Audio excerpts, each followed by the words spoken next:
Alright, it's Ogren time. Welcome to Ungoro. Let's race through this, shall we? Hello. Hey, whoa. Hello. Look at the getup on this one. He turns to face you. A recruiter sent you? Good. Let's start out with a bit of honesty. Ungoro isn't the perfect nirvana you've probably been promised. You've probably figured that out on the way here, though. Have a good one. You need something? Welcome. I'm Willard Marshall, and my sister and I run this expedition of, explorers and scientists. You have a moment? I don't like the look of those elements on that volcano, Shaman. We have too many equipment, too many notes. One crazed elemental could streak its way through the camp and do terrible, terrible damage. Show them that the new neighbors aren't to be trifled with, and bring back the ash they leave behind. Might as well do a little science while we're at it. Travels. That's a perfect scientist quest right there. Go kill these people. For science! Greetings, man. Stay away from the voodoo. Zenaliri been studying the ways of the Druid Oak. One day Zenaliri gonna join the Druids of the Talon. Soar over the crater as a storm crawl. But for now, me mentor says I wait here, so I wait. I know another Druid who might be able to use your help. His name's Gar Stormclaw. He's somewhere to the east studying reagents. Maybe go talk to him. Spirits be with ya, man. And there's a quest to go to Cenarian Hold. That's funny. No. Can I help you? I don't believe we met. I'm Nolan Tacker, Marshall Expedition's new chief of the guard. Oh, by the way, hey, check it out. It's an explorer society with 100% neutral quests. Huh. There's actually more overlap in chief of the guard and chef than you'd think. I've got a little fun task for you. Have you seen the spike pits around the perimeter of the camp? See if you can convince some of the dinosaurs to walk into them. If you throw the rotten meat at them when they're not looking, it'll either make them hungry or angry. Either way is fine as long as they follow you into the pit. Off and away. Inventories. Oh my god, my inventory is full. My inventory is full. Okay, hang on. I have many wares. Whoosh. Okay. That felt good. Okay, let me get my actual gear separated there. Yes, that's right. Okay. Good. Dump that. An ace of warlords.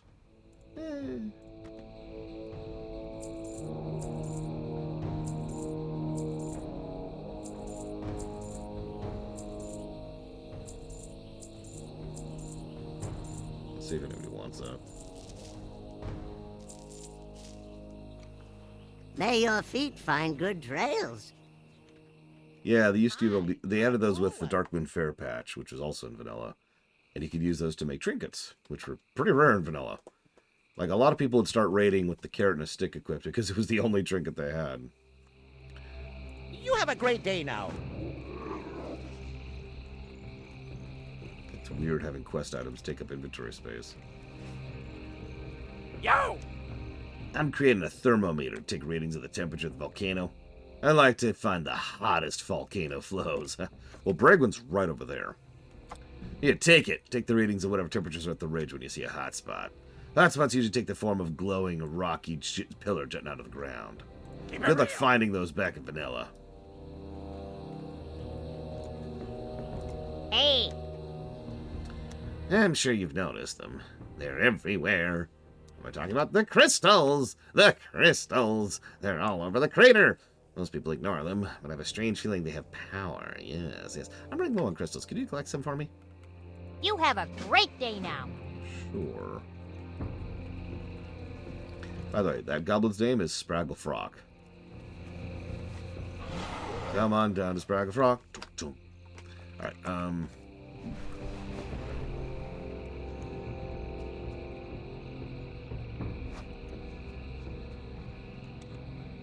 Oh no, don't chase me. No, I'm so sorry. Actually, I do, J. Palmer. I like a lot of the loading screens in this game. Really. But, the one of, like, Varian being an anime character and, like, Sylvanas looking like she was drawn by someone who's never heard of drawings before, and I don't know. Not a big fan of that loading screen. Well, I'm not sure if that's the loading screen we have right now. I guess we'll find out in a minute.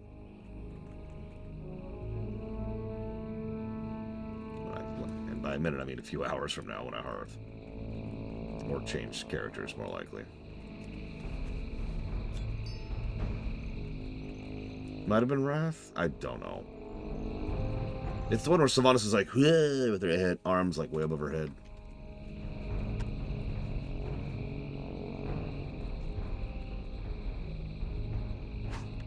It is funny because, like, even as recently as Wrath, hell, BC really, but Wrath especially, they've had some really solid load screens. Like, think of the Pit of Saran load screen for just a second. Aww.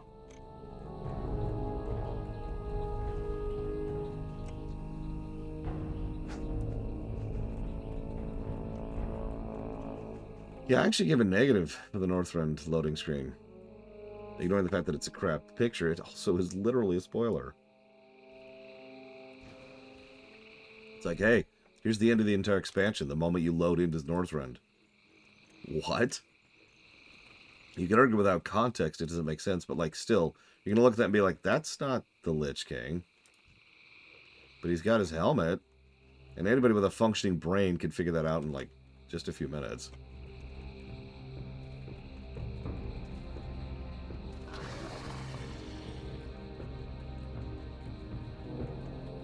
Need assistance? Excellent work. Now that we're a bit safer from dinosaur attacks, and I've got meat. I wonder what dinosaurs taste like. Chat, we have a mission. Be seeing you.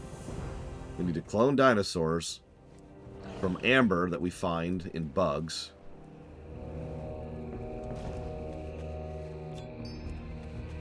To eat them. That's the goal.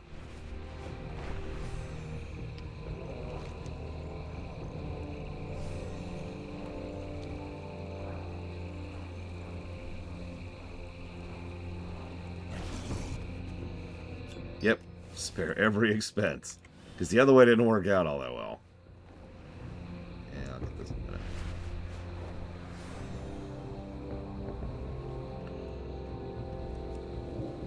What can I do for you?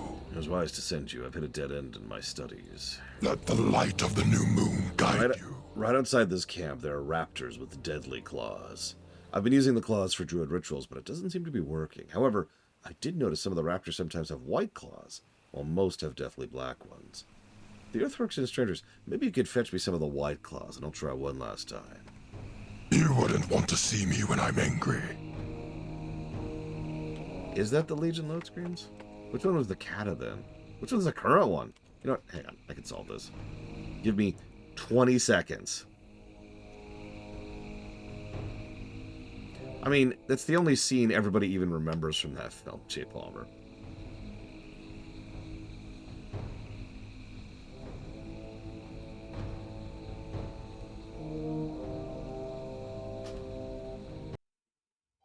Okay, so let's look at... Do I have anyone on the Eastern Kingdoms right now? Yeah, you'll do. Okay, so there's the Sylvanas picture I thought was terrible. And there's the Varian picture I thought was terrible. I'm also not a big fan of that Lorthamar picture. At least he looks decent, though. You can kind of tell that that's Lorthamar. What the hell is, like... oh, God, I can't remember his name. The gnome guy doing...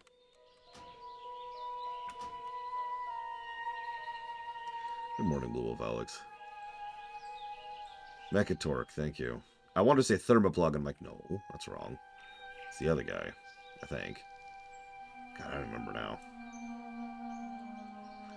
Well, let's see the Kalimdor one in about 20 seconds.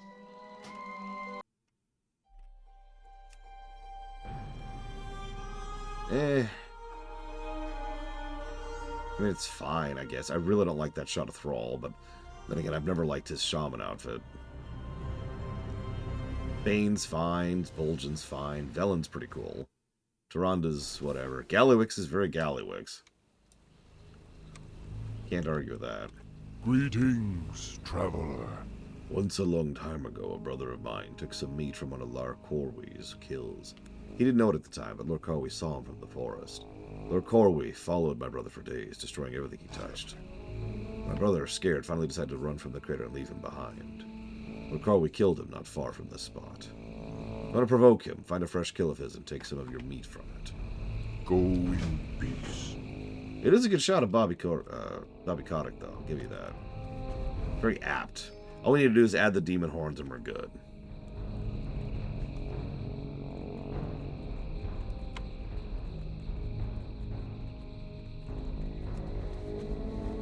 Hi, Trihexia. I am feeling, I guess, better would be the word to use. I am a healer right now. Let's fix that.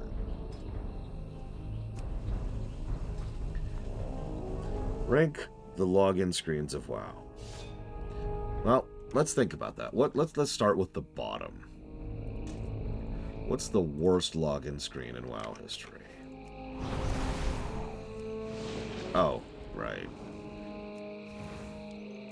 Hang on. Let me shut down the bot.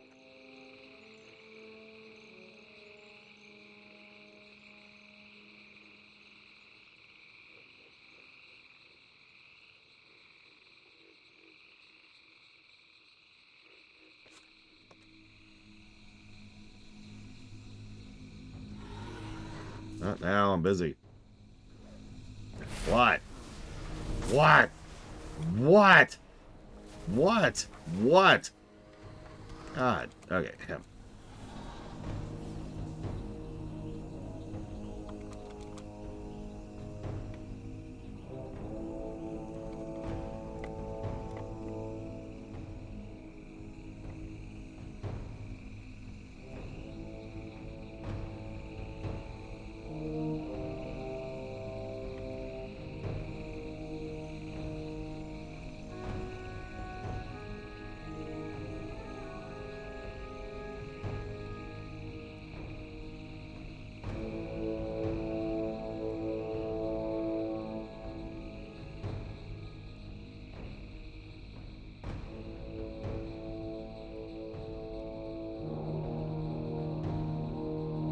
There we go. Okay, fixed. Sorry about that. Okay, so loading screens. Let's ignore audio for a second. Let's just think about visuals.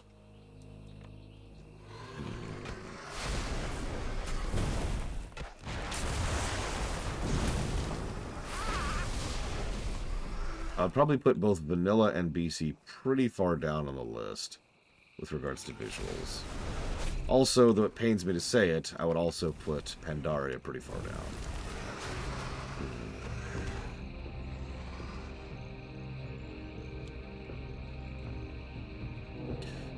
Well, WoW, like most works of fiction, usually uses one character as the face for a species.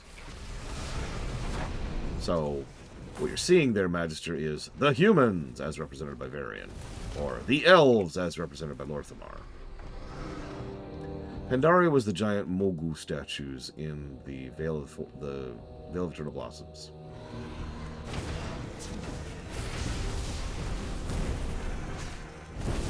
You know, I've chewed on that exact problem several times, Bull of Alex.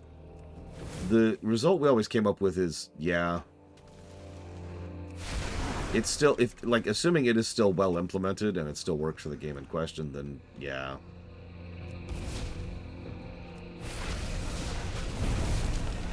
It's the Mega Man question, right? Does Mega Man 6 still get credit for the innovations that Mega Man 3 and 4 also added to the series, right?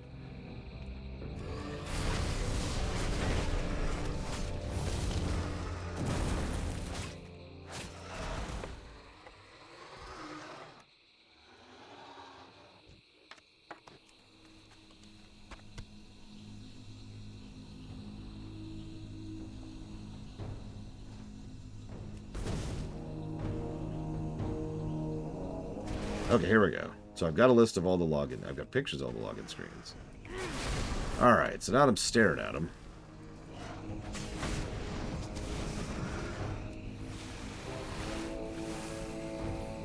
Yeah, exactly, Yura.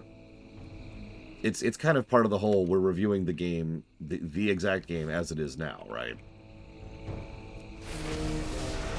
And we could argue if that's fair or not. That is absolutely a valid discussion to have, but that's the line we landed on with that. So, yeah, I don't like vanillas. I don't like BCs. I don't like Pandarias.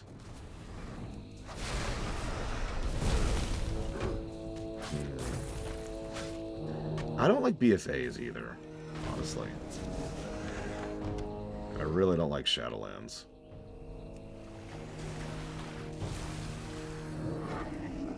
And I think I just gave it away for myself. I think I'm going to put Shadowlands at the bottom.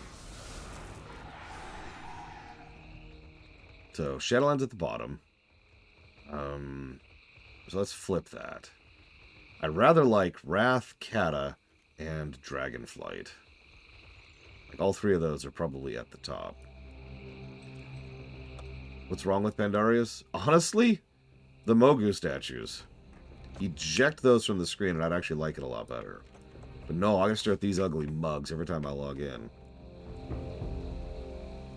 What brings you here? Do not take my words lightly. If you wish to face this creature, you must be careful and smart. Take a great deal of strength and insight to draw him out and defeat him. We shall meet again. So do nicely. It seems Larkorwi eats thee well these days, but I wonder where he found a Threshodon in this area. Odd. Regardless, I will hold on to this until you're ready for your confrontation with the beast. Do not worry for my safety. I am sure you've angered Lorqui enough that he will not kill me until he's tasted your flesh. May the eternal sun I'm actually surprised he's not come for you yet, but all is well, for I have a final plan that'll bring the monster to us. Being the dominant male gives him right to breed with any female he chooses. What is this, France? And he chooses many of them. You'll find many Ravasar eggs to the west of here. Get close to them and you should provoke his attack by his mates. Ancestors watch over you. Get gabbing or get going. Have you got any of the claws yet? Keep your chin up, eh? My mentor says sometimes you have to take away from the nature before you can give back. These raptors, I feel they died for a good cause. Uh-huh. Long live Greymay. The blood petals of Ungoro have a fascinating life cycle. Those trees in front of us bear seeds that fall down to the river when they mature. The current then takes the seeds north of here, hello, where they hatch almost like an egg, and a newborn blood petal emerges. I require the seeds. Take this net, scoop up the bright orange seeds in the river. You'll have to hunt them down underwater. Good day. Okay. Okay.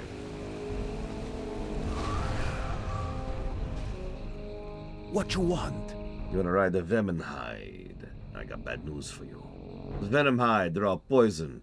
Poison blood, poison spit, poison skin. You climb on one, you fall off dead in a few hours. You have to build up resistance to the toxins before I sold you one. That takes a long, long time. You need to be splashed with poison blood while you're fighting one numerous times. If you're really interested, the Venomhides prefer the northern area of the marshlands, northwest of here. You be careful. Right.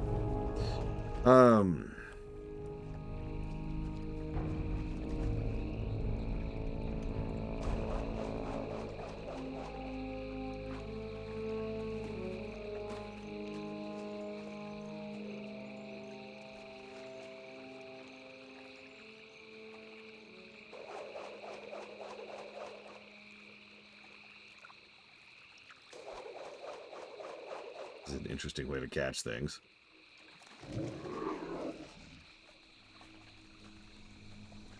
So let's see. Looking back at the loading screens. And yeah, they really like the portal look. In fact, I just noticed all of my favorites are the ones that don't have portals. Dragonflight, Wrath, and Kata. That's not on purpose, I swear. That's coincidental.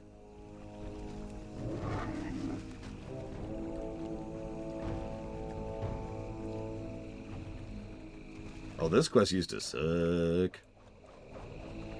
But how did it suck, Lord Runner? Well, random voice from my past, who is like half Ferengi. You see, it was a vanilla quest. That explains everything. No further information required. Thank you. I figured you'd like that.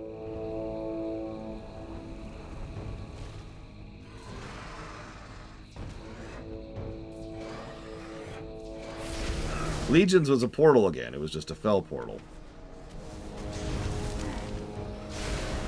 Legions is a portal. Shadowlands is a portal. Warlords is a portal. Burning Crusade's a portal. Vanilla's a portal. War Within's a portal.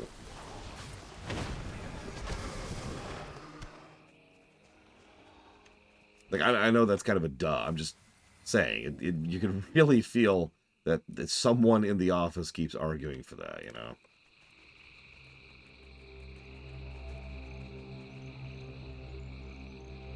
Yes, that's true. That's what we're referring to. No, that's not the Tomb of Sargeras. For one, it's actually in the Twisting Nether. In fact, if anything, it looks a lot like Mardum, the one we keep going back to in Legion.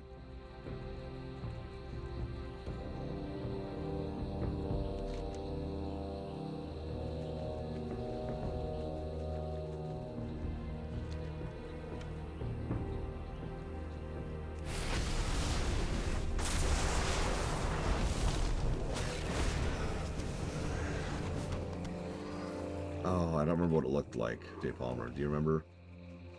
Obviously you do, since you're asking about it, but I don't remember what it looked like.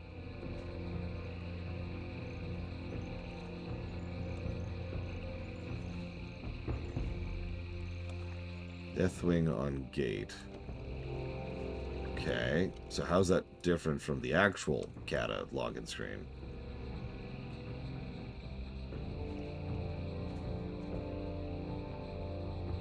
Oh, that's right. They were going to use the Twilight Bastion. Which is a portal. Gotta be a portal.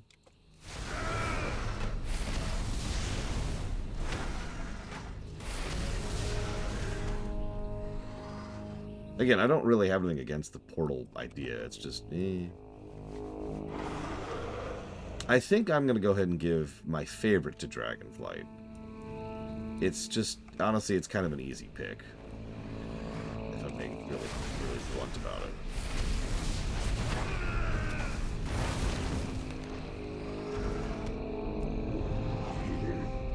Yeah, it's very eye candy. It's absolutely gorgeous. Nicely animated. It's got a dragon in the background, you know. So everything you want from a login screen. Something cool to look at for a few seconds while you pop in. Consequently, I'm going to give my number 2 slot to Wrath.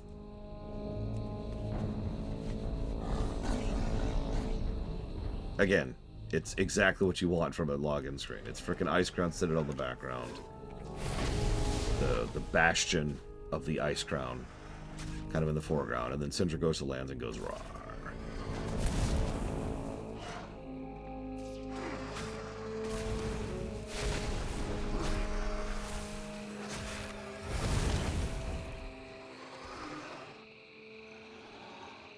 Yeah, Dragonflight's a terrible expansion.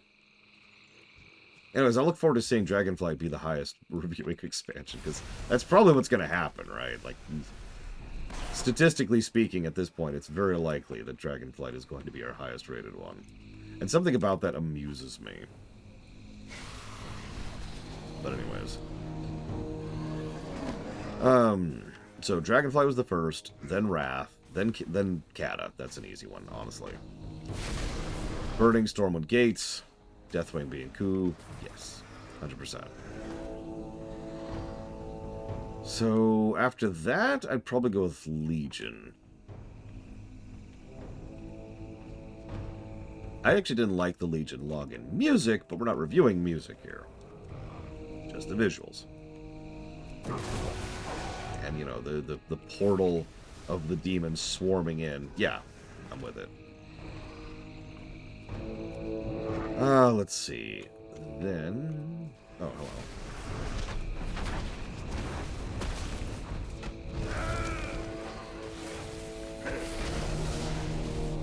After Legion, I would probably go ahead and put Warlords.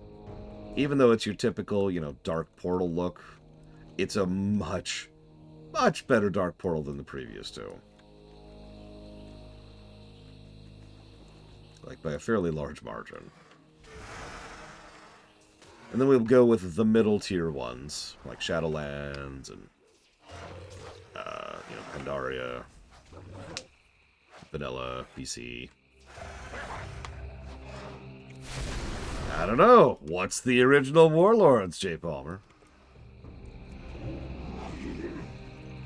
And then at the very freaking bottom, BFA. As it should be. Where it belongs.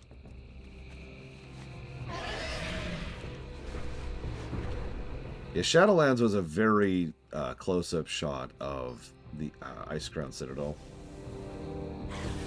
But it was utterly dominated by the portal to the afterlife.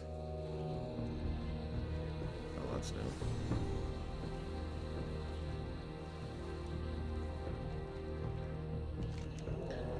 You find what appears to be a crate of food left behind when the camp was abandoned.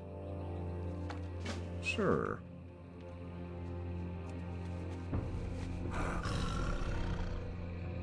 That looks terrible. No, I'll take the original. Ugh. I do wish we could choose our login screens, by the way. For that matter, I wish we could choose our login music, which is a great time to segue into the login music. Oh, War Within's. I would probably put War Within's in the middle tier. I don't have much of an opinion on it. It makes so little impact on me. So yeah, that sounds like middle tier to me.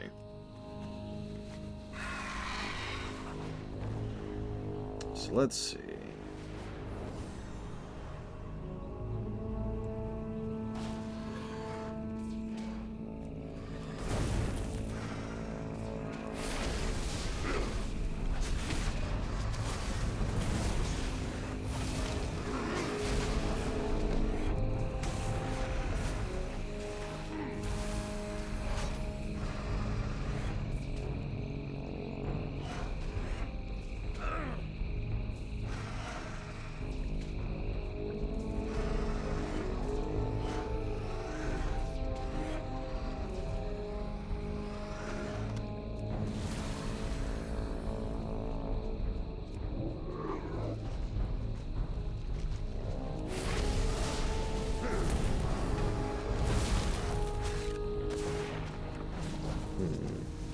You know what? How far down do I have them? Looks like I only have them up to BFA. And I don't have vanilla? That can't be right. That can't be right.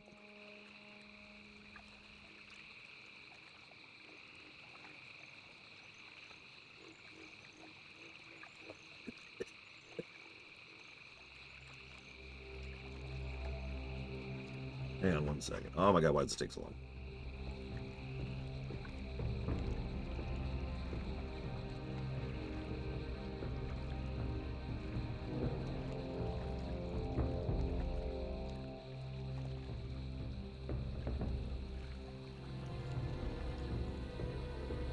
Where the hell?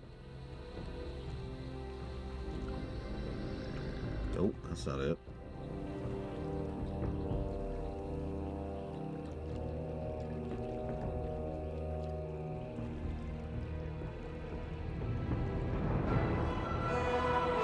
Nope, that's still not it.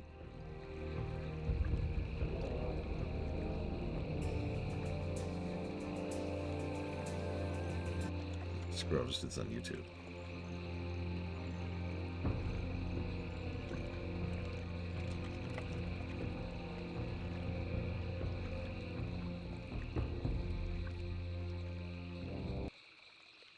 Okay, so vanilla. Jesus Christ, game.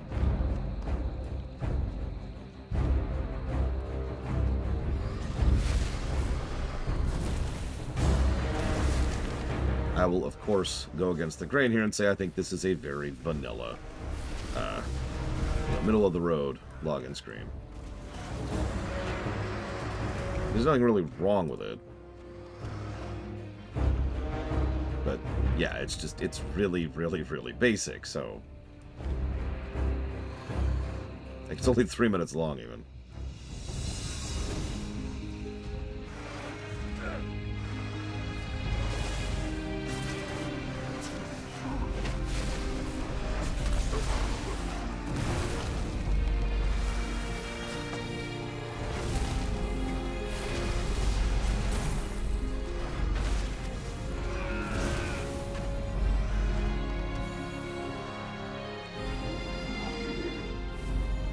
Like I said, there's nothing wrong with it. It's just, it's middle tier, right? It's middle of the pack. Nothing fancy.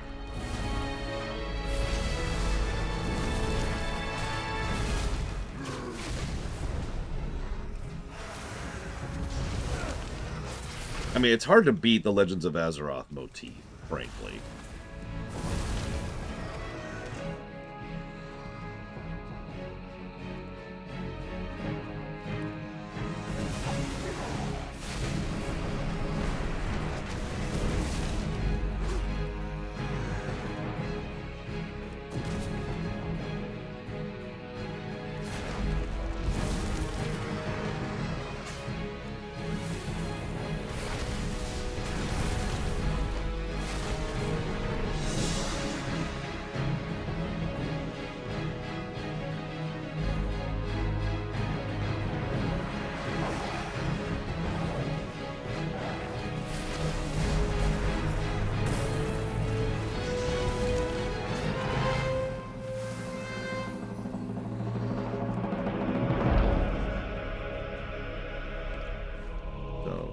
Middle tier, cool. I think maybe middle upper. We'll do 4 tiers. So middle upper.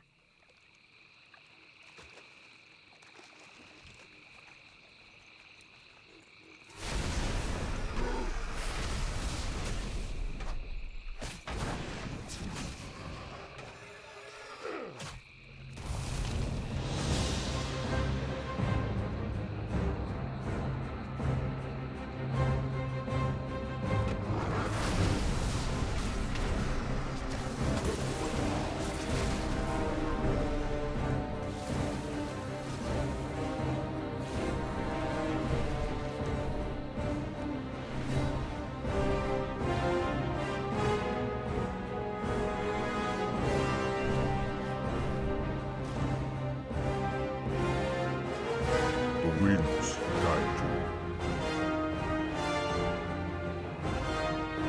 Walk with the earth.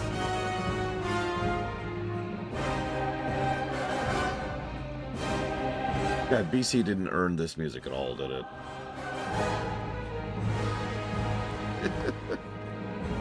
It's like, we're going to fight the Legion, and then you get there and it's like, no, you're not.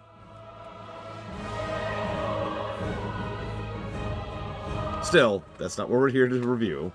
So, like, purely from a review perspective, I would say this is actually probably another middle high tier. Let's call it tier 3. Probably higher than the vanilla one, I'd say.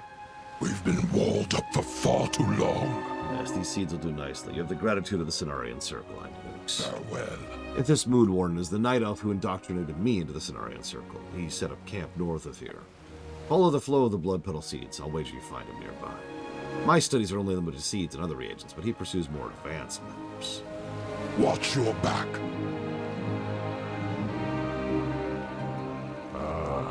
Be careful. Getting close to any nest of eggs will surely provoke the mothers, even if you've already secured a gland from one. The mothers can be just as deadly as Loki himself when they fight to protect their young. If you're successful, we shall have a definitive way of bringing Loki out from hiding. Fine specimens. The 2 pieces you found should be perfect for baiting Loki out into the open. I cannot wait to see the outcome of your fight with the monster. He's a massive thing with claws as sharp as the finest blades. You will look into his eyes and you will know death. Walk with the earth. This will be the most complex part of the plan. Continue to the river north and look for a bend. It was here I saw him last. You'll know you're in the right area because of the bones from the massive creatures that once wandered nearby. Take the meat, and then rub this mixture on the meat. If both lures do not bring him to you, I know nothing else that will. Ancestors watch over.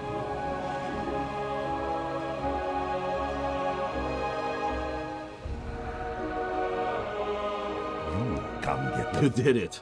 You actually did it. Stubborn as me wife, yar. Well, now that you built up immunity, you can handle the animals and the eggs. Venomides are vicious, must be trained from the moment they hatch. You want to ride when you have to get an unhatched egg. Scattered throughout the marshlands are a number of ravicides. Is this just... Hang on a second.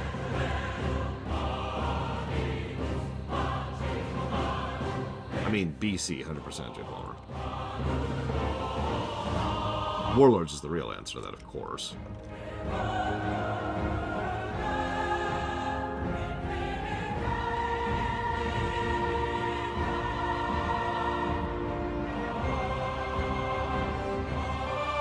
Yes, is the answer to the question.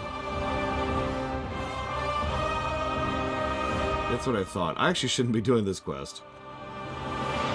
This is a mount quest. Spirits. I wonder I thought this one was so weird. So, that one was alright. Now let's talk about a tier 4 login song.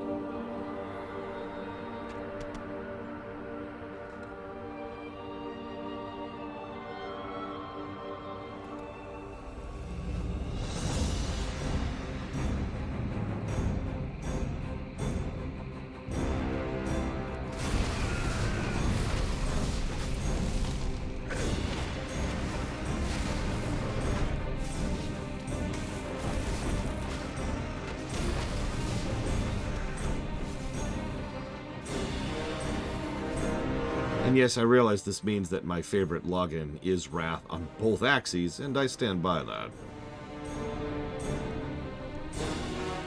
Well, I don't know. We'll see what we think when we get to Dragonflight's. I don't actually remember Dragonflight's song. Good morning, Dragonflayer. Good morning, Act. Did Garl send you? How are his studies coming? I find he can be a bit slow at times, but he's a force to be reckoned with when he takes the form of a bear.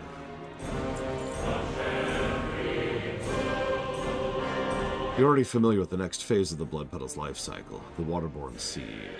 The next phase is not so docile, the pack of juveniles. When they hatch, they quickly form gangs and travel together, offsetting their weakness with overpowering numbers. These packs of young lashers normally keep to themselves, but upset one and upset them all.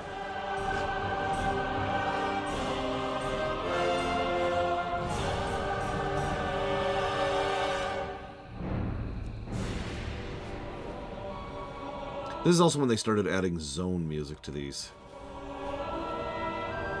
Something they've never stopped doing, if I'm not mistaken. Peace, friend. We shall... Earth Mother be praised. You've done it. Fair play to you, Andadukes. You've proven to be a great hunter in your own right. Your spirit is strong, your bravery unmatched, and your strength fortified. I bow to your skills. Thanks, I guess? May the eternal sun shine. Yeah. Oh yeah, another thing they started doing with Wrath is they started adding motifs from previous ones. This will be most obvious in Kata's.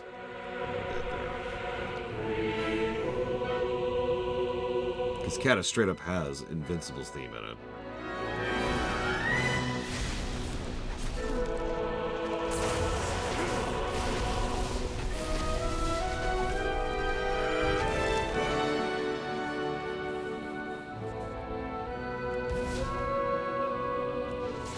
Give us a few minutes. We'll get there. We'll get there. This is also one of the reasons why they got longer up to Kata. They started pulling back on that once they got to Pandaria, but still. Kata's is 12 minutes long, by the way.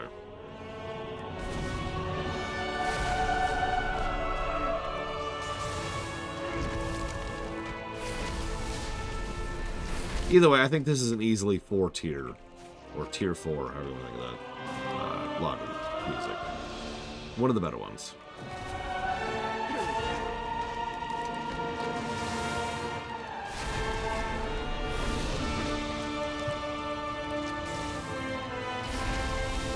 And there's the Blood Elf theme.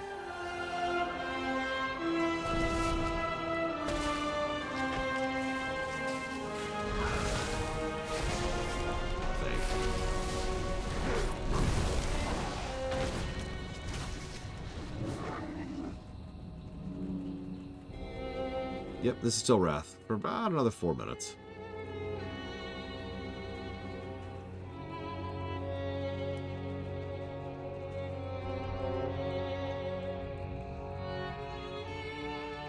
Well, yeah, these kind of became medleys as of Wrath.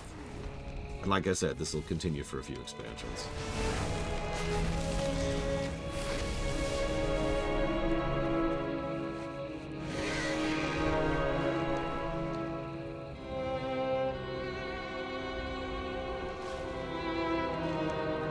Return victorious. Good, good. Perhaps the crater will now be safe for those who travel it. Look how strangely the plant life reacts to blood petals in the rolling gardens to the north. Trees are enveloped with more flowers and vines than usual. Large sporous blossoms project themselves from the ground where once they did not. The land is speaking to us. The blood petals are destroying the balance. Well, time to fix that.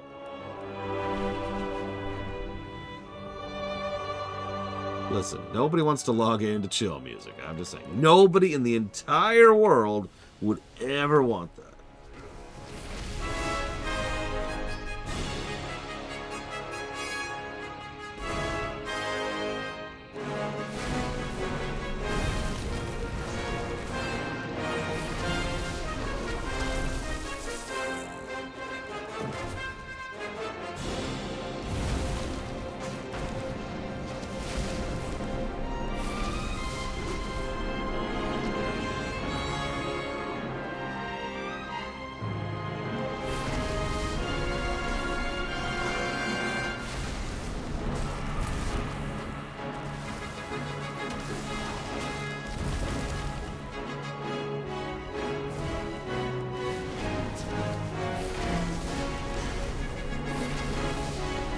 I too like being flashbanged every time I log into FF14.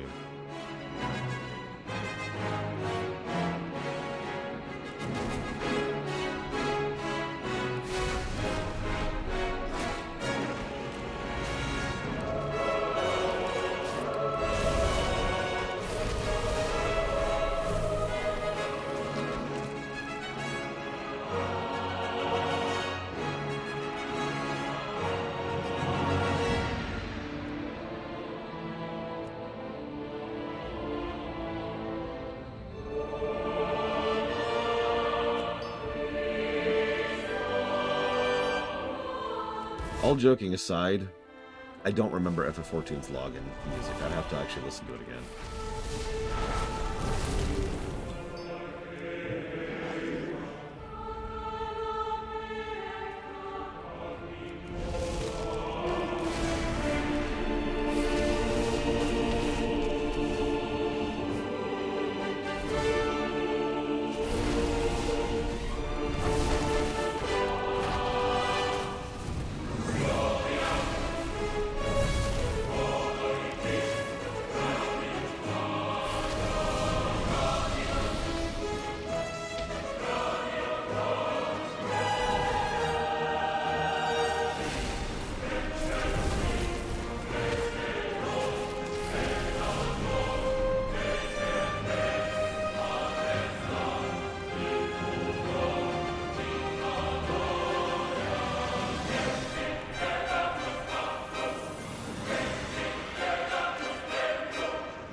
High up in the cliffs above me is a large crystal pylon. Who placed it there I cannot say, nor can I determine any reason it would be built in such a strange place. Maybe you can make more of it than I can. I personally don't care what it does, so you don't need to report back to me, but maybe one of the scholars might be interested in it. Oh, thanks for teleporting me up here.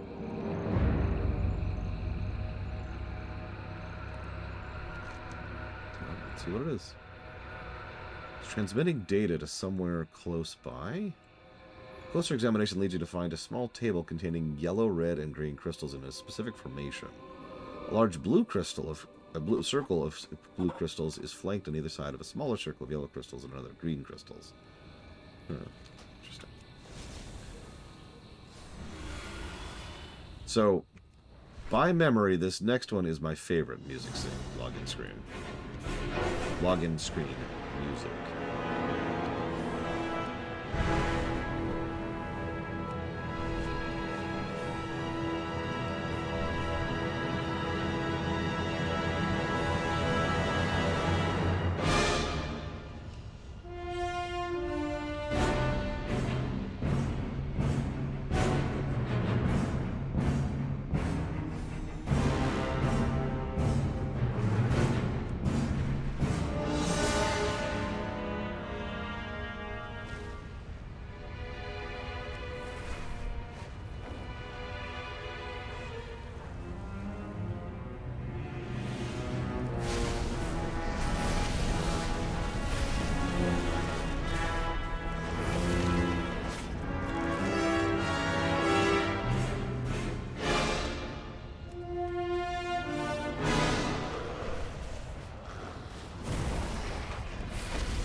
There it goes. Now the song's taking off.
Get this stuff showing up.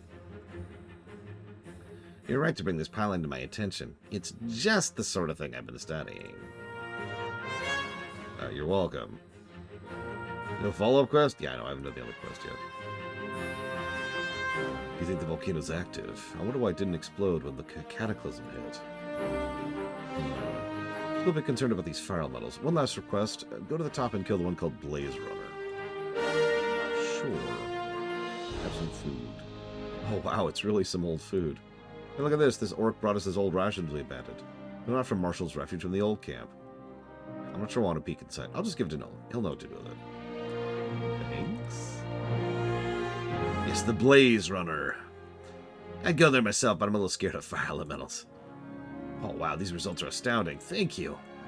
My good friend Spraggle's been fretting about something for a while now. Could you go check with her? Sure. I can do that.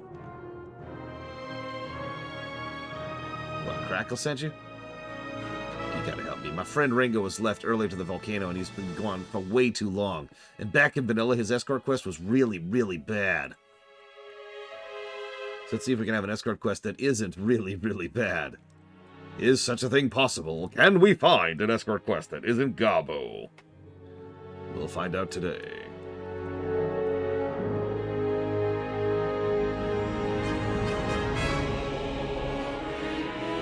By the way, Invincible's theme, J. Palmer.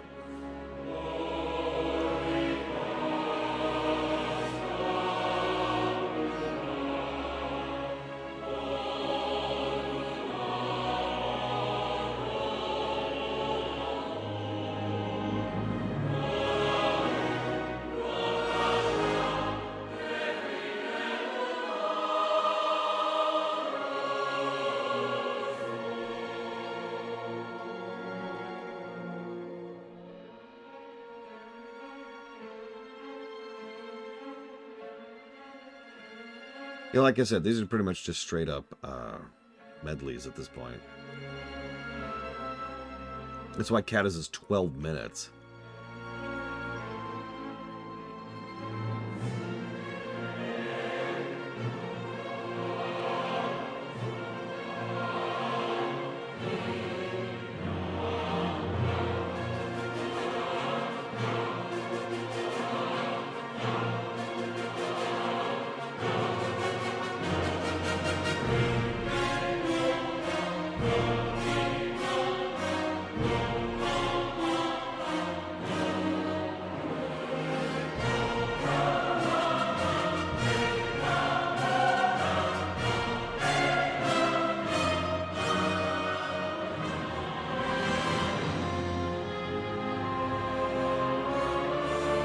There's the Worgen.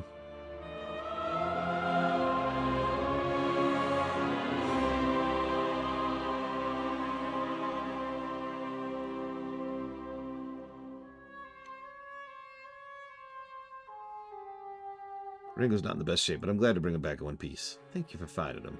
You're welcome. If you're here to help, maybe you can help us deal with a lurking threat. To the south lies the Slithering Scar, a Silithid outpost in the middle of the jungle, but you can't miss it.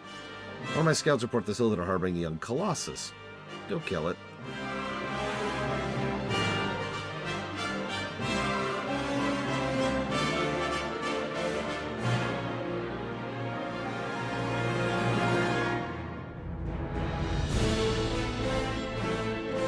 What?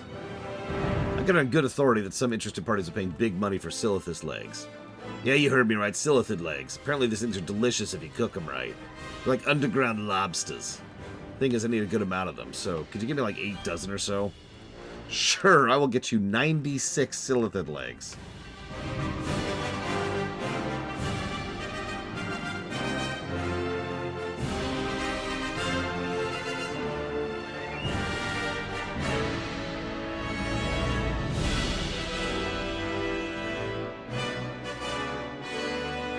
There's the Titan theme. Good morning, it's Miristar. We're kind of reviewing, pseudo-reviewing, not really reviewing, each of the login screens. This doesn't count for the review because you can't hear these anymore.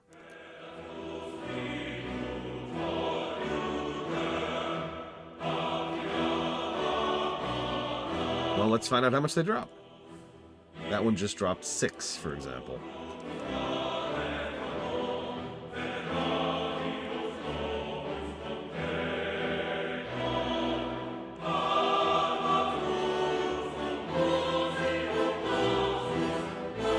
Yeah, it really is 96. No joke. Here's the best part right here.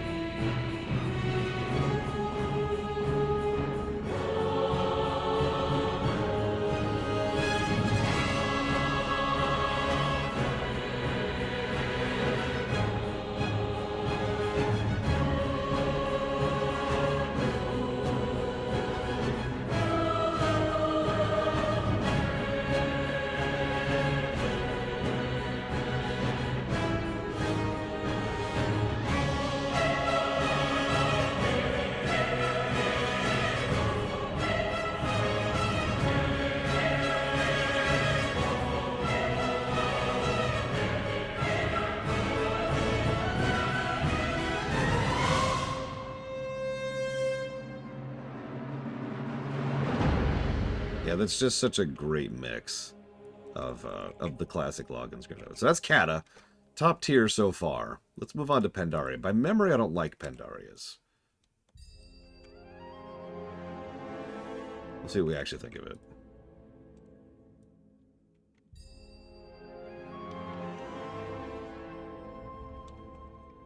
True, as Mirror.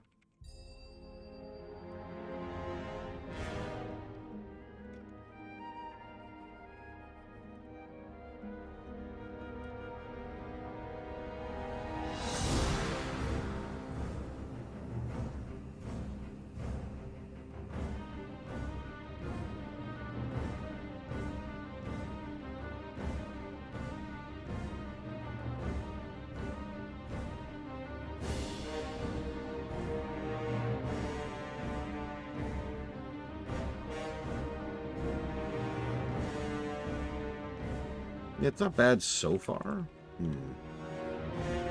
There's that run. Run. What? What? Oh god. What the hell? A quest mob that actually has mechanics?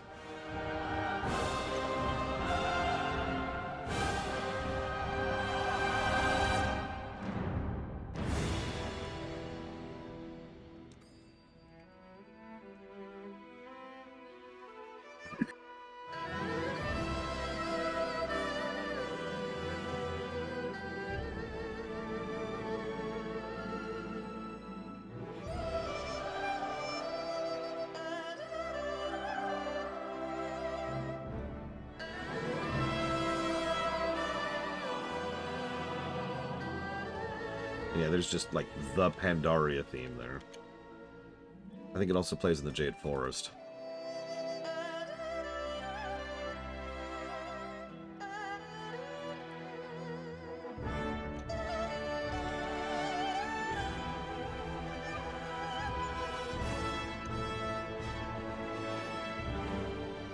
Oh, yeah, it's raining.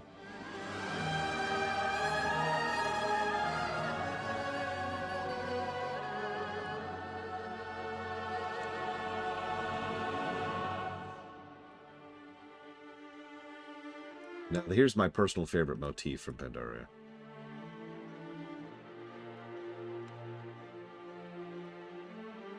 It's the one that goes to the Valley of the Four Winds, if you remember.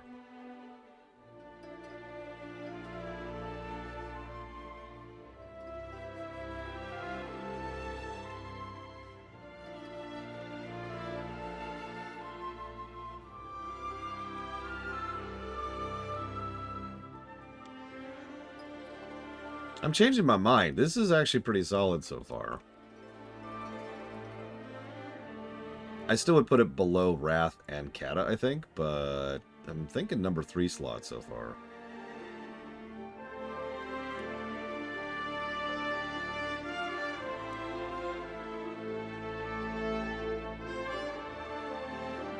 Yeah, definitely a tier 4.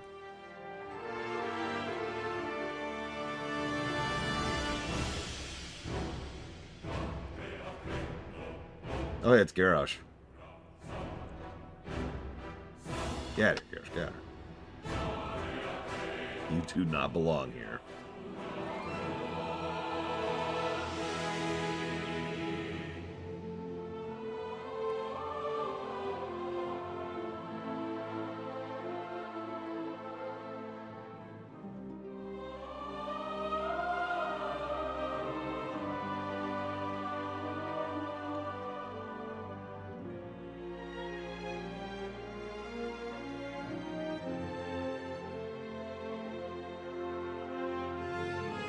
I mean, I've always hated the Inn song, so I'm gonna go with no, Spartan.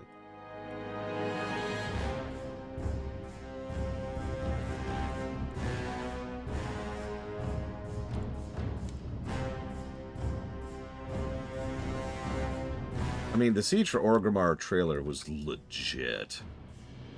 It was one of the best raid previews for quite a while, I would say, honestly.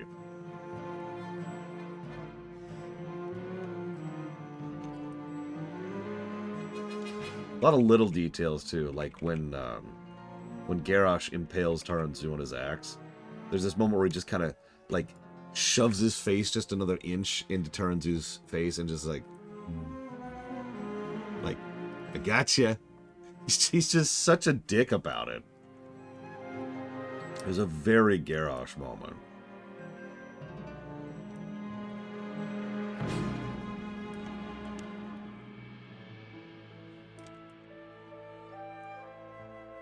Did I say good morning? No, I didn't. Good morning, that which wants sleep. I mean, wouldn't you, Jay Palmer?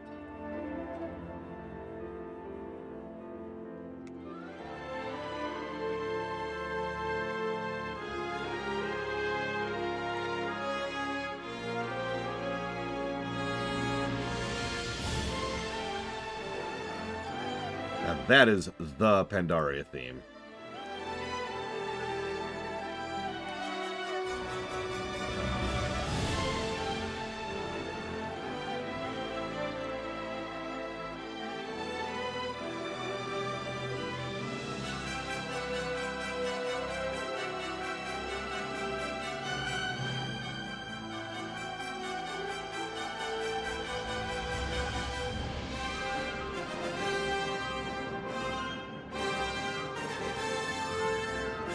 I need a lot of them because I got to pay for shipping, handling, marketing. Oh, I got to pay you as well.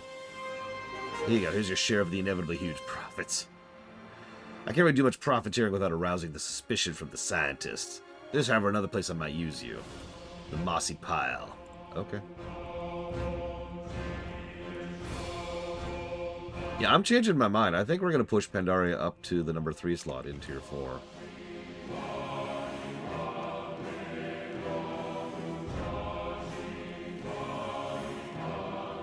Yeah. I think I'm going to commit to that.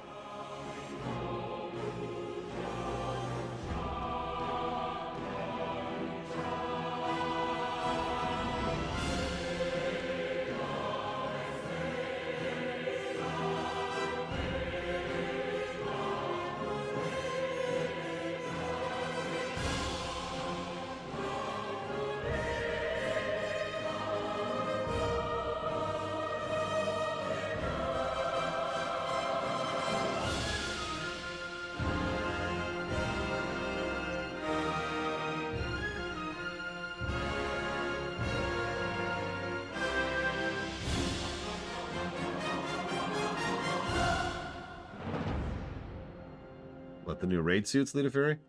I like most of them. I was especially impressed with Evoker and Mage, though. Okay, hang on. Before I let Warlords play, I'm going to read out these quests. I'm making a flying machine. I got stranded here. I'm absolutely horrible at finding my way around, and I take a Griffin or Windrider back to Gadgeton, but those beasts scare me to death, so will you help me? All I need to build is the wings. I was thinking the webby scales from the pterodaxes would be perfect. No way I'm going to go up against those, but you look pretty tough. Why don't you give it a try? Okay. I'm always looking for a quick way to earn gold. If you help me with my newest idea, I'll let you in on a little profit. How's that sound? I thought so. We're going to be making some glue, heading to the tar pits north of here and collecting some tar. Not just any tar. You need it from the beasts that live around the tar pits. As a bonus, use my tar scraper. Keep your hands nice and clean. Also, they conceal a hidden treasure, rare flowers that grow at the bottom of the pits. Tar blossoms, as they're called. They're valued for their beauty and their durability. It's been a while since I last harvested tar blossoms, so there should be some new plants down there. By the way, good luck swimming in tar. It's nothing like swimming in water. Big part of making money is shamelessness. That's true. You need to be willing to profit off the misfortune of others. That's also true. It ends up boiling down to one question. How much do you love money? When Marshall and his crew abandoned their refuge up to the north, they left behind a lot of supplies. The stuff ain't rare or even particularly valuable, but it's there if you're willing to take it. Oh, and be on the lookout for whatever it is that made them leave. Sure.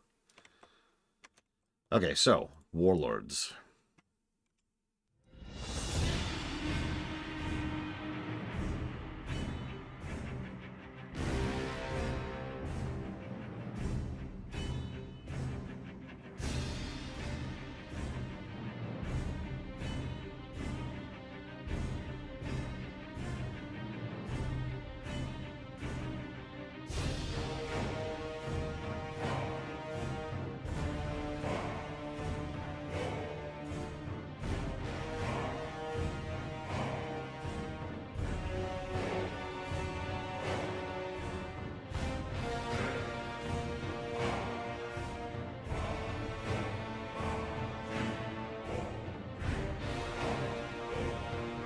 Yeah, definitely very Iron Horde-y so far.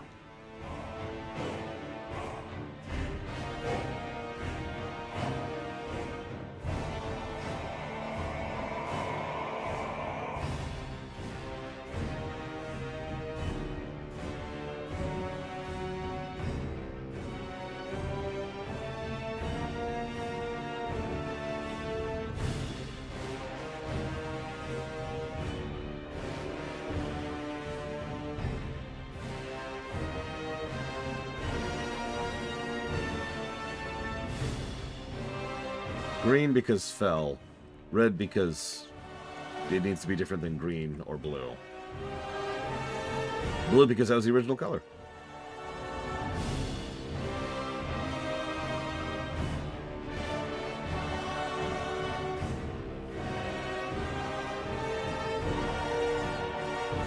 Actually, I might be wrong about that. It's been a long time since I've played Warcraft 2 cinematics. But they show the damn thing in Warcraft 2.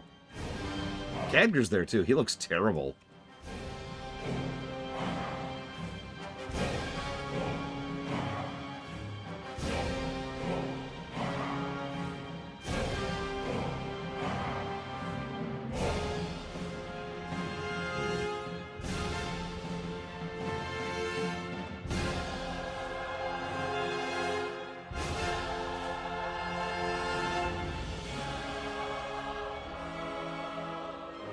Kind of, yeah, J. Palmer. And he also consequently looked terrible.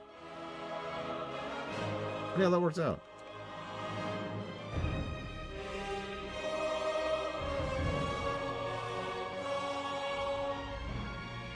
So far, I'm pretty meh on this one. Leaning towards tier 2. The bottom half.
Interesting.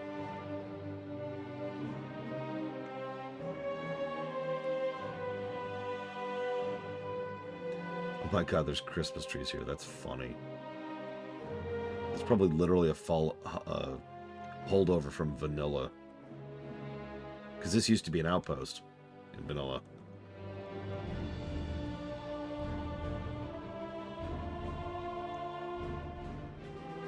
Because these are placed and then just kind of like activated during certain times of the year.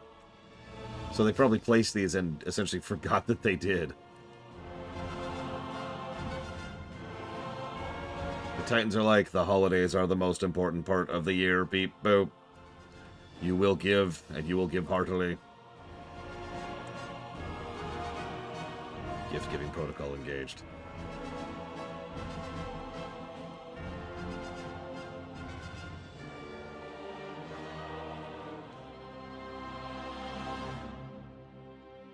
Yeah, exactly, Caroline knows. Merriment has now been authorized to commence.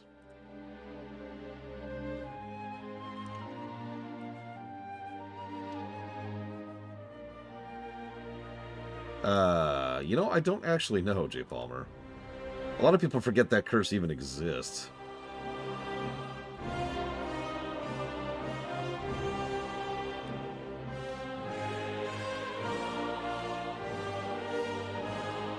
Like, it's never really had any impact on anything.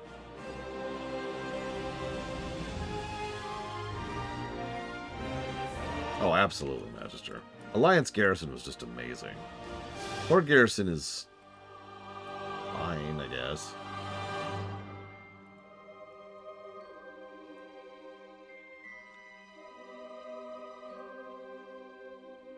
It's there.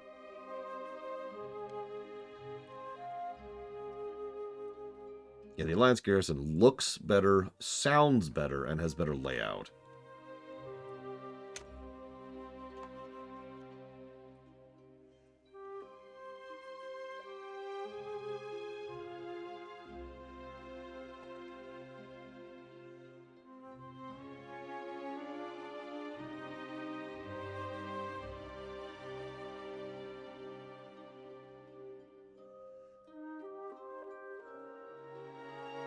You know what?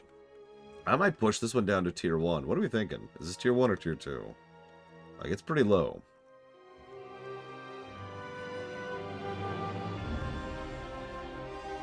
I am not into this music so far.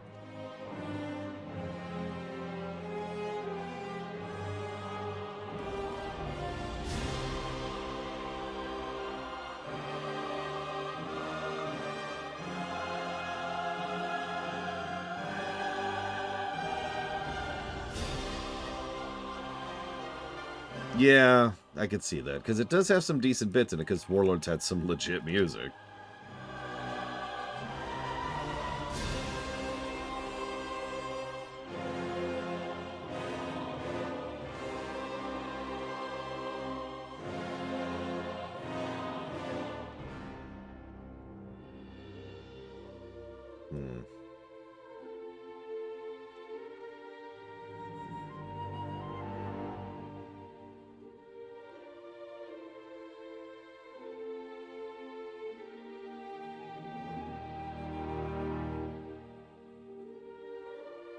God.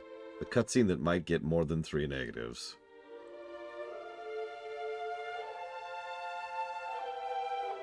Agreed, Asmirastar. Funnily enough, since FF14 has done that, WoW might now. Proven now, you know?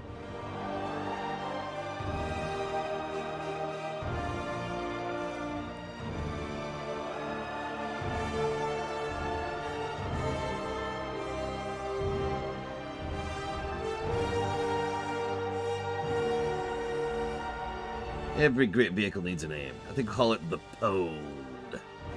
Yeah, he scales it perfect! I should be able to get this flyer off the ground. No problem. Tars got it again. This super sticky glue is going to be all the rage.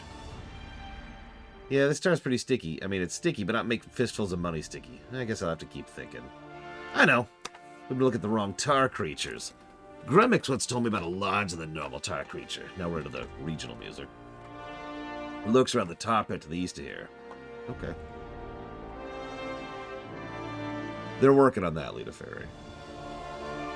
In fact, I believe 11.1 contains our first hints of that. Do that or the next one. I forget. They've already talked about it. I remember that. There's plenty of money to be had in Ungoro, if you know where to look. Apes may be common, but they're much rarer up north. In Everlook, a gorilla hide fetches 10 times what you get it for down here. I'm not going to send you all the way up to Winterspring. That'd be irresponsible. But I could use your help getting the hides. Yeah, no kidding, Asmirastar. It is a truly rare thing that a song will get a positive in WoW, but Frostfire might actually qualify. Unfortunately, something's happened to one of my greatest inventions. You seen those mechanical squirrels, yes? Well, to get closer to the apes of Ungoro, I created a mechanical ape called her AME-01. She's been studying the local wildlife at the Fungal Rock for several months now. She should have returned. Sure, I'll go find Amy. I am now finding Amy. Or one might even say chasing Amy.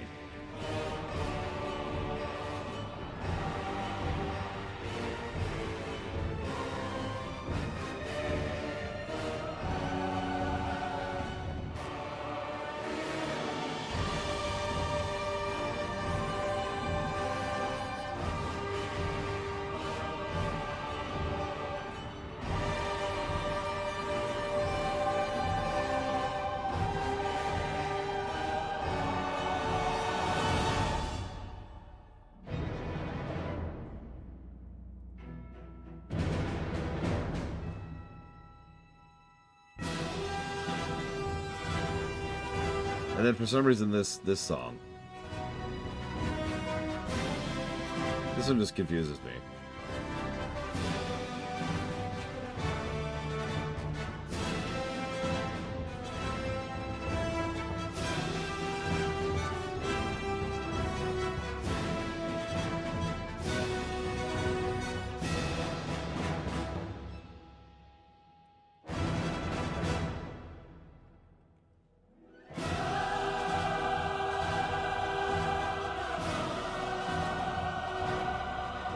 The Iron Docks theme was legit, I'm sorry. At least if that's the one I'm thinking of.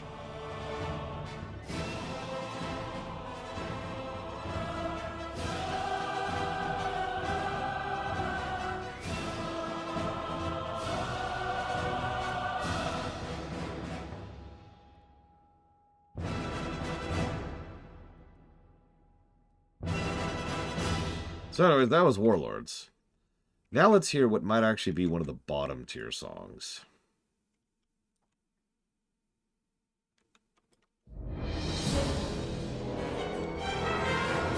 Let me start by saying I hate that opening. Every time you log in. We'll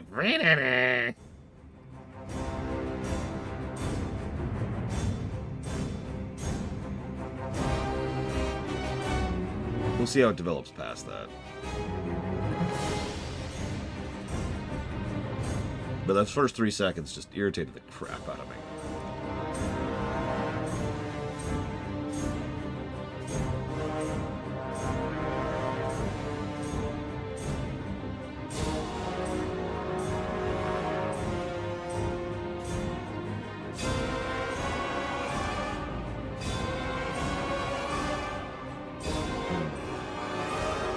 Operational capacity less than 5%. Accidentally punctured oil reserve. Use coconut milk. You're pretty sure Amy has asked you to obtain a coconut crack. Crack it on the rock and give her the high viscosity coconut milk. Okay, I can do that. Coconuts.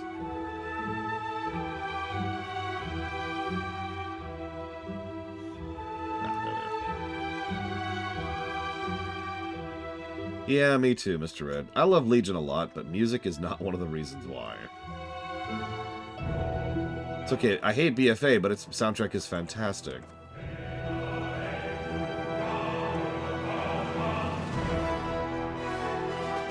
What is this?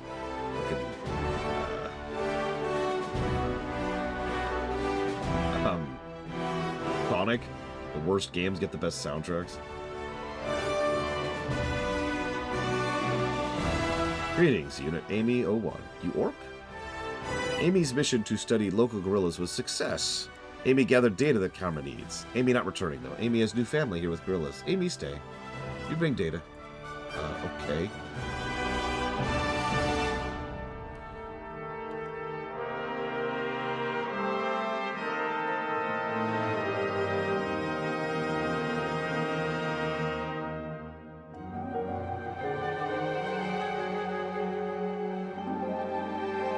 Looking around, you see bits of red fur lying around in parts of the cave. It appears to match the consistency of gorilla fur. Based on your conversation with Gremick, you know he'd likely be interested in a red gorilla hide if he could obtain one. I do like killing innocent creatures and then ripping their hides off and selling them for profit. Mr. Red, come around the shed here really quick. I need to profit really quick here.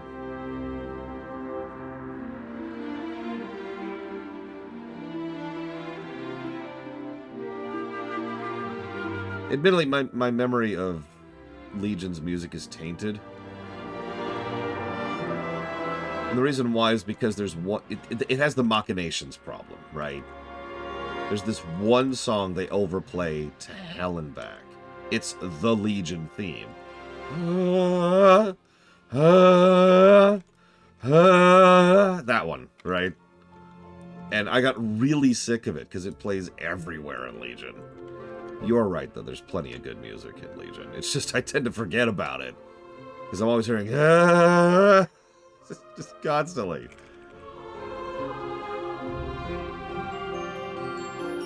Suramar. Whoa. Oh, that's going to be an experience when we get there.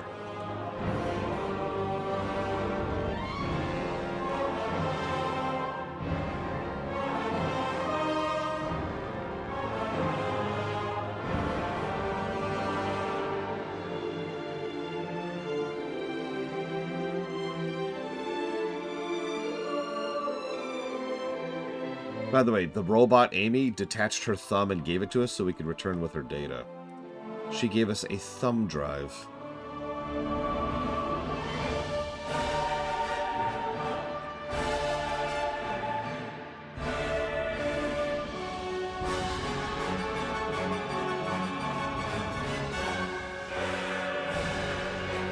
She decided to stay.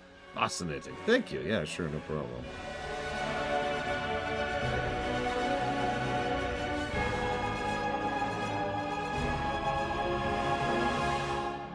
And then during that natural pause point, we'll read these quests. Can't on you, Idanukes. I'm invested pretty heavily into this Tara's glue scheme. Be a shame he came back empty-handed. Yes, this is just the stuff. Wait a minute. I can't seem to get my hands apart. Maybe this wasn't such a good idea. Oh wait, Super Sticky Tar Remover. That's where the real money is. Oh my god, people. I never know what style's in vogue, so get a few different colors. Oh, 2 of each. You're certainly the overachiever. My companions could use an orc like you. You ever consider a career in profiteering? Red fur. What are you waiting for? Oh, look at the size of that one. Not just the color, but you can cover a Tauren with this. Here you go. You earned this. Stick around. I'm sure we can find something else for you to do. Actually, he does a number of favors. Now let Gremix do one for you. The attacks on the Marshal's Refuge were terrible, undoubtedly. They came without warning and took no prisoners. They were lucky so many of them survived. A few weeks ago, I came across a crystal pylon in the cliffs north of here. I think the pylon and the attack are related. Huh. Okay. Here, let's go read this quest, because I know where we're going with this.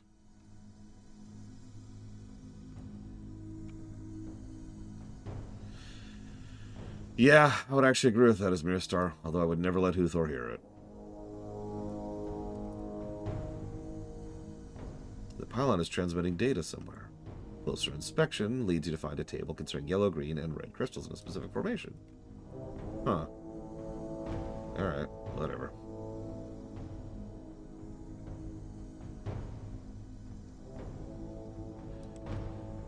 Okay, back to Legion for a second.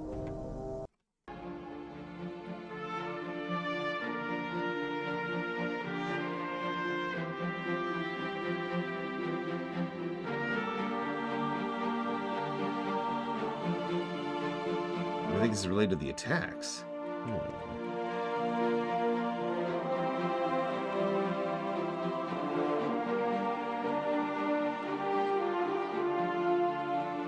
Hey, you want to try my new Dimetrodon dogs? Raptor risotto? Pterodax tacos? With a P, by the way. Fine. I just remembered, I have a friend nearby that might be able to use your assistance. Okay.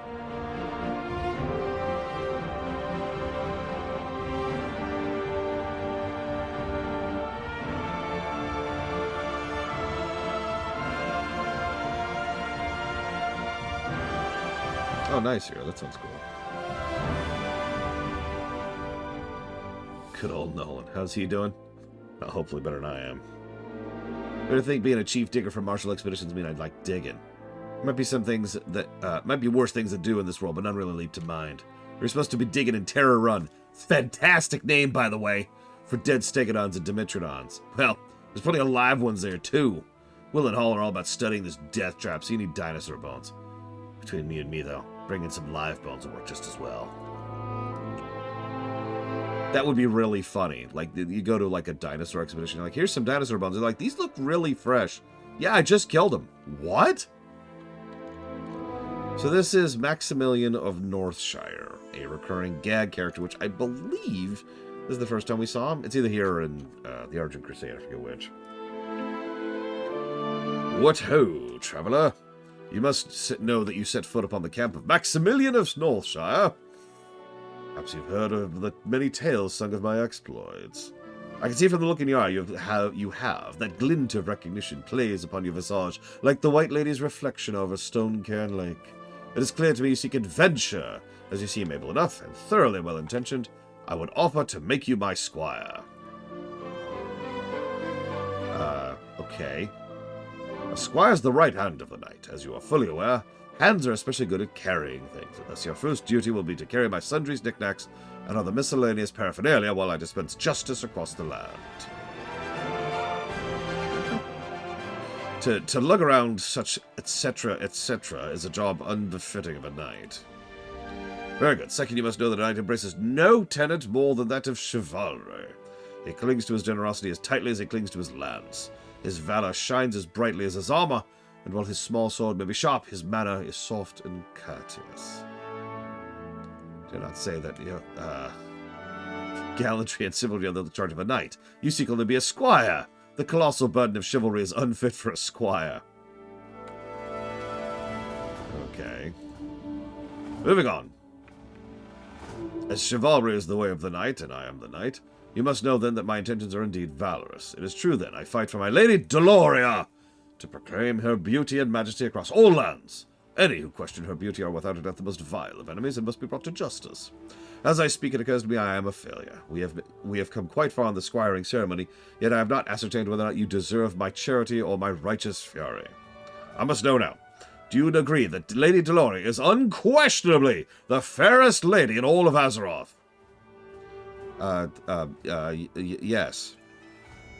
Rather glad to hear that, for you have completed your training. Woohoo! Is literally the dialogue turn in. Oh yeah, bagpipes, by the way. You please me. From this day forward, you are no longer a simple beggar, but a squire, loyal to Maximilian of Northshire. Prepare yourself for our first sally, good squire, for together we shall plunge our fists elbow deep into whatever they call adventure. Gross.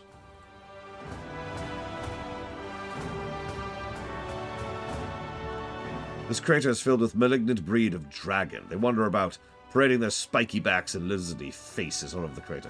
Don't let them fool you, these are dragons. But they are no minions of graceful Alexstrasza. They are vicious and in dire need of a hero's blade.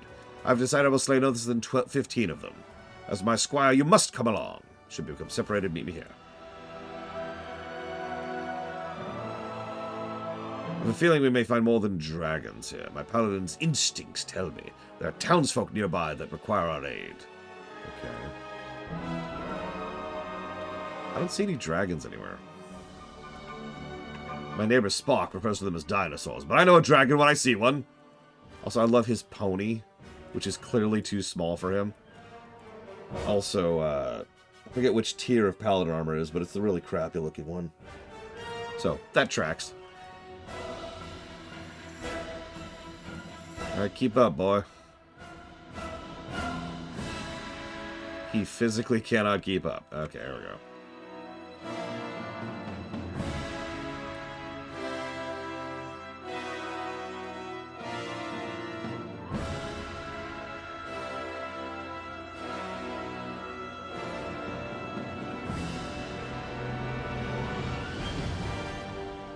We're still in Legion, although it's about to end. So that was Legion. I'm feeling Tier 2 again. There's a couple of good songs in it, but it's not mixed well at all. And that intro sucks. Honestly, no, I'm going to take that back. Tier 1. Bottom tier. That's just, Legion is just not a good login screen. Music. Which leads us to, ironically, what I personally consider to be the best login music screen, because of course it would be this one.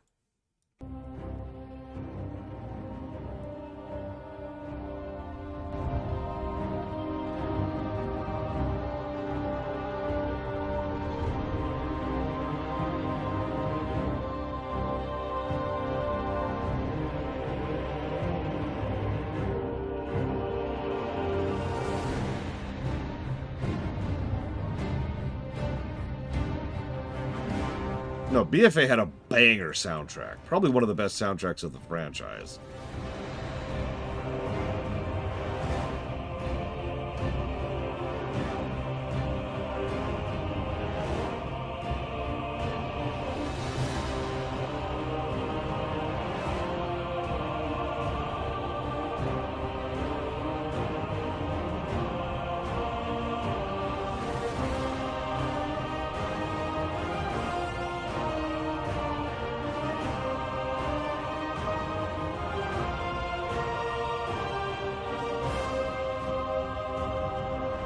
If I was willing to give them credit, I would say one of the things I like about the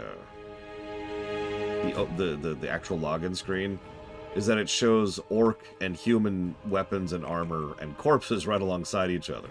futility of war, etc., etc. Problem is, we've learned that lesson like 5 times by the time BFA even rolls around, so it's just like, yeah,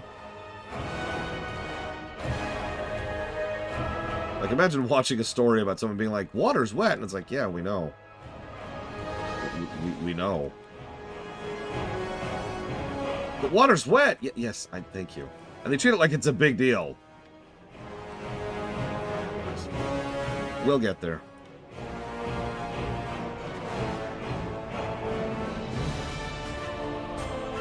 So here's Desaralor. Talk about a bombastic town song, by the way.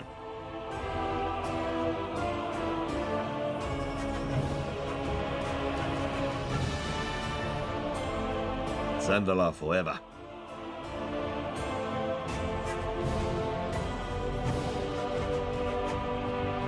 Which, near as I can tell, is not actually a reference to Black Panther. For real, there's no way. The timing of the release of the two things just does not coincide for that at all.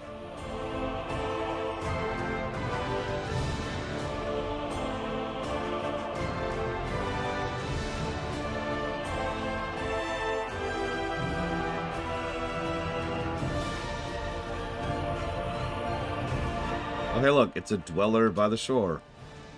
The town dweller's lost his crate to the sulphurous waters of the hot springs. Fear not, I only seek to help. Is that your crate that floats upon the water so agonizingly close, yet so perilously far away? Yeah, that's my crate. Move not an inch, it shall be retrieved. Deloria, the lady of my heart, tells me often that kindness to all is the height of chivalry. My squire will pull your crate from the water with post haste. Thank you for returning my crate. You're welcome. Fair maiden. And let's live on.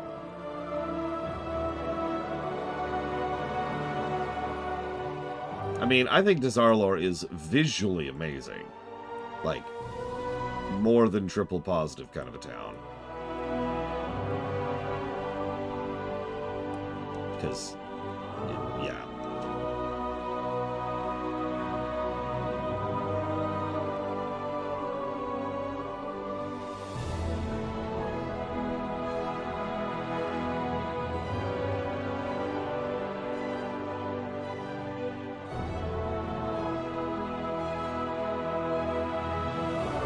Yeah, Desaralor was very clearly designed for flying, which is funny. Think about it. And that makes 15.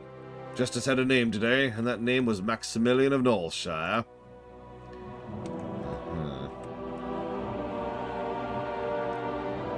I've done the battle for Desaralor a few times. Never managed Mythic Jaina. Because when we did it, they hadn't fixed it yet so you could do it without a full team.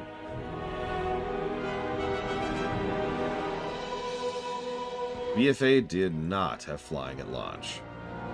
Neither did Shadowlands, by the way. On the subject. No, they wouldn't finally walk that crap back until Dragonflight. Luck is with us today. A town dweller before stuck in a crag without hope of escape. Let's go rescue them. Fear not. Maximilian of Knollshire has arrived to deliver you from your rocky tomb.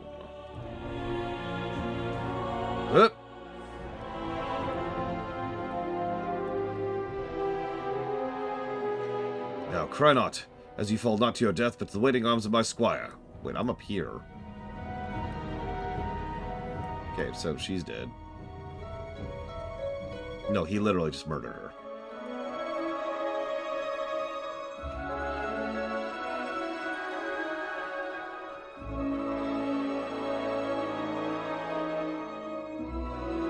Before I take my leave, you must be told it's not my fault you lay stretched on the ground, but the fault of my squire. Nevertheless, you are now freed from the mountain's grip and safe from harm.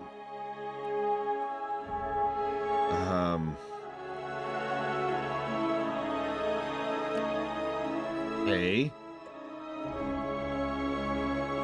Nope, no res. I'm just gonna let her stay there and die. Her fault, anyways, for being rescued by him.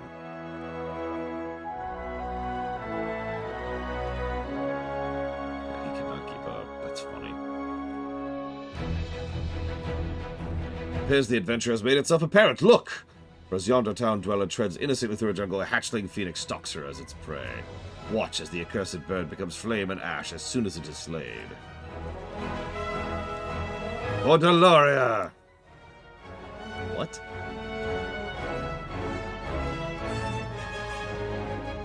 Curiously, the bird did not become ash and flame. A phoenix that does not become flame and ash is a dire omen indeed. If your curiosity nods at you, you may know your salvation was delivered by Maximilian of Knollshire.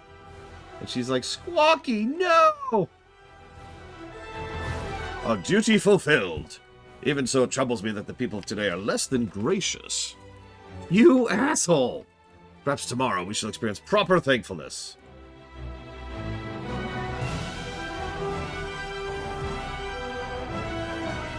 A moment of seriousness now. We have an important quest ahead of us. The treacherous dragons that plague this valley will not cease their mischief until we destroy the repugnant brood mother. Before we even attempt such a task, we must ask the light for its aid. I have seen the light manifest nearby in the form of spirits, though that's not what those are. That is not what those are.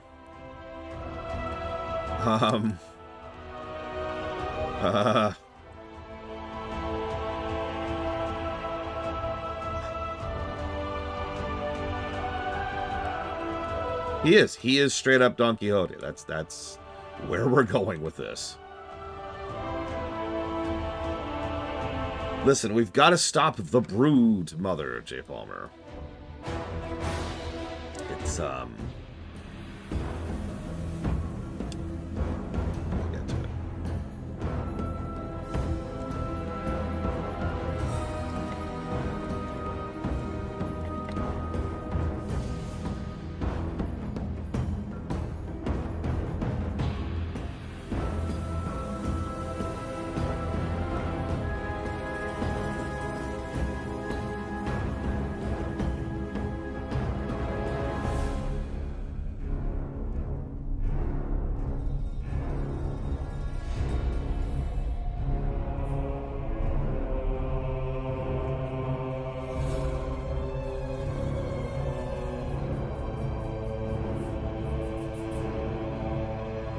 Think whatever you want of me, but they're not going to care if the bones they're getting are from ancient stegodons or ones that almost devoured us wholesale. I'll just be happy to get out of here alive. Excellent. Now if you'll permit me. Thanks for digging all these bones out of the ground for us and not hurting the native beasts anyway. Whether you really did or not, I don't want to know. Let's just keep it that way, okay? Here, take this. Be able to keep your lips shut. Oh yeah. One of the things I hate most about digging is the fact that half the time all you find is dirt. Yeah, it sounds like Minecraft to me. So I've been out here spending most of my time tinkering instead of digging. Let me show you what I invented. The Fossil Finder 3000. If it works properly, it should find the largest fossils in the area. Sweet, right? Okay, let's try it.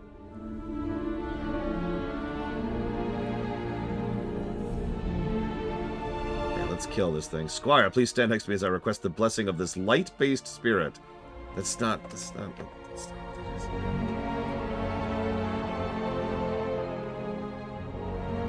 Sadly, it's not Larian's decision, Pillars of Snow. So,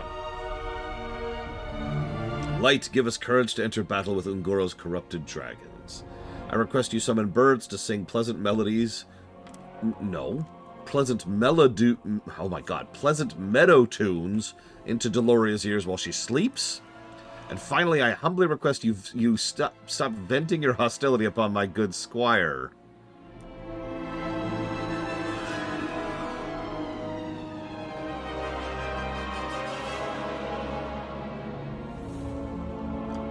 Light, give us courage we need to enter the battle with Ungoro's corrupted dragons. I ask you sprinkle wildflowers around the feet of where my beautiful Deloria, wherever she may walk. Finally, please find it in your heart to forgive my squire, for I see you are smiting him. Yeah, could you... Thanks. Might I ask you a question? What... Oh, right, sorry. What act have you committed to make the spirits so angry at you? I'm impressed that you had the patience to sit so still while they pummeled you so violently. Now we may proceed. The teeth and scales of Ungoro's greatest dragons await us. Uh-huh.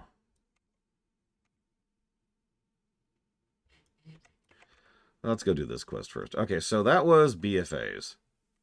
Now, I'm going to be honest, I don't actually remember Shadowlands. So, I'm going to go ahead and scooch over here, land, and say thank you, Diesel Edge, very, very, very much for 6 years of support. Always appreciate you.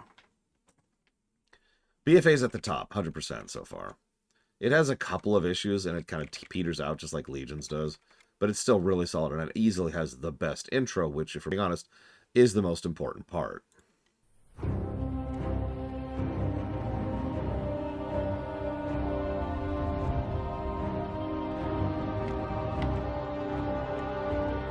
I'll put that towards Dealer's Choice and RPGs. Done. Thank you again. Yeah, it's the part most people hear, exactly. It's one of the reasons why Legions is so far down on my list, because the first part of Legion is...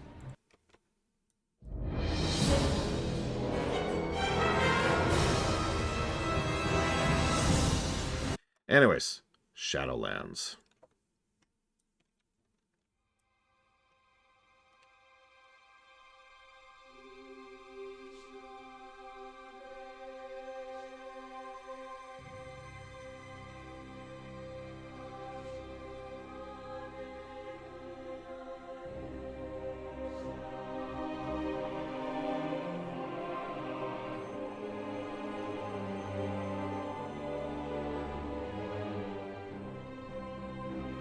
Interesting remix of the Dead music, you know, from Vanilla.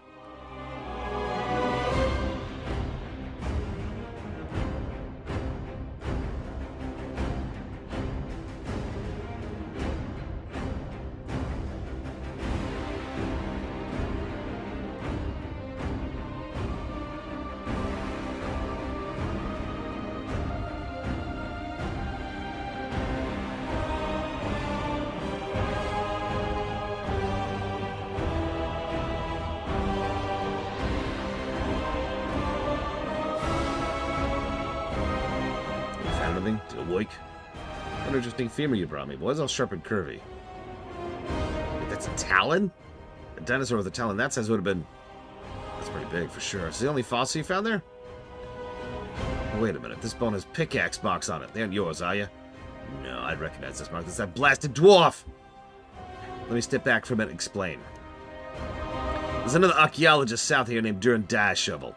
He practices a reckless, devil-may-care brand of archaeology that offends even me.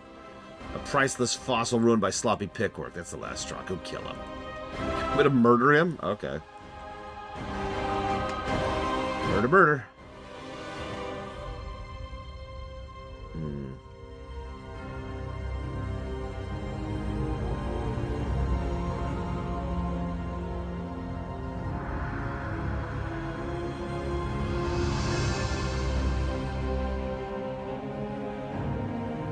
So far, this isn't nearly as bad as I would expect. Especially funny, because I really don't remember any of it.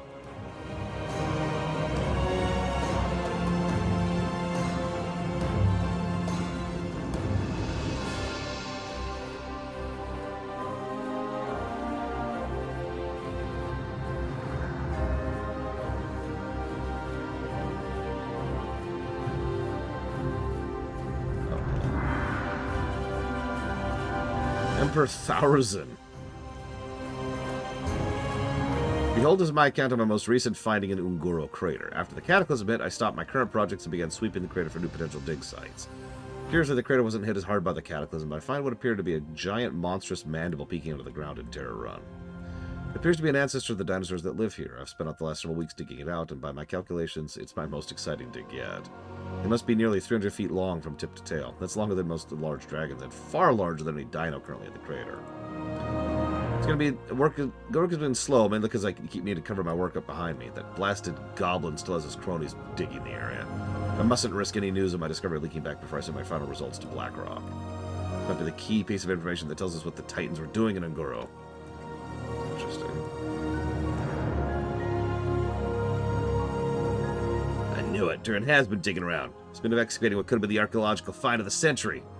Thanks, Idonux. You've been a great help. Durin's research touched on one thing that intrigued me. Jeannie Collin back in the camp was always talking about Titan this, Crystal that. Maybe she'd be interested. Go report to her. Yeah, sure, but first, I'm actually going to pause Shadowlands for just 1 second. No reason. What can I do for you? Okay. The time as we have waited for is upon us. Squire, Ungoro's broodmother will perish at my hands. The gravity of our task weighs heavily upon me. But with the power of the light behind us, that's not what those are, we are guaranteed to succeed. Are you ready to depart? Yes, let us go forth, my faithful squire. We sally forth in search of the dragon's despicable broodmother. Follow me. You should try using my stallion stomp ability. Her hooves will cleave the ground itself, stunning any nearby dragons. I do not look comfortable.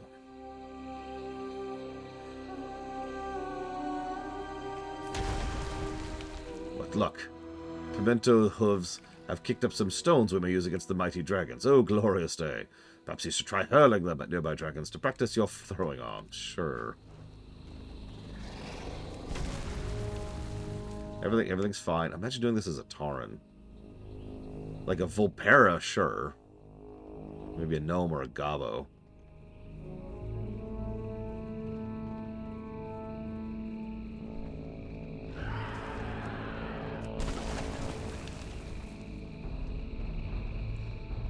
I see the dragon up ahead. She is long and dread than I first anticipated. You want me to go after a Devil Sar Queen? Are you high? Dragon, hear me out. I am Maximilian of Northshire, and I have come to deliver you. Your bloodshot... Ah, it's chasing us! Do something, throw rocks. I have no plan!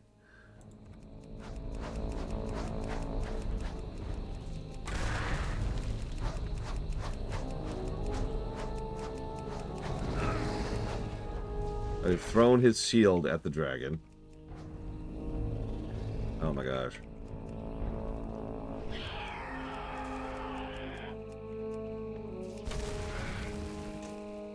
Keep throwing his armor. Yeah, there's one of his shoulder pieces. Yeah, by the way, Great Uther's Grost. Wait, I have an idea here. Throw my light-based blessed shield at the beast. That shield tossing worked remarkably well. Quick, hurl my holy shoulder plate. I have managed to remove my gloves. You may lob them at our foe.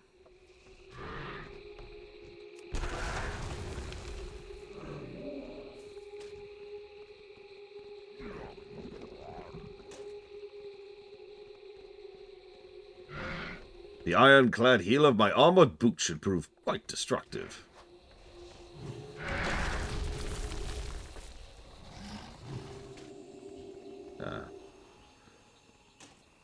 Eat my other shoulder plate, vile lizard.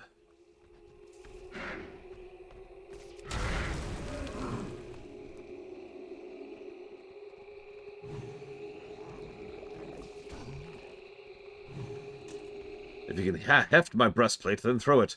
Throw it for Deloria.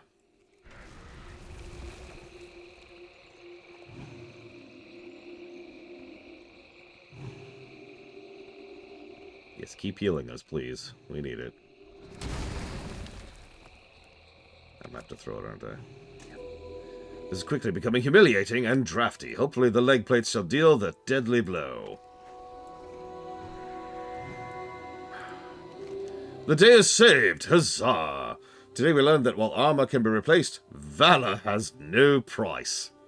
Because of your key involvement in this task, I hereby graduate you from squire to fledgling knight. You no longer have chains of servitude that bind you to me. You are free to serve other masters. Go with honor, young hero, for chivalry, of light, and for the beauty of Delaria. For restoration... Oh, okay. It's actually kind of a cool-looking shield. The trinket is a toy windmill, though. We're going to take the trinket, of course. Yeah, Don Quixote, J. Palmer.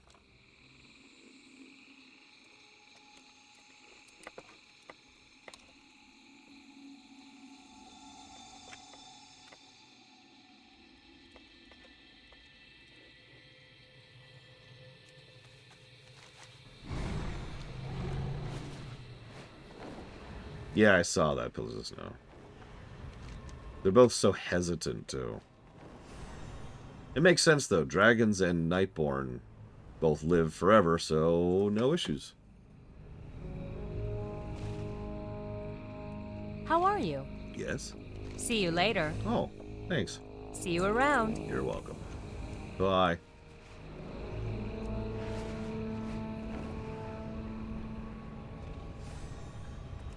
So yeah, plus to gameplay. I don't think I need to explain that one. I've already given that a plus to story, because of course I did. It would be really easy for the Maximilian quest to wear out their welcome, but if you're paying attention, they really didn't. It's like there's the initial quest, which is talk to him. The second quest is go kill some dinosaurs. And it's like, alright, go help some people. Then, gain the blessings of the light, which means just standing there. And then finally, go to the vehicle section we just did, and that's it. I don't remember if Maximilian shows up in Legion. I know he shows up in Cata, which I know sounds like a strange statement, but what I mean by that is he shows up during the Molten Front. Yeah, no, honestly, I don't want to say that F14 is the worst game in the history of the...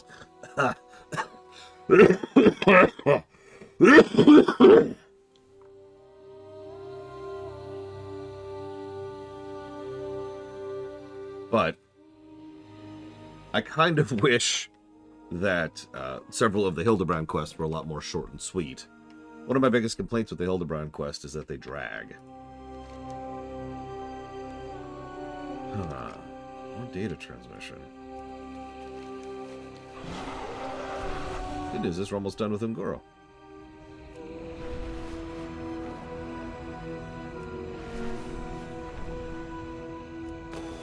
Ironically, yeah.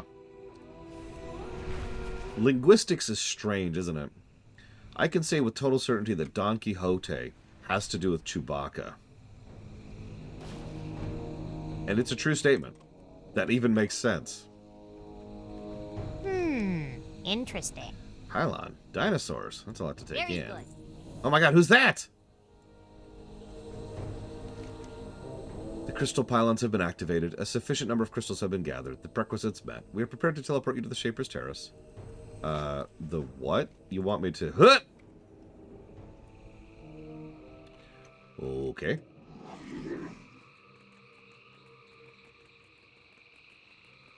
So, this is Noblia. I feel very bad for Noblia.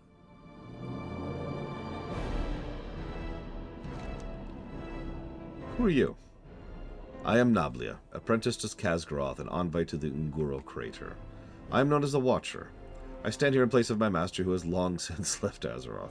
He once stood in this very spot as he shaped many of his creations.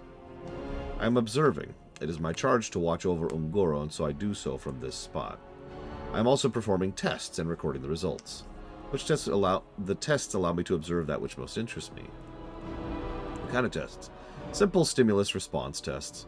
Normally my kind does not interfere with the matters of Azeroth, but in Ungoro we are free to take a more direct approach. See, Ungoro is an experimental ground. It's our right to do so. For example, say Khaz'goroth wants to know what happens to one of his creations if it is exposed to sulphurous hot spring. He can wait for millennia, observing and waiting for the creature to accidentally stumble and fall in. Or, in Ungoro, he can place the creature in the water himself. Not exactly. Many of my creatures existed in the crater long before my master arrived, but some did not. Nevertheless, we observed them all, without prejudice. Why are you telling me all this? When the cataclysm struck, it disrupted the cloaking mechanism that keeps this terrace hidden. At that point, it was only a matter of time until the intelligent races discovered me here. That was a scenario that, quite honestly, we did not foresee. It required us to perform some new tests, and you are my test subject. Did you create me and the rest of my race? I'm an orc. Seek out Bronzebeard. He has already learned much of what there is to know about us. He is teetering on the verge of another discovery. That's true, by the way. We will see that in Cata. I have been watching you, Eindenukes. Your arrival is not unforeseen. In fact, your arrival has been predetermined for some time now. Yes, it does. All of the PRs do. Pillagers know. When my master shaped what you would call Azeroth, he designed Ungoro to be an area for experimentation. You might call it a Titan petri dish. If you seek further knowledge, pull the levers behind me and complete my tests. Sure.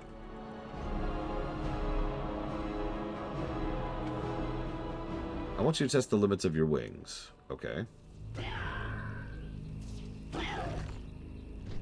There we go.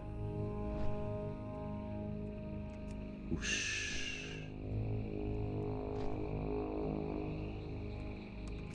Fly above the jungle canopy. I can do that. Up, up, up, up, up.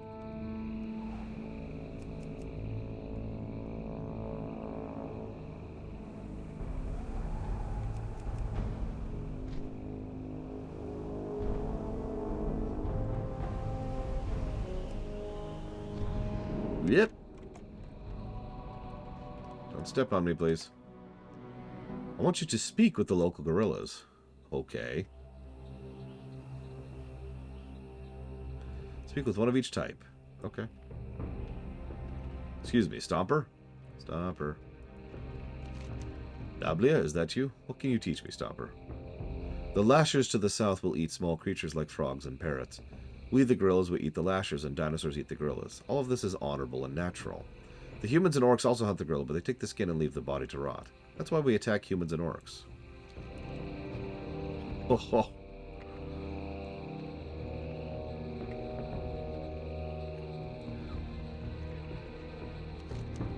Can you teach me? Individual strength is important, but tribal strength is more so. Our tribe is only as strong as its weakest member. Fascinating.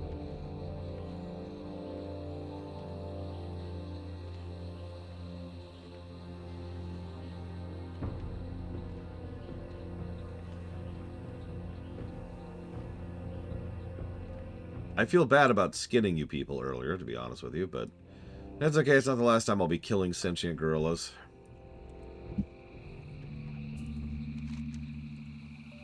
A few of our tribe have harnessed the power of thunder. We use it to defend ourselves against invaders, whether they be human, orc, or dinosaur. Our thunder stuns dinosaurs, you know. Really? Chrono Trigger references. Oh, interesting.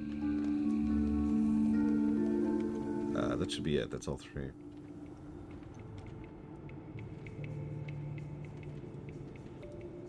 That's right. You work for me now, Mr. Red. I mean, Mr. Gorilla.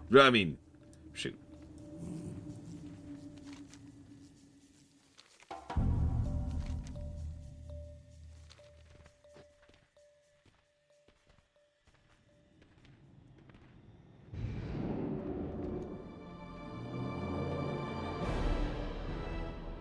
I want you to pit the blood petal against one another. Okay. Challenge and defeat another blood petal in one-on-one combat. Okay. Come here.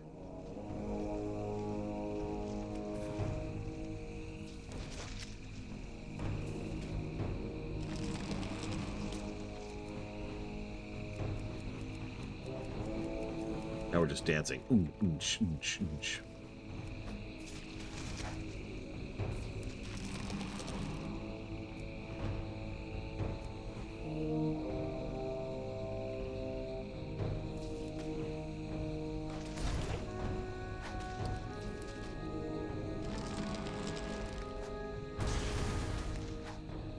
Dance up here. Oonch, oonch, oonch, oonch, oonch, oonch, oonch, oonch.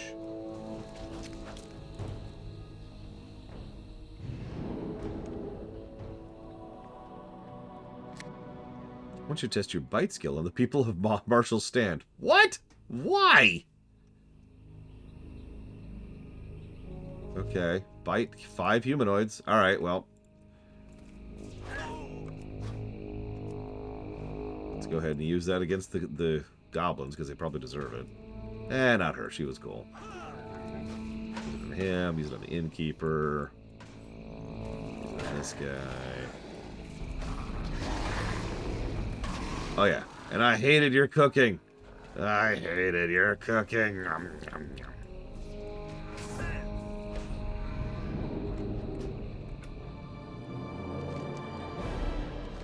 You have proven to be both wise and agile. You have my blessing to take your newfound knowledge and spread it as you continue your journey.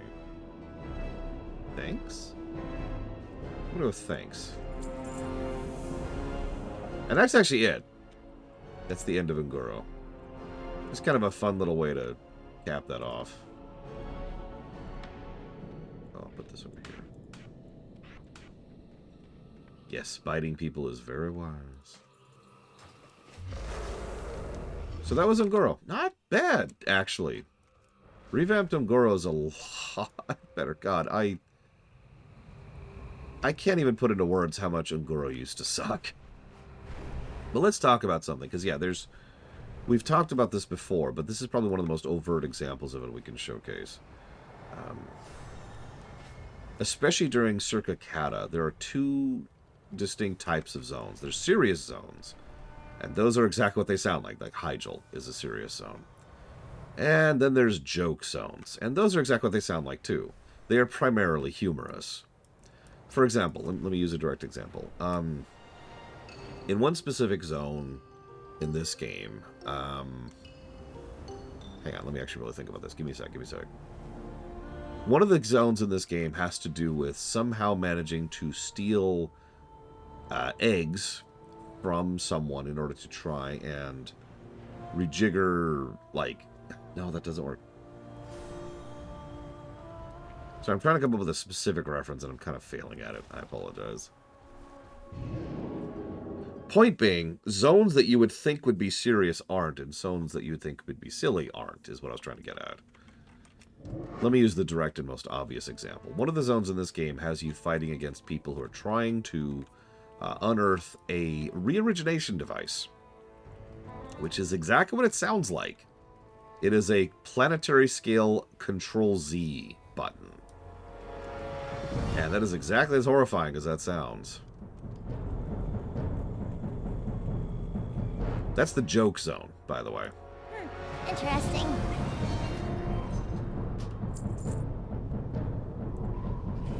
Yeah, let him go. Eh. Be careful out there. What? No. Ah.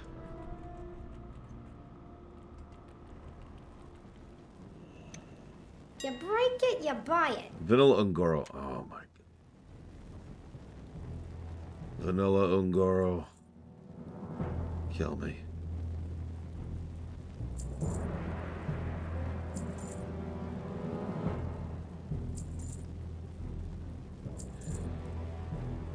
I don't even know how to put it into words. It's imagine whatever horrible vanilla zone you're thinking of in your head just right now. Just picture a bad vanilla zone, okay? The pleasure was Now, don't increase the awfulness, but increase the density of it. Ungoro was incredibly grindy. Like, there was so much. And so it was pretty much just the same kind of bad zone that we'd seen, you know, for most of vanilla. Except for the fact that it just kept going and going and going and going and going and going and going and going.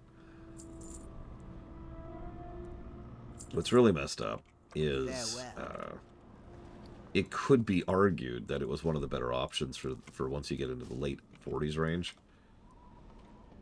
I'm not sure I would agree with that, but, you know, it was something. Now, I forgot to do something earlier. No, not this. Keep your weapons sharp. Oh, whoops. Goodbye. That's the... Stay strong. Keep your weapons sharp. Okay. Picture a vanilla zone that isn't Ashara. Work with me here. Work with me.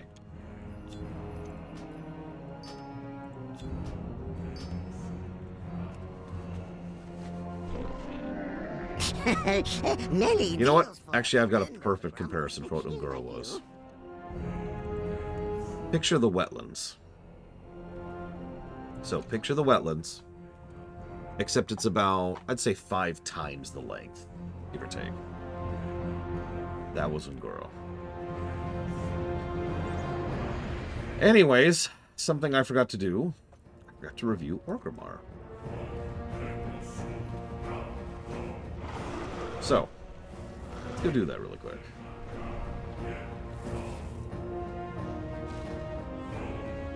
First of all, there's our entrance, front gate. Not too shabby.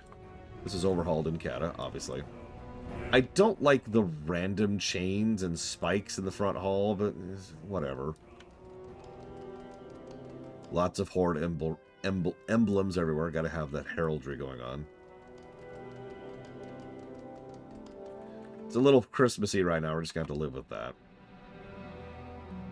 Yeah, a lot of metal. A lot of Garrosh's era of Horde architecture here. Most of these buildings are directly inspired by the stuff they did back in Wrath. And yeah, it's very militant, for good and for bad. Ignore this, hey, go do Shadowlands quest right there. Just ignore that.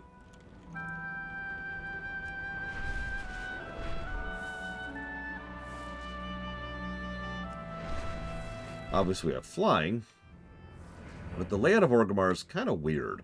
Both Orgrimmar and Stormwind don't have great layouts. They're not terrible, but they're not great. So, like, we've got some random houses and stuff. This is one of our innkeepers right here. And there's our auction house, and there's our bank. Not terrible, it's just functional. In here you have your, hey, this is where you go when you need to find quests. You notice that E-Trig had like 7 quests from here or something like that. Over here's a crafting area. Okay. Now, one thing I do like about Orgrimmar over Stormwind, the Traveler's Log stuff is right frickin' here. Right in the central area. So that's actually pretty good. I like that. Scooch up. Actually, I should probably be doing this without flying. So, hem. Up. And up here, there's our PvP stuff. Over here is the allied races with the embassy. And of course, Chromie with Chromie time. Over here is where the trolls used to be. Why is there a portal to the Nighthold that I can see and interact with here? Why is there a portal to... Okay, I'm just going to ignore that. I think the trolls are actually back now. And I am right. So yeah, here's your troll section. I do like the variance in architecture over here. And of course, we've got old Orgrimmar architecture over here as well, which is funny. Rear gate, which they've never really done anything with ever.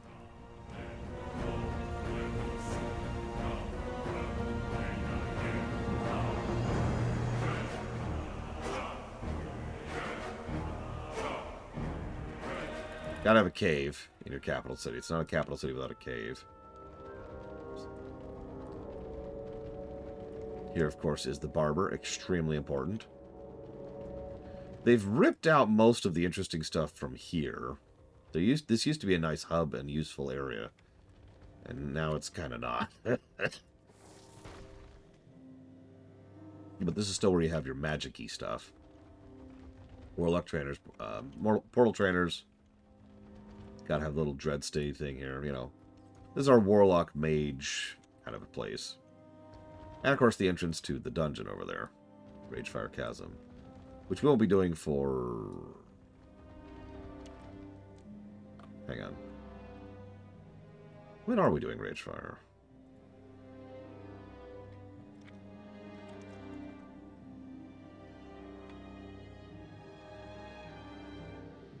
Huh. No, I was right. Pandaria. We could do it now, I guess, and just lodge it for later, but... Pandaria is when they overhauled that. Here's Trade Lane. I'm going to scooch to the end so we can see it from the proper angle. So over here is the trade aisle. Big old valley. Over here is where the transmog is, if you ever need to use it. There's also another one closer in. Yeah, the drag. Up there is some of the... This is all profession trainers. I don't know why I'm going into specifics. This is just all profession trainers. There's the orphanage. The drag is probably actually one of my favorite spots of Orgrimmar. This feels more Orgrimmar-y than the rest of it to me. And I admit I am completely biased because I'm thinking in terms of Warcraft 3, but I stand by that.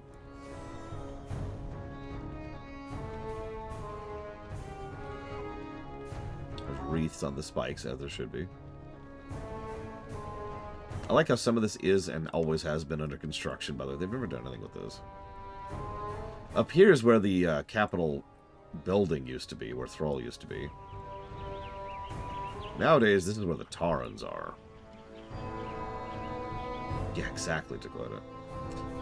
This is probably my single favorite spot here. Obviously, it's got the Tauren architecture, which I'm fond of. But this, in pure gameplay terms, is one of the perfect gameplay hubs. I'm not even joking about that. There's your hearth, right? In fact, I'm gonna hearth here. Ah, I've been expecting you. So, yeah, some greenery, which is nice. Still some kind of good, you know, aesthetics. Bank. Guild bank. Auction house. Repair vendor. Boom, boom, boom, boom. And each of these is seconds from each other, even just while walking. This is a fantastic gameplay hub. It's exactly what a gameplay hub should be. It is central spoke where you come in, and everything else is just right there. Boom. So from a gameplay perspective, this little spot is awesome. That's why I recommend people Hearth here.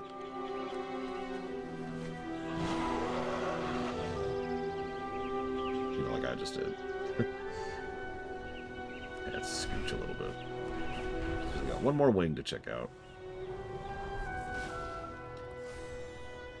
Can you get up? Kinda, yeah, Mr. Red. But, well, there's a reason the underhold exists. So here's the Valley of Honor. Another random inn over there. Random bar. Most of this stuff is used for quests more than anything. I do like this little side area where there's just a variety of mounts. And there's where we freeze our experience. What are you? The eternal sun guides us.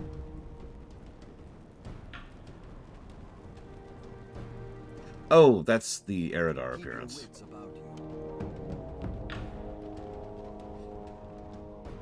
If I'm not mistaken. Yeah, this is where you hang out if you want to just have a nice place in terms of appearance and cosmetics. Like, this is where the Pandaren are, for example, the Huojin. And over here is where I used to spend a lot of time, because this is where blacksmithing used to be done. Oh, I'm sorry if I looked them. I actually know what you mean by that. I count individual interactions of me losing my temper, because it happens very rarely. But it sucks every time it does. Of course, we do also have another, our third and final, I believe, auction house right there. This is also where people do a lot of fishing. In fact, there's a fishing achievement that I don't think I've ever gotten here. And I never will, because it's just an extremely rare fish. It's just fish. It's just fish for a really long time, and then you'll get it. There's the arena? I'm not even sure if that's actually active anymore. Some target dummies in order to practice builds on. Gotta have your target dummies. Very important. Very important.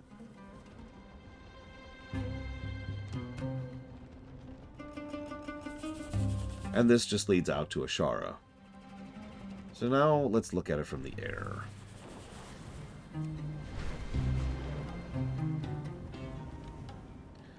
Unfortunately, Orgrimmar is one of the very rare cities that actually looks kind of worse from the air, in my opinion. Oh, don't mistake me. I kind of like what they've done with it, but, like, it just, from a pure visual perspective, it's like, oh, okay. That's, yep, that's Orgrimmar.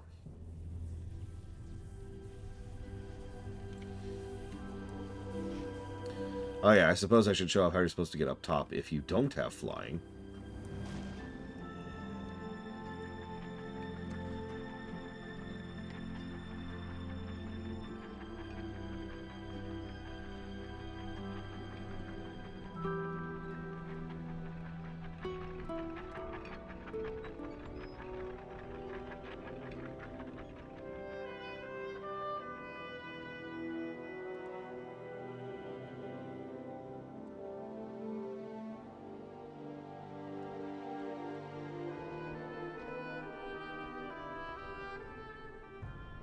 Alright, hang on.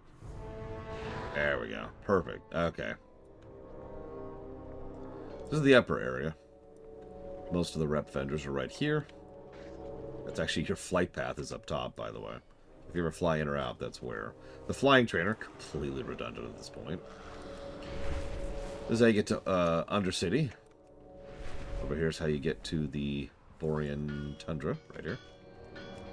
And actually over here is how you get to Stranglethorn Vale. Right here.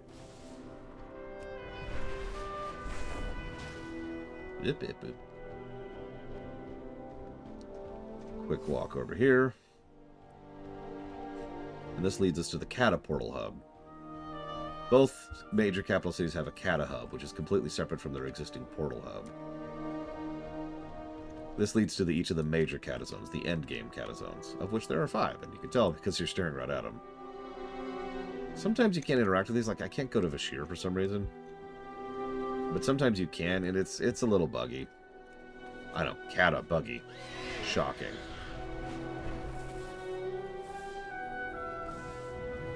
Also up here is the real training dummy area. I don't know why you can only fly up here, but whatever.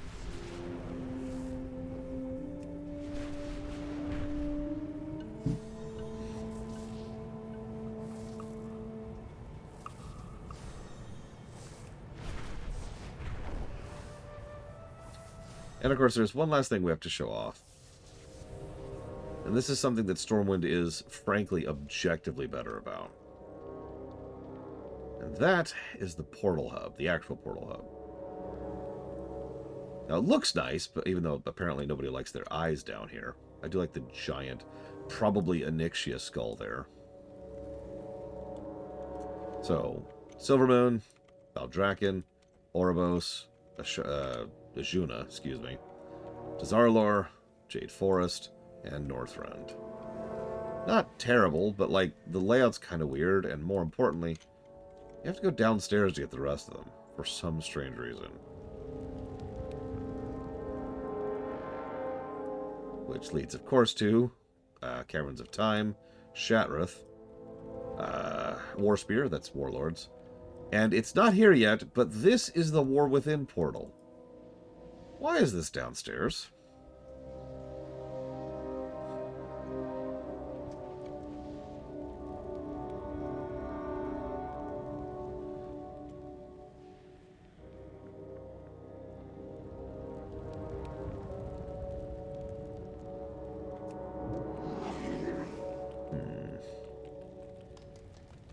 Complaining aside, there's a couple of things that Orgrimmar does quite well, and you can see both of them right on this screen.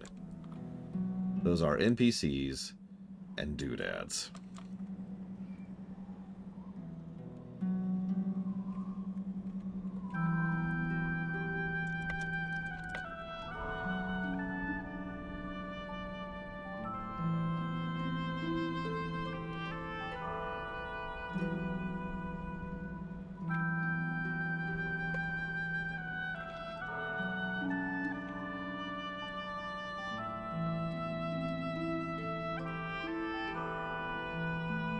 There are a few zones, cities in this game which have better NPC set dressing than Orgrimmar and Stormwind. There are not many of them. You probably just saw, there was a frickin' Drakthir just wandering through town. Like, ignore the players. Imagine all the players are just gone for just a second. One of the things you'll see here is a Dragon Isles adventure. This happens constantly, right? This is a regular repeating thing. The Dragon Isles adventure is, of course, going to go to the Valdrakken portal. Boop. There's a Zandalari adventure. Yep, they're going off to Dazarlor. There's a Pandaria adventure going off to Pandaria.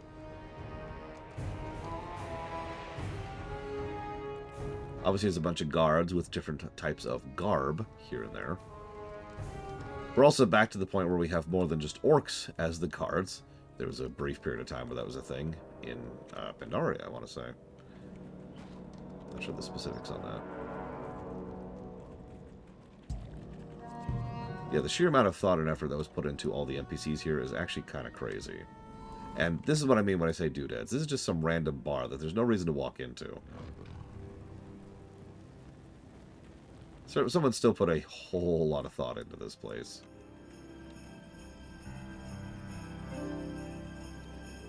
And I would be remiss if I didn't mention these guys. Periodically, an NPC will walk up to one of the traders groups and say, hey, I would like to purchase this. And it's all story related, right? Aethys here is trying to purchase a peace offering for Jaina Proudmoore. No, literally, that's actually what he's here to do. And there's several. The Gob Squad shows up. The Zandalari Trolls show up. Mancrick shows up. I mentioned that earlier. This is a very nice touch. Very good NPC set dressing. And again, There's also just roamers, like this Thunderbluff Protector's just doing here. There's some concerned onlookers trying to figure out what's going on. Commoners dressed up for whatever the local event is. That's time-based, but it still adds to the flavor of things. Mr. Bah Humbug. Oh yeah, the robot from Mechagon Show. I forgot about that one. Talia Menethil. We'll talk about her much later. She hasn't even shown up yet. She doesn't show up till Legion. People from the afterlife. Don't question that too much. It's good stuff. I like it. I like it. I like it. I like it. It'll be interesting to compare it directly to Stormwind, because I think Stormwind does several things better and worse. But we'll get there. Yeah, don't think about the Kyrian. It's fine. Doesn't exist. Doesn't exist. Doesn't exist. Nah. Let's go start Felwood.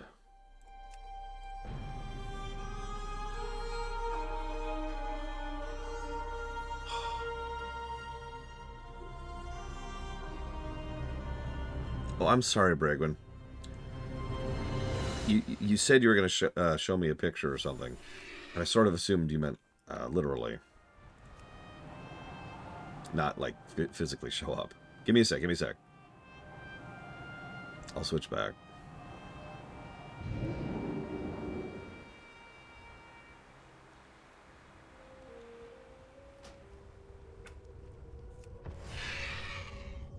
Is this it? Here's Moonglade. We will not really be reviewing Moonglade because there's nothing here. Like, it's a non-zone. It's like reviewing Deadwind Pass. We can look at the visuals, but it's another elven forest. So, nothing to review. Moving on. No, we're going to Hornsville.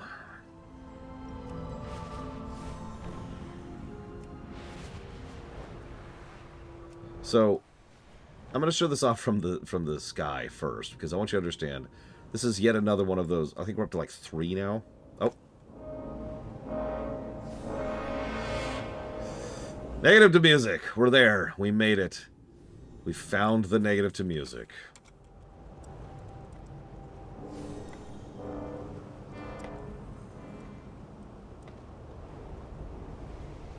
Damn. We all knew it was coming. This is I think we're up to 3 zones so far that look worse from the air. Look at this. This is Felwood from the air.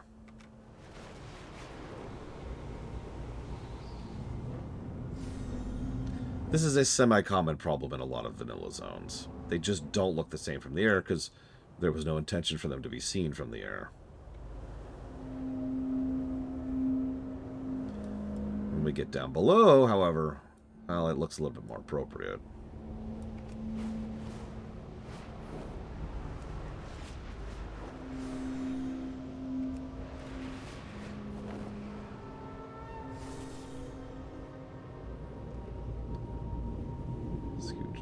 Here-ish, I want to say. Maybe not. Oh, I am wrong. Okay, sorry.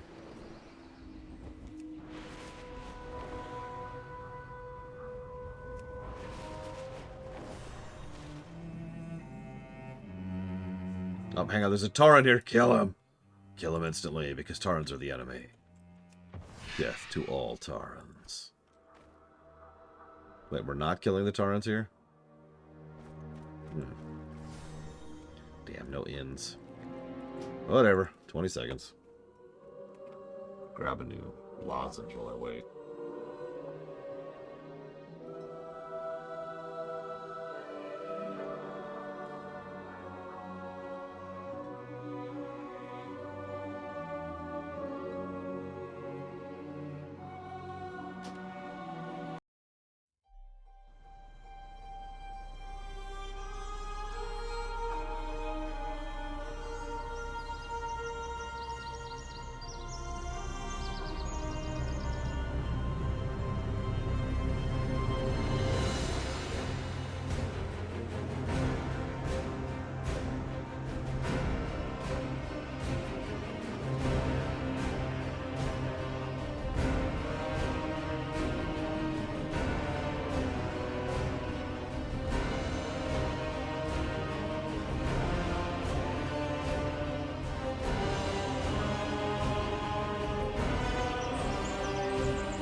call that flow, Lord Harrimont. And yes, I've been giving pauses for that. What are you doing in Gromgol? Oh, I can get to Gromgol. Give me a second. Or a minute.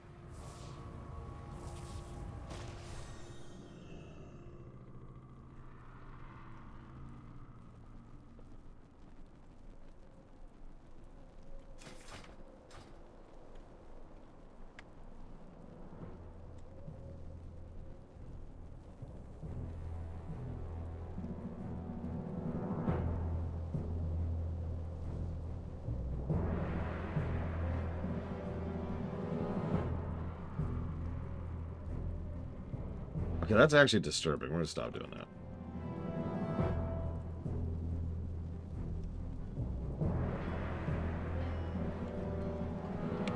I can make it. Oh my god. Oh, that's a suit. Look at that.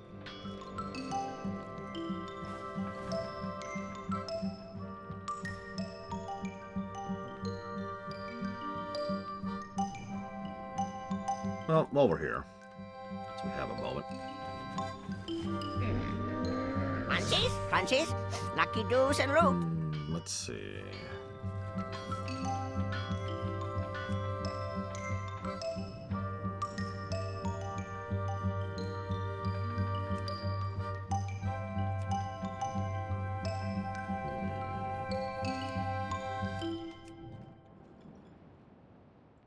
Oh man, that would be cool to go to.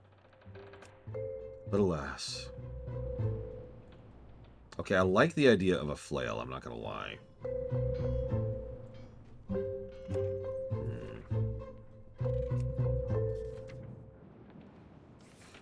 We can also go with one of my many artifact appearances, which of course I have. I got most of them.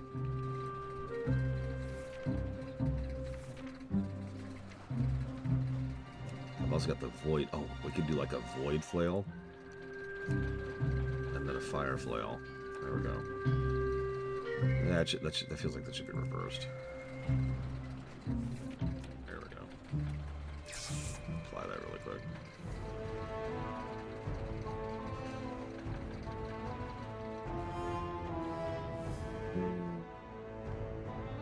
I don't think I picked it up, Lita Fairy.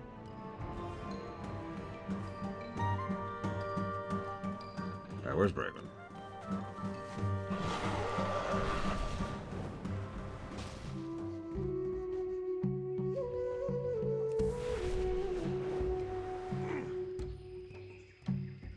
And this is the amazing and stunning appearances. So rate her Mog.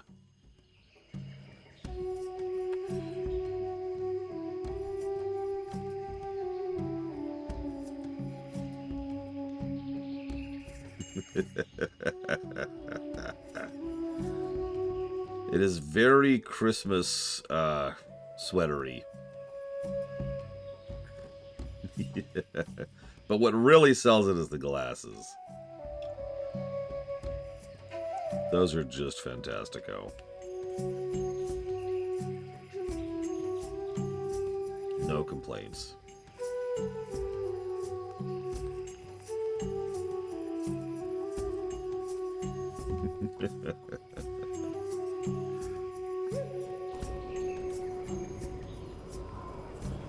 Yep, most stylish troll this side of the maelstrom.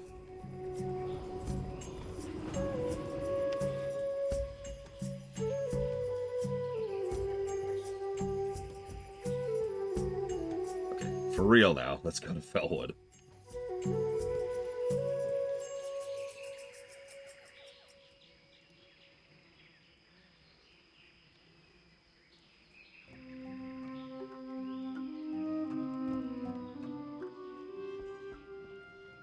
By the way, flails. I already like it. I already like it. What are you, a shaman? Yes, I wield void and flame. What?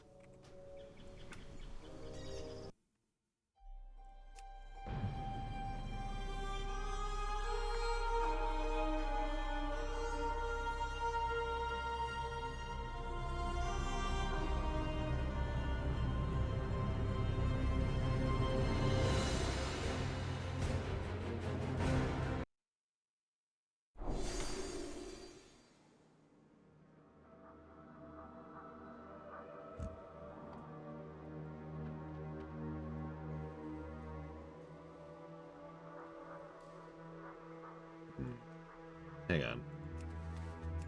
It's unlikely to get a new staff, since we already have a 362 staff. Oh, I have just the thing, Wanderer. What do we got? What do we got? Perfect. That's a very druidy staff, right?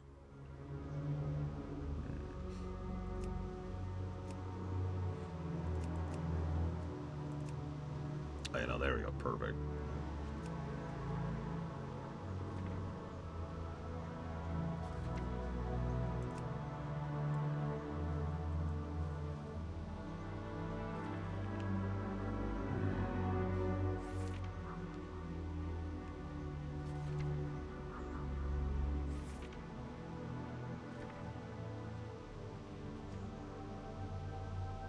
I'm not actually sure I have the Entorus one. I haven't farmed Entorus that much for cosmetics yet.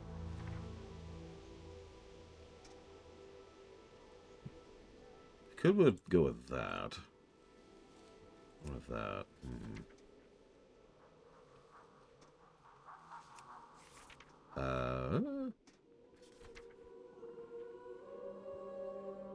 So that's BFA. So this is Legion stuff. I think Wrath mobs are worthwhile to hunt for. Some of them are. I'm probably biased. I probably already got all the Wrath mobs I really want at this point, aside from just completionists.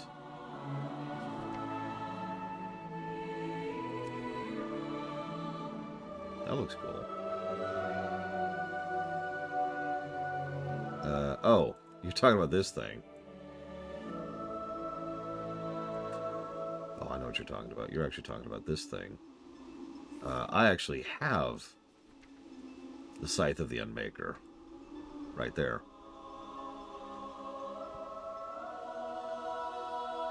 Sure. We'll do that. Beware of Yeti. That fits for a druid. We're the last of the Furbog race. No, you are not. The Furbog village to the south is home of the Deadwood tribe, sworn enemies of the Timbermaw. They are corrupted and foul like so many others, driven mad by the taint of these woods. Something unusual has occurred near the village, though. Travelers come here saying that the totem next to the road has spoken to them. I've heard nothing every time I approach it. Maybe it'll speak to you. What brings you here? If it makes you feel any better, Lita Fairy, I got this when Entorus was new. So I actually used this actual scythe on my warrior, who was my main at the time, as my two-handed weapon for my arm spec. Greetings. At this lake, the crystal of Zin Malor was stolen by the Highborn. The crystal was a powerful artifact that bent arcane magic in wild and unpredictable ways. It could only be held by the worthy and brought doom upon others. The spirits that wander here spend generations, each shackled by Zin Malor. Go to Winterspring and finish that quest chain later. Del Madris. Greetings. The cleansing of this forest has been a grueling process. For every success we have achieved, a new challenge has arisen. The Jadefire Satyr have been a constant nuisance. They seek to corrupt the forest as we seek to cleanse it. Now, we have taken steps to begin eradicating them from Felwood entirely. Probably should have started with that, actually. Farewell. I mean, they're satyrs. I've been expecting you. The sickening corruption of demons pervades this entire forest. The soil, the trees, the animals all grow thick with fell magic. We of the Emerald Circle have grown to cleanse this forest, and doing so requires a constant battle. While some life here can still be healed, the bears and wolves that wander nearby have been twisted too far.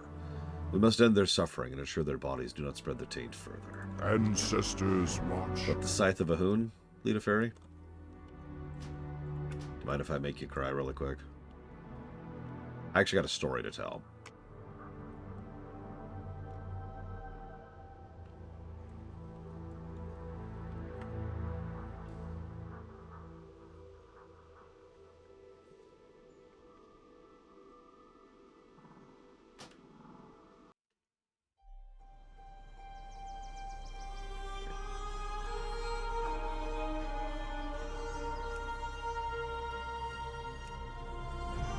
Here's my warrior, with the sword that Pillars of Snow just mentioned, which I also got back in the day, when it was new. I had bizarre luck I got every one of the special cosmetic weapons in Legion except for one, which is the stupid mace off of the Maiden. I don't even want it. I just wanted it for collection's sake. Never got it to drop.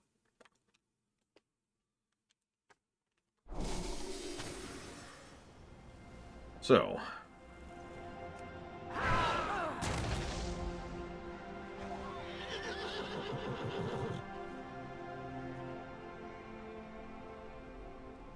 Here's my bank. Need help? And you may or may not notice this right here. The Frost Scythe of Lord Ahun. This item has been removed from the game because this is the one from all the way back in BC. Or Wrath, or whatever it was. I'm pretty sure it's BC, though.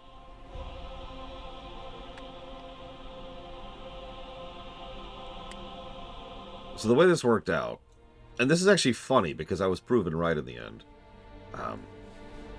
When they first added these events and the Frost Scythe could drop, it was a mage weapon. I guess I should say it's still a mage weapon. And my the main mage in the group pretty much insisted that he would get the first drop. And I slammed down on that and I said, no, the first drop will go to me.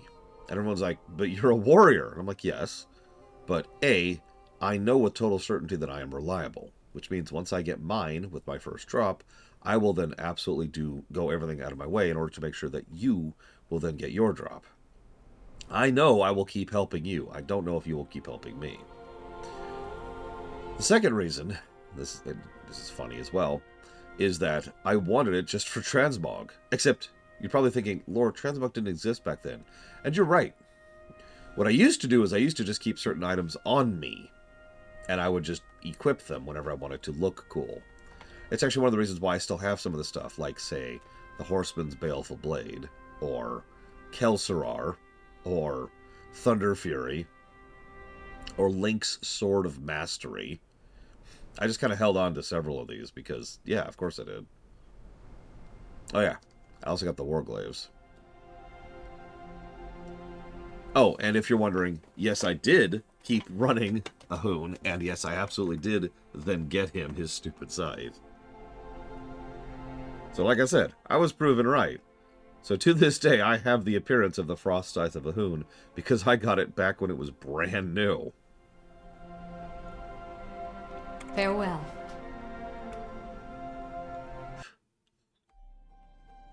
Back to modern stuff.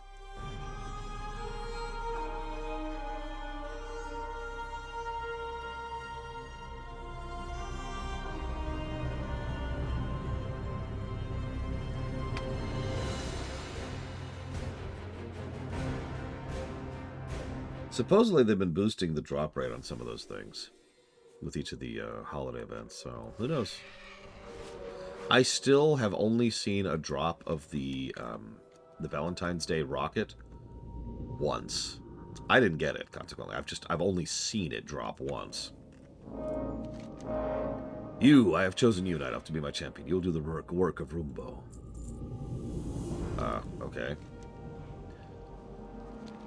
You, Wanderer, bow before the mighty Rumbo, great god of the Timbermaw tribe. Hear my will. The evil Deadwood tribe lives in the village behind me. They are big jerks. I mean, they sully my name with their wicked misdeeds. They persecute my cherished Timbermaw tribe and hurt them. I demand you inflict justice. Defeat my Deadwood, and I'll give you my favor. Yes, the favor of Rumbo. Rumbo hungers. The Deadwood jerks have stolen all their honey from the Timbermaw tribe. We saw Rumba saw them do it. Now Rumba must have that honey. Take this stick. Yes, this stick. Take this stick and use it to steal the honey from the beehives. Rumbo must have as much honey as possible. This is vital. Okay. Oh, right. By the way, the scythe does look pretty cool when you're in astral form here.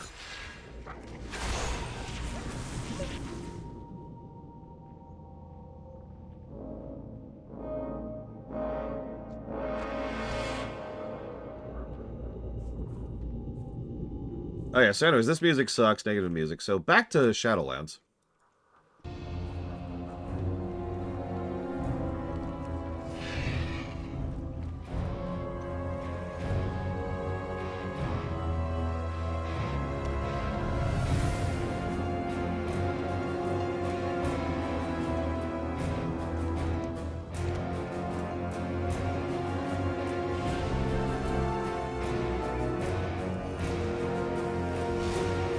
Maldraxxus is such a bipolar zone. Like, it's basically Valhalla, but it's a really interesting take on Valhalla.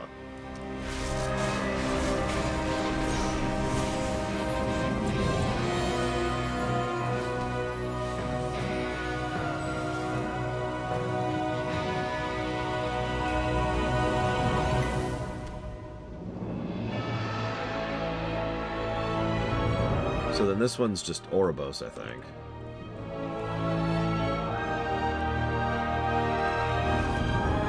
Yeah, a very corpsey Valhalla. It's a good way to put it. Yeah, Oribos, probably objectively the worst capital city in the entire game. Like, we talk bad about, like, Exodar and Silvermoon. Oribos is trash. It's also...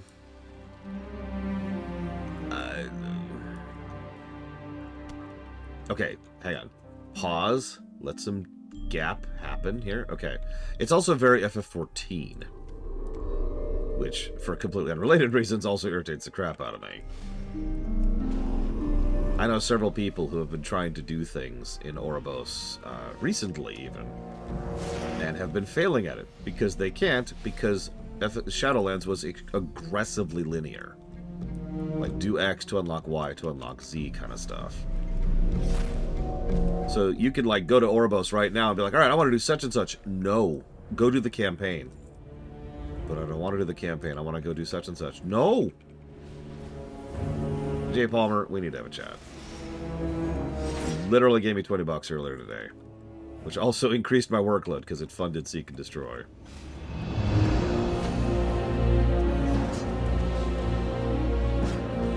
Yeah, the leveling route is aggressively linear. Which is actually unusual for, WoW.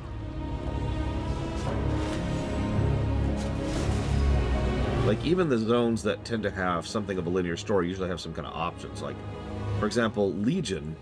oh my god, Legion. Legion lets you pick a zone and then do a zone in whatever order you want to. Very Mega Man approach. BFA did the same thing. Dragonflight's kind of a weird one, because Dragonflight's kind of linear, except it's not, because you can skip ahead and just do the next zone if you want to. The zones naturally lead into each other, but you don't actually have to do them in order.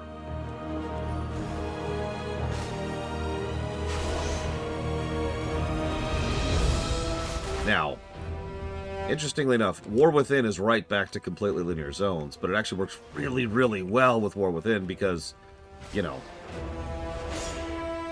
War Within is an extremely good expansion. Bees! Bees! Bees! Bees!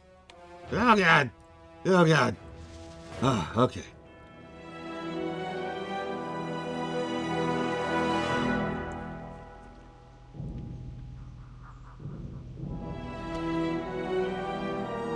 Alright, what are you adding here? Okay, so I've never heard of what you're mentioning, J. Palmer. So I'm afraid you're going to have to clarify a little bit.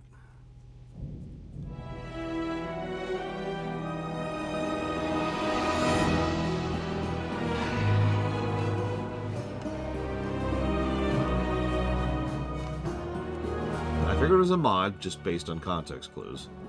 I'm pretty sure you know we've already covered Halo 1. Okay, real talk, I love Revendreth. I do. Revendreth is actually just an amazing zone for many reasons. I don't like the main theme of it. It's very on point.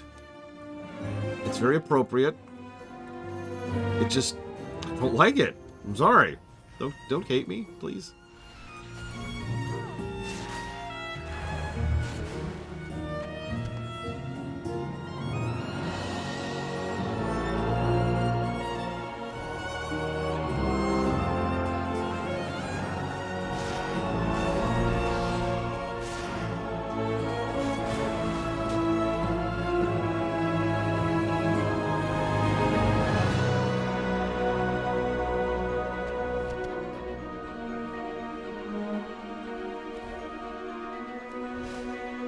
Oh, I'm not going to spoil that, Spartan. We'll get there when we get there.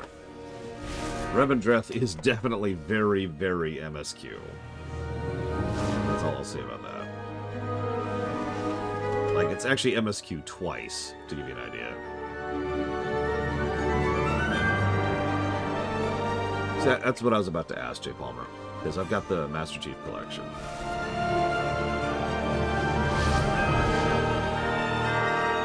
I suppose. Alright, well, I can't see any reason to say no. Not sure my opinion will be worth giving on it, but I'll do my best. So, we'll call this Halo SPV3, just to simplify. Thank you, Jay Palmer. Oh yeah, Revendreth is very, very much... You brought flying, right? Which, once again, as a reminder, you didn't have flying at launch. Legion did that, too. And BFA, frankly. Here's a zone clearly designed around flying. What? No, why would we give you flying? Go do Pathfinder in 2 patches.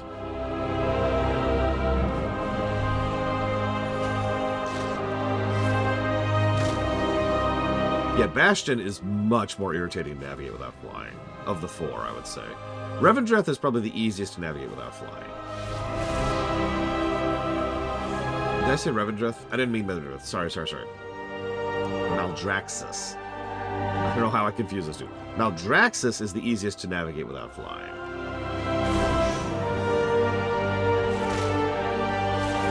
Ardenweald, and then Revendreth, you start to have some issues, and then Bastion. Ugh. Alright, so that was Shadowlands. I'm thinking like low, like tier 2 at the highest. Okay, so I don't remember this song. So this is the big one, because remember, this was my favorite visual intro title screen. So let's see how well the music does, because if this can usurp Wrath and Kata.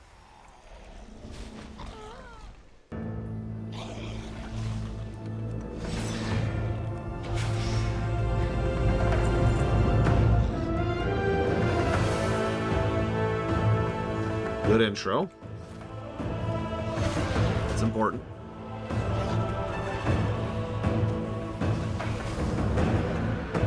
Towards the bottom, Jay Palmer.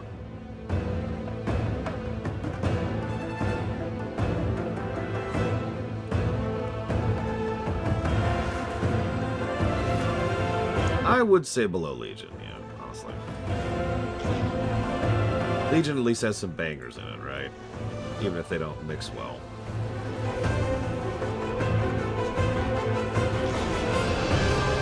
Oh, okay. Apparently I can't deal with 5 at once. That's good to know.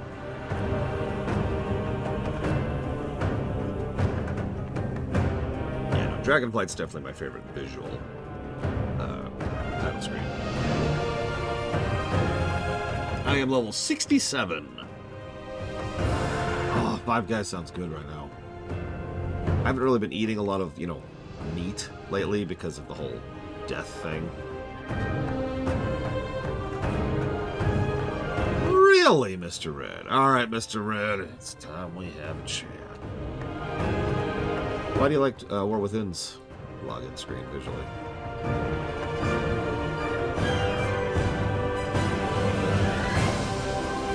Favorite motif from Dragonflight? I don't care that you hear it all the time while you're flying, it's still awesome.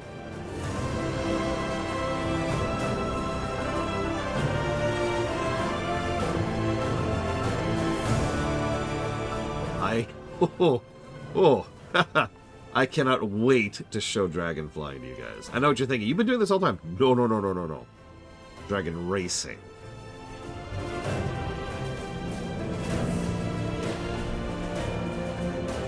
Dragonflight isn't flawless, but God, it was such a return to form after BFA and after Shadowlands. It was shocking, if I'm being blunt. If I could use a parallel, how many of you are familiar with the Trine series? It's a series of puzzle platformers. There are 5 of them.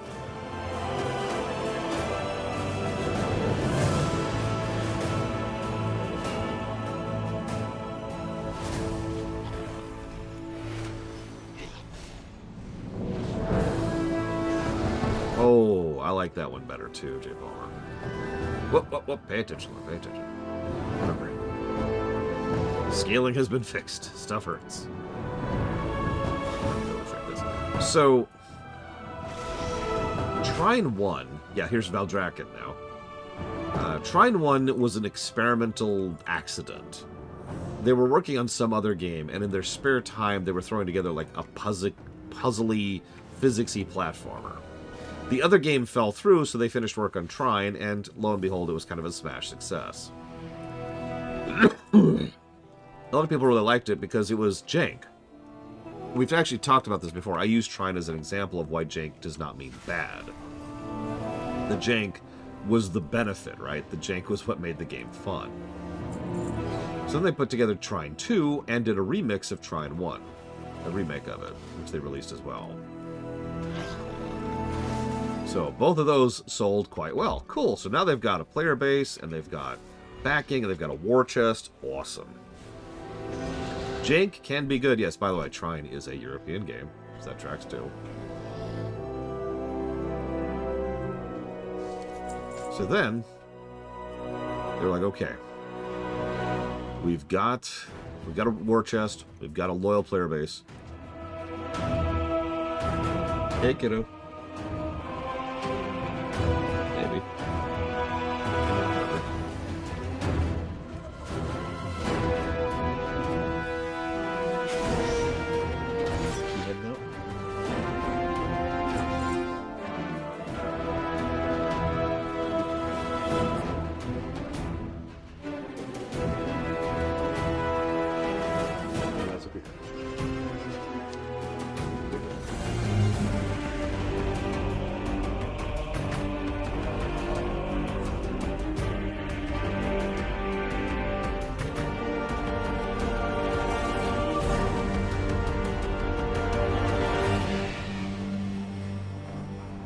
I'm liking this song so far. I actually don't think it's better than some of the other songs. Well, maybe it kind of is. I don't know, because it doesn't have a part which I feel like skipping over, like I do with several of the others. This might actually be the best login song for me.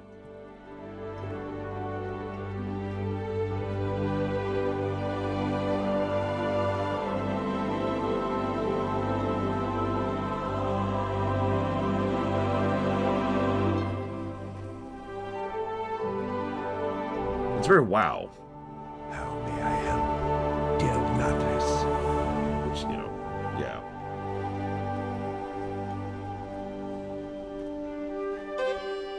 The winds guide you. Walk with the earth, mother. Greetings, traveler. We shall meet.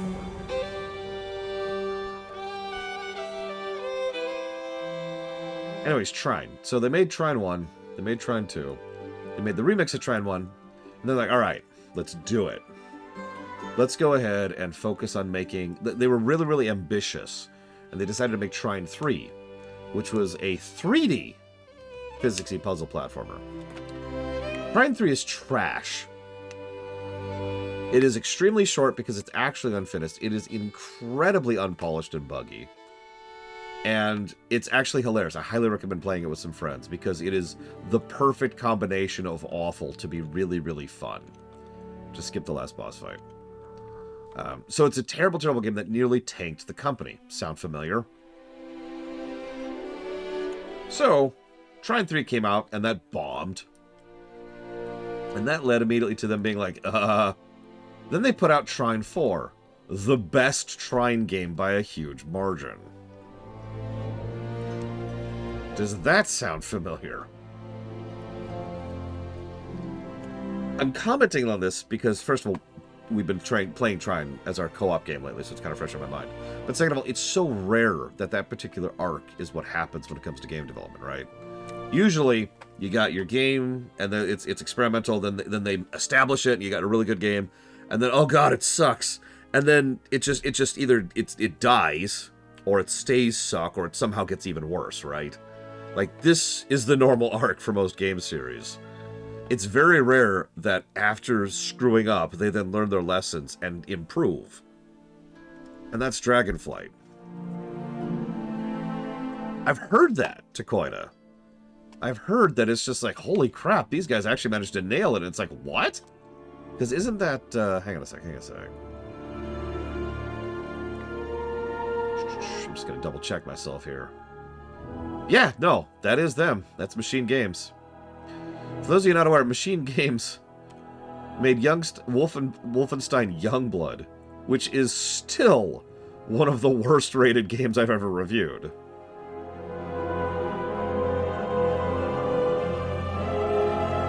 And yet, by all accounts, Indiana Jones is legit.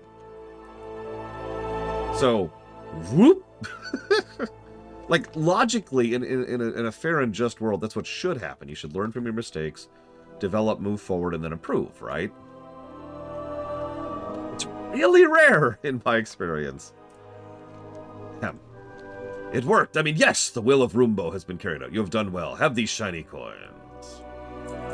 Rumbo can smell whether you have honey or not. Honey, delicious honey. Well done, ugly creature. You may put the honey... Put it down right there. No, to the left. Yeah, there. Just leave it there. You have done well, Night Elf. Rumbo is pleased by your bravery, and the delicious honey you have given Rumbo.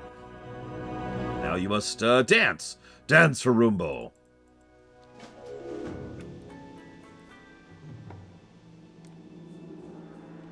Shh, they can hear you, dummy. Don't call me dummy. Ow. Now they can see us. Run! I like that quest. I don't even care. Don't at me.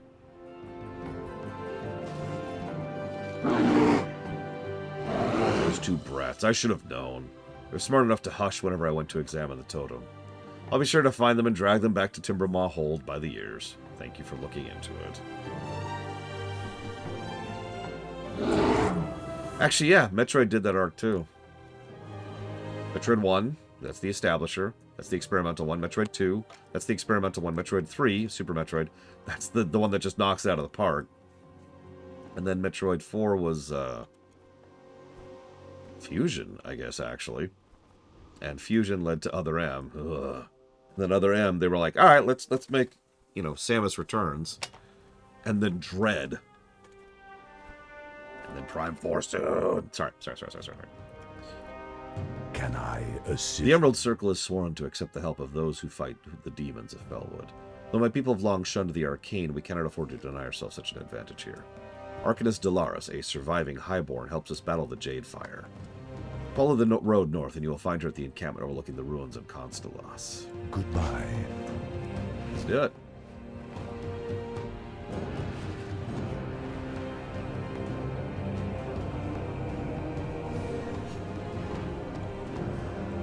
Alright, what do we think of the brickwork of Felwood? I mean, it's very vanilla, so it's already kind of at the bottom of the barrel. Also, I commented on this in the Warcraft, but you'll notice that the druids have had no real success in fixing this place, but when the druids work with the mages, they start to have some success. Huh. It's almost like natural magic and arcane magic work really well together if you can manage it. It's hard to do, though. Hello. There's no little time for talk. The druids fight valiantly against the satyr, but fell sorcery blocks their path. Luckily, I have a plan. Good luck, friend. The satyr hide their corrupted moonwell behind an impenetrable barrier of demon fire. Their forces must have some way of getting through it. Interrogating the Nate satyr will be useless, but the imps they consort with will be easily swayed. Be careful. Yeah, no, it's absolutely true. Order and chaos can counterbalance each other, but like nature is very chaotic, really, right? Nature leans towards chaos, and arcane is very, very orderly, so you get those two combined. But it makes sense why it's so hard to do, because you have too much of one or the other, they're just going to overwhelm the other one.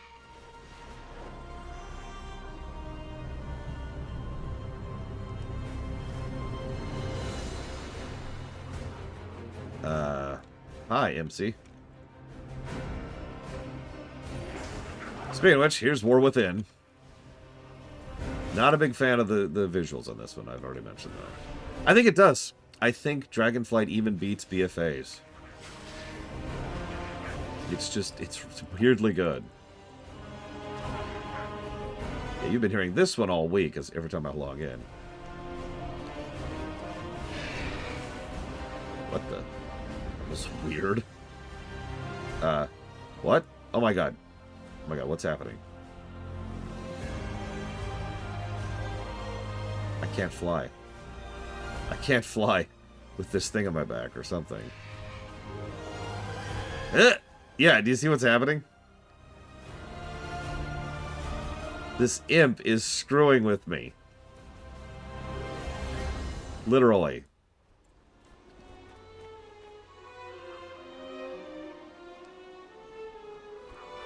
Okay, we'll run back.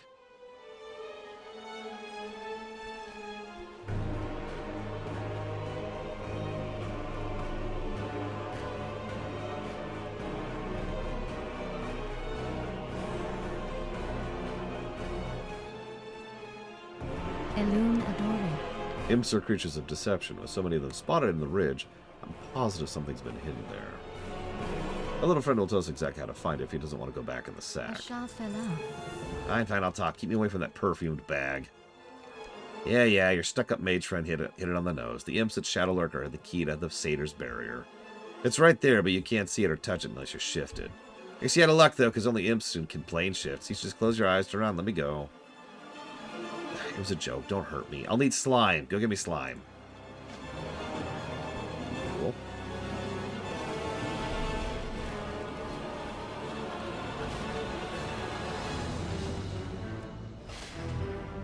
Can be honest, I don't actually care for that part of the song.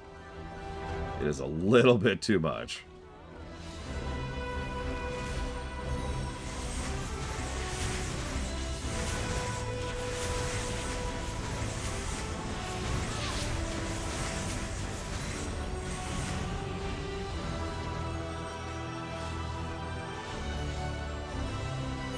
You know how I can tell I'm in a Cataclysm zone? I just killed 3 mobs and got 4 quest items to drop.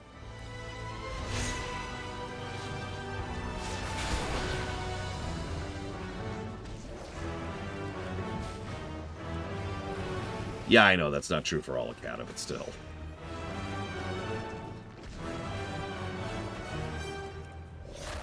For the record, I also like what they do with Illyria's tune there.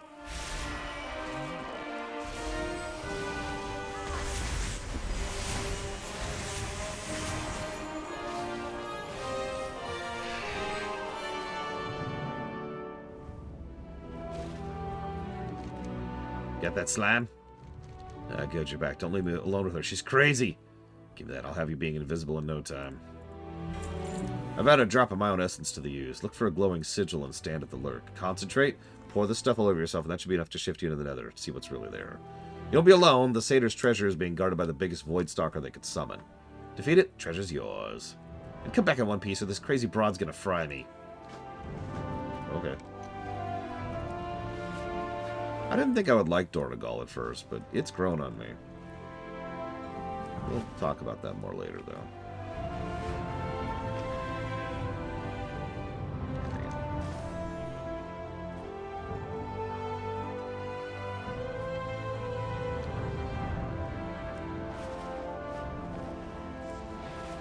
It helps that the Earthen themselves are just weirdly engaging.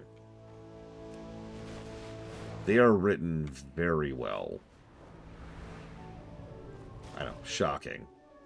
War Within characters being written well.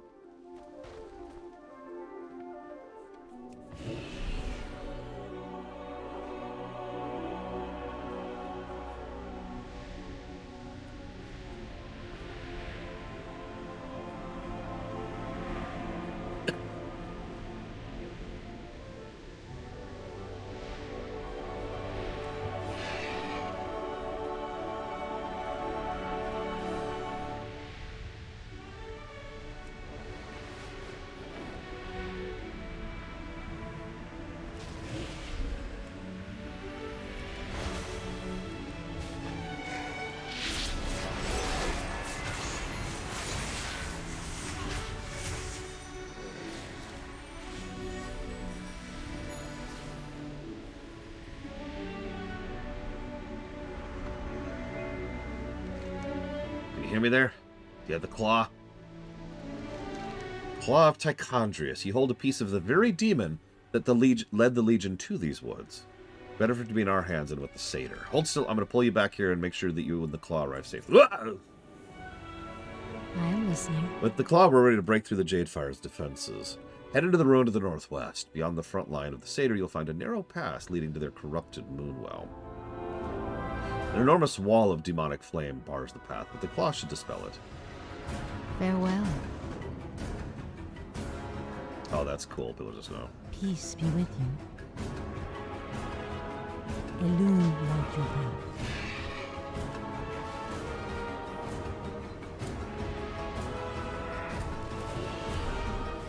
Oh, this is cool. Nope, she's a mage. They even mentioned earlier that she's lending her arcane expertise, and I mentioned that arcane and nature work well. We had a whole thing about it. Tell me you're not listening to me without saying it.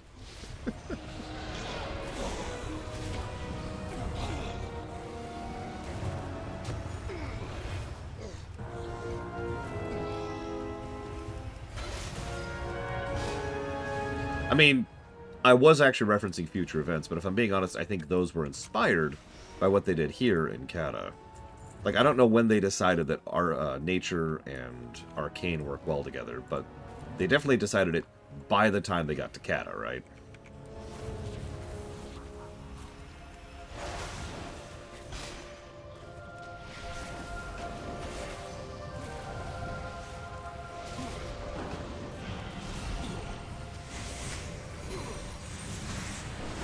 So.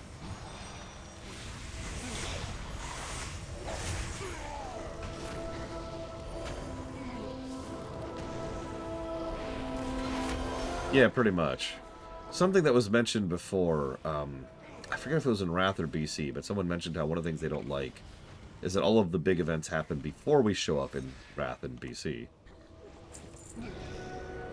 And it's true. Like, we show up after all the stuff has happened, and now we're just trying to deal with what's left of it.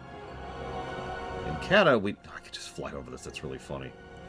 In Kata, you know, we're usually there at the front lines, very literally.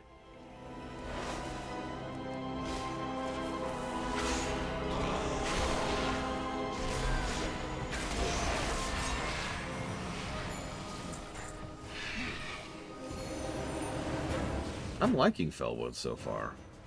Quests are well designed, short, snappy, fun. We've already had 2 interesting story arcs.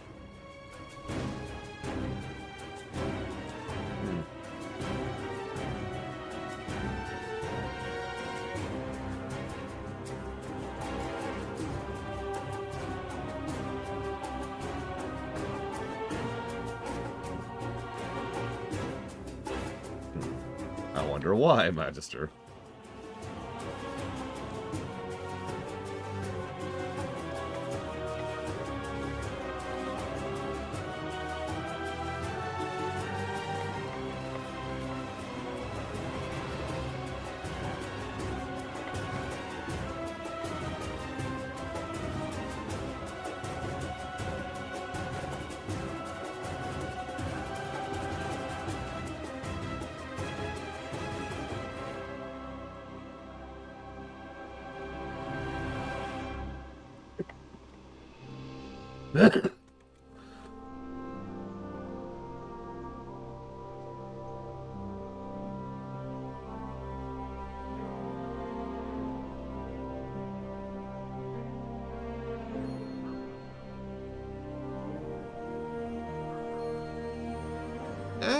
Probably J. Palmer.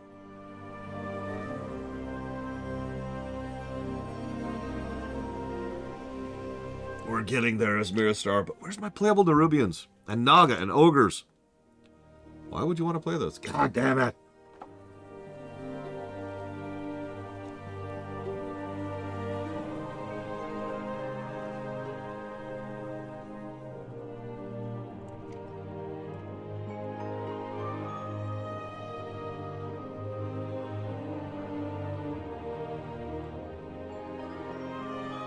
Playable Naru.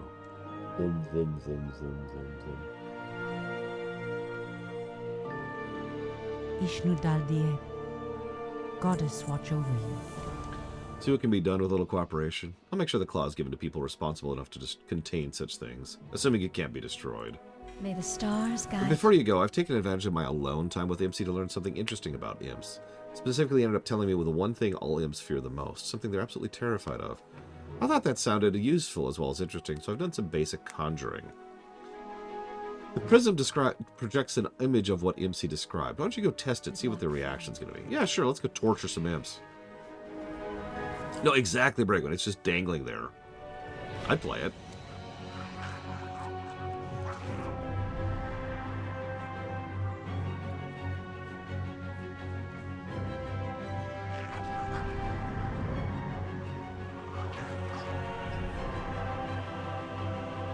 Yeah, rainbows, by the way. Imps are terrified of rainbows.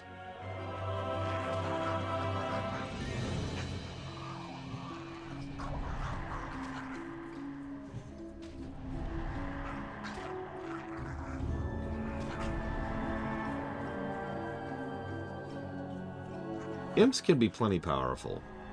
They don't have a lot of personal power, like, not a lot of built-in power.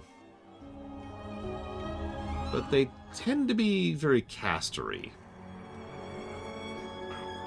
Let me put this a different way. A Tauren is stronger than a gnome. But a gnome could beat a Tauren if they learn the bright spells, you know what I mean?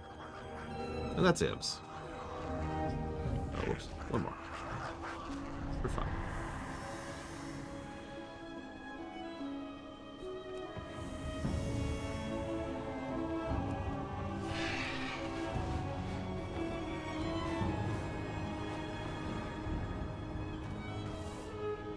Ishnu Allah. I see. Their eyes are open. Maybe I'll keep MC around anyways. He's given me a lot to learn. And I, of course, already have this toy. Which does something like this. Just use it. Kill a target, really? Not her.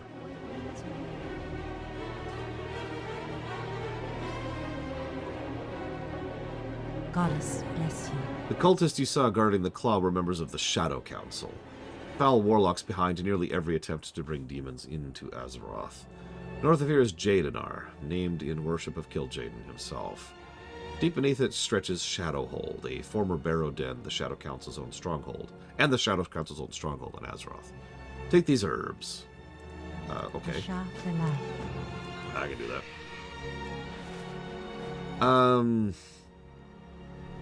Yeah, as I say, individually, imps are kind of like zerglings. Which, yeah, zerglings are kind of weak when compared to the rest of the swarm, but there's a few asterisks to that, you know?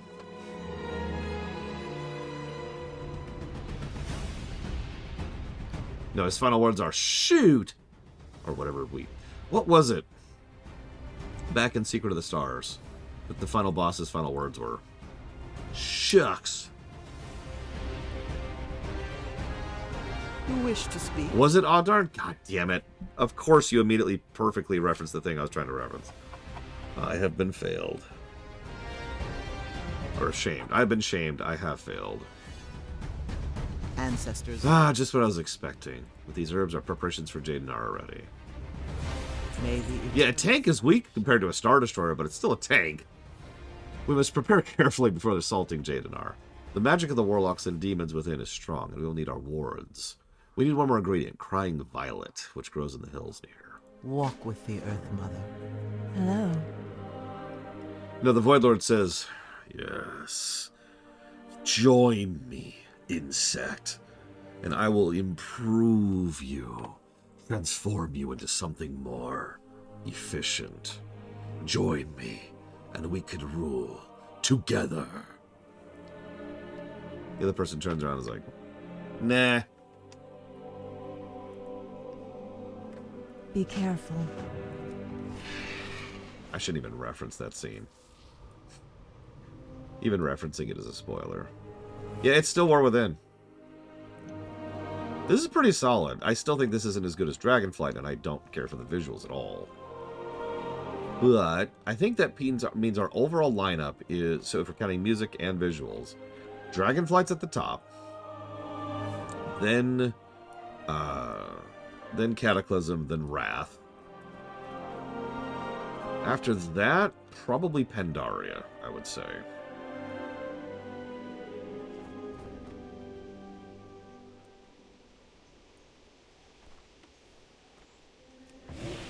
Oh, and it's done.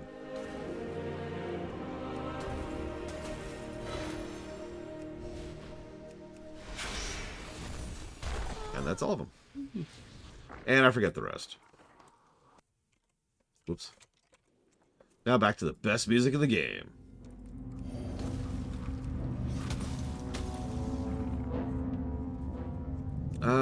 Honestly, yeah, even though I don't care for BFA's visuals, the music pulls it up pretty hard.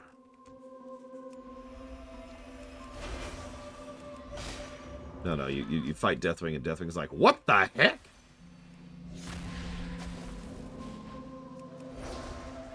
Alexstrasza is like, indignation! Sorry.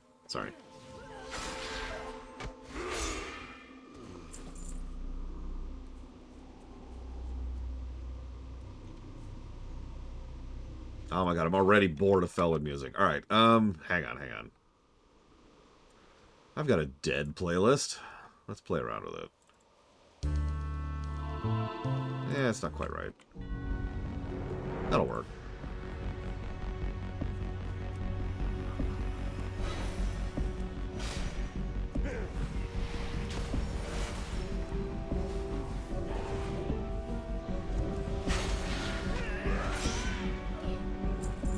Yeah, like several people said earlier, BFA has a lot of issues. Soundtrack is not one of them.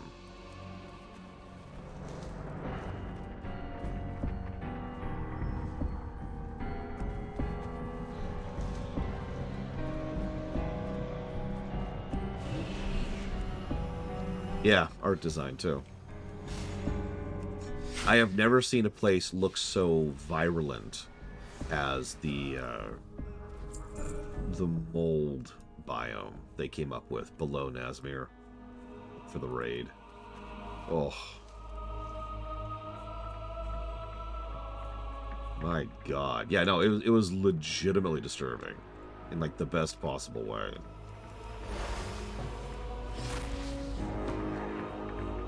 That is correct, Yura.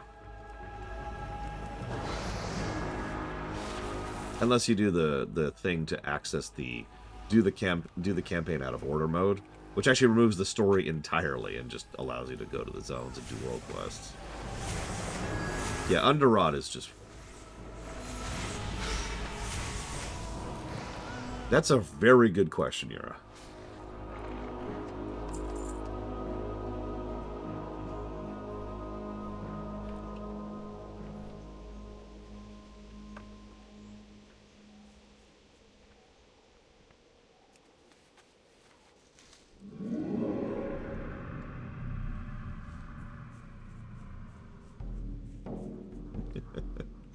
So here's the deal. I can tell how I accessed it, Yura, because I've actually done that campaign mode. The way I accessed it was I beat the campaign once, which would mean finishing off Revendreth, to be very specific. You know, the launch campaign. And then, when my next character, which was my druid, went through Shadowlands, when I landed there, there was a guy who was like, hey, would you like to skip this and access Whatchafig mode? Just right out of the gate.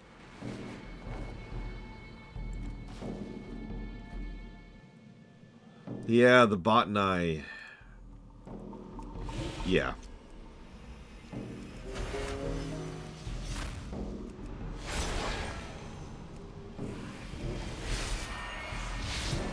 Oh, I didn't know that actually worked, Pillars of Snow. I assumed it didn't automatically.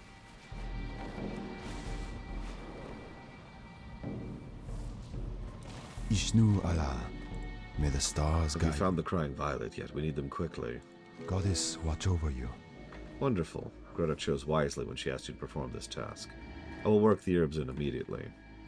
Be careful. Elune light. Good. With the numbers weakened, we can soon begin our assault on the forces deep within the Shadowhold. Good luck, friend. The flowers you brought me were the essential ingredient. Protective barriers surround Shadowhold, protected by demonic braziers.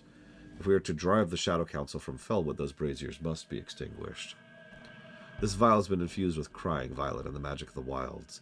Fill it at the corrupted moonwell and return to me. Till next we meet. Not that I'm aware of, J. Palmer. I could be wrong about that, though.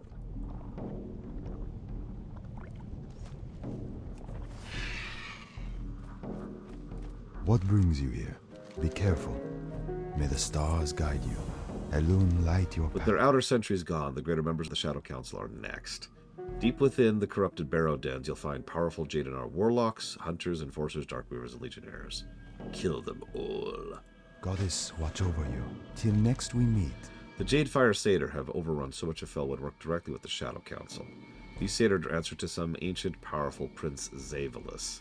Some say he's the son of Xavius, the first Satyr, blessed by Sergeros himself.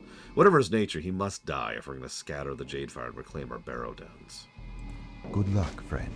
Be careful. The braziers are spread throughout the hold. Enter the hold and follow it through the underground passageways. Douse each of the braziers' flames, and the protections the council set up will fall, at least for a short period of time. Oh wow, 2 Zelda songs in a row.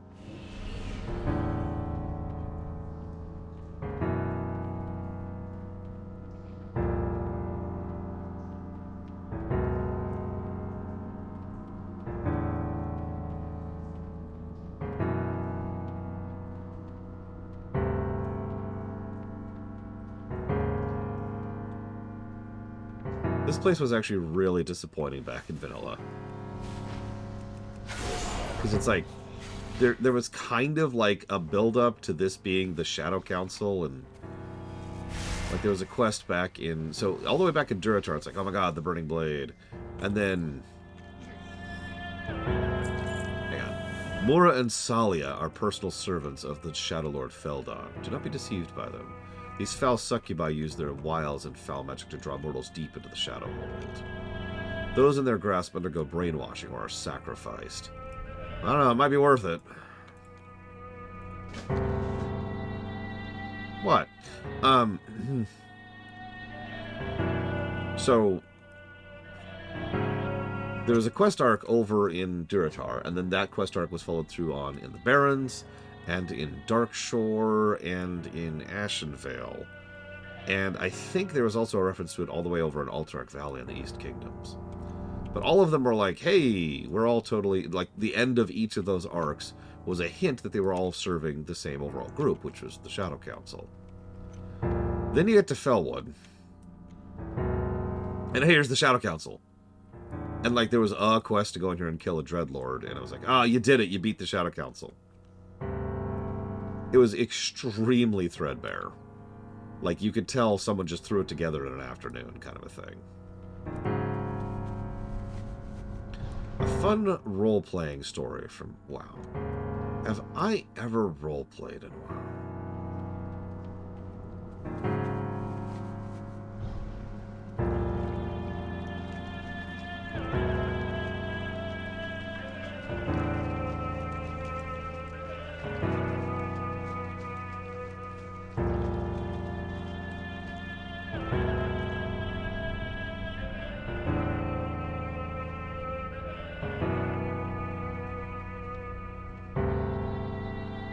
Yeah, I forget if that was the, there's the player who's been killing ahead of me. I forget if that was the, Doomguard quest chain? Or the Infernal quest chain. I don't think I have ever role-played in WoW, in any real sense of the word. Oh, I'm waiting. Hashtag other players. I'd been like a minute faster. We could have shared credit. Even though they're Horde, because that's how that works now. I've made up plenty of stories for my characters over the years. Remember I mentioned how I played Kata alone? Well, my main characters for that were a Goblin and a Worgen. For obvious reasons, right? Both sides and the new characters. My Goblin was a Shaman. My Worgen was a Rogue. And the goblin's character arc was that he was so sufficiently disgusted by what happened over the course of the goblin starter zone. He was like, all right, I can do better than this. And so he vowed to reach a position of power in order to actually be able to affect change within the forces of Garrosh.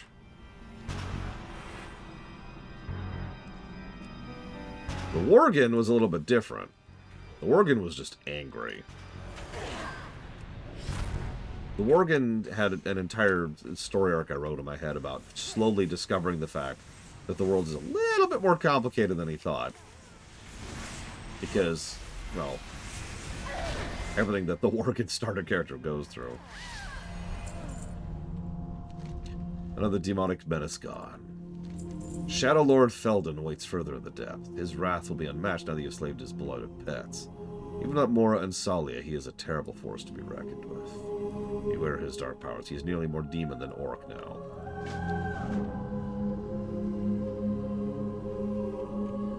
Oh, they all do to some extent or another. See you around, J. Palmer.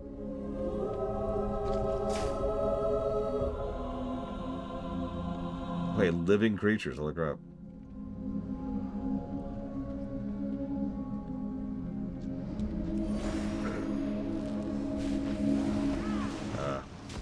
Soon to be a dead creature if I don't heal myself really quick here.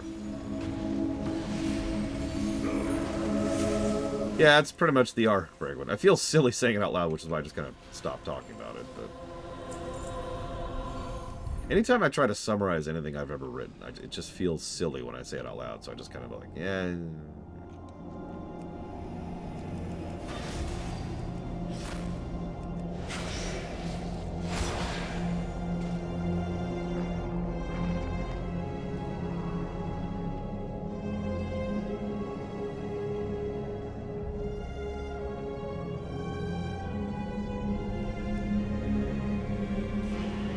Zadreed here is actually a feral druid, canonically. I actually thought about running around as feral, just to, you know, follow through on that, but balance is just way too good for leveling and questing.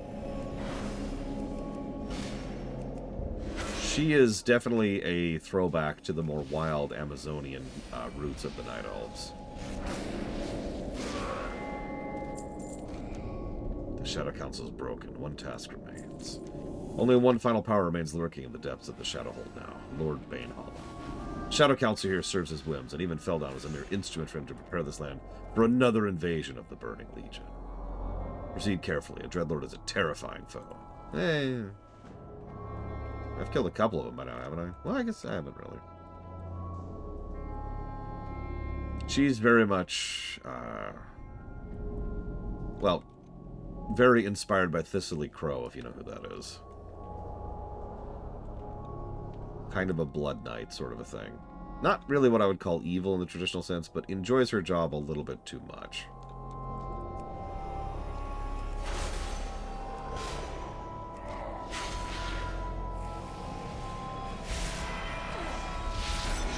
So, you know, she gets called up to Felwood. That's why we're here on her. And she's just like, hell yeah! Stab! I can't wait to sink my teeth around that Dreadlord's throat.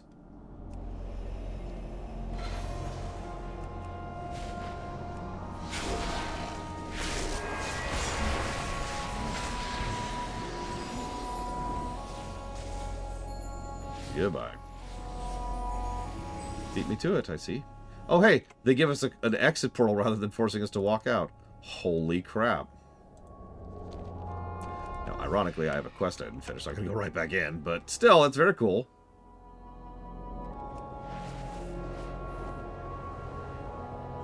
Actually...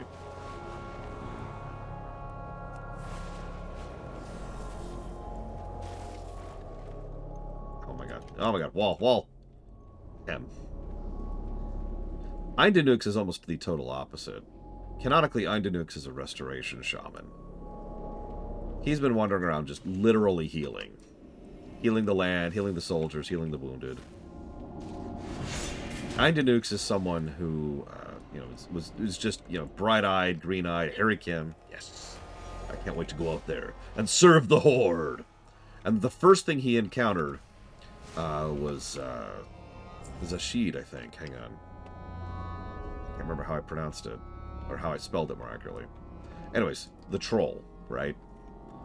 And the troll informed him of exactly, everything the troll found out about, which was all of the stuff about Garrosh and Vol'jin. See you around, Kennex Scout. So, that was a little bit of a, huh? Moment. So he was like, oh, that's not enough to shake him, but as he keeps going throughout several of the Hellscream War things, and of course Eindunux canonically did go through the North Barrens, Ashen Vale, Stone Talon, South Barrens chain, that kind of shattered any of his hope for the Horde. So he decided to, for all intents and purposes, no longer identify as Horde at all. He is functionally Earthen Ring at this point. Now, post-Pandaria, he might rejoin the Horde, but you get the idea.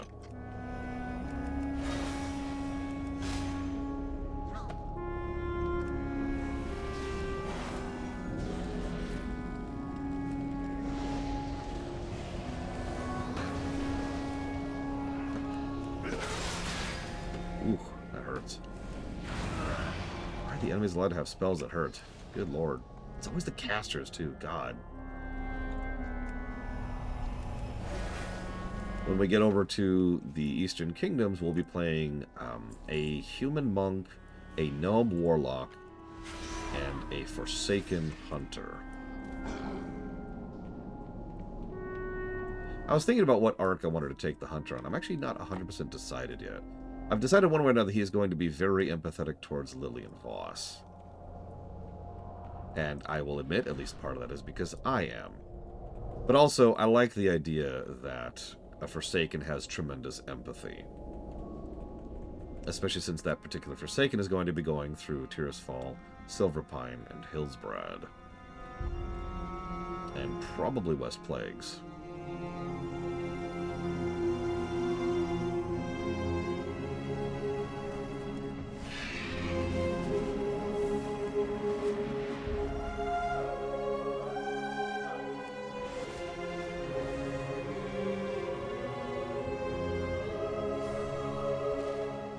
The human's a bored noble.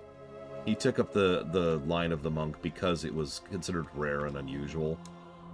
Esoteric, you know.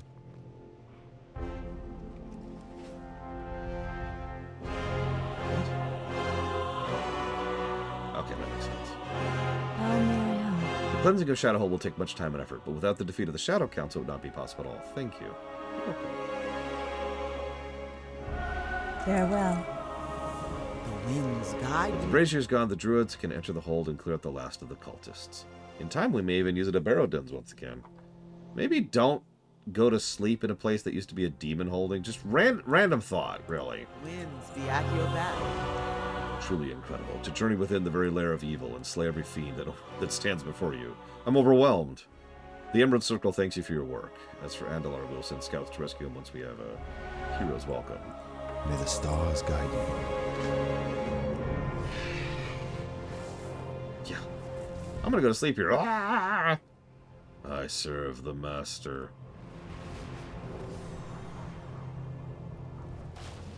Ah, the great outdoors. Hi, did Farless send you? I'm so happy you remembered. Blood Venom Post is overrun with all the awful slime things, and this poor Tauren's the only one left. We have to help him. But he's a Tauren! He's the enemy! Actually, yeah, Esmeristar. This poor fellow here barely escaped Blood Venom Post with his life. If we're going to keep him from turning into a slime creature, we've got to treat the infection. Mushrooms like to grow near the... Oh, God, the slime. The slime. Peace, friends. This all started with Winna Hazard. She was a Forsaken apothecary at Blood Venom Post, which used to be a Horde town here, by the way. It is no longer a Horde town here. We warned her she was going too far, but she didn't listen, and we did not act fast enough. Now her and everyone at the Blood Venom Post are nothing more than mindless slime creatures. The disgusting oozes she used for this still roam the pools east and south. I beg you, destroy them so others cannot commit such evil. Go in peace. Okay, I take offense to that. Winna did nothing evil here. She is a victim. Victim of her own stupidity, admittedly, but still a victim. Hey, Zach Taft. I hope work's been treating you well. Because if it hasn't, we're going to have words. But yeah, my human monk, I haven't decided some of their arcs yet, especially since I'm not 100% sure on which characters we'll use for certain zones. But the human monk is supposed to be, like I said, bored human noble, rich family, took up the way of the monk, and kind of coincidentally learned the mental discipline that goes along with that, which led to him, obviously, becoming a better person. He's not a full aesthetic, but definitely leaning that way, you know?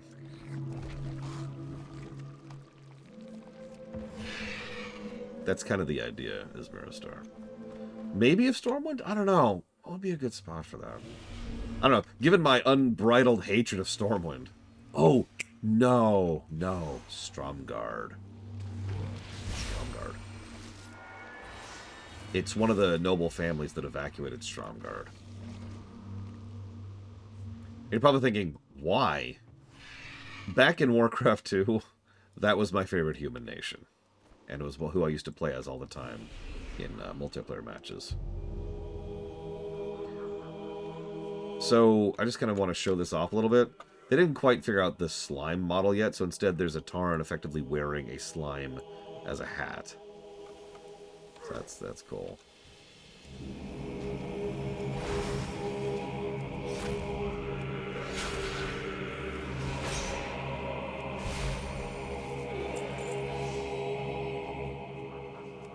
Yep. Slime time.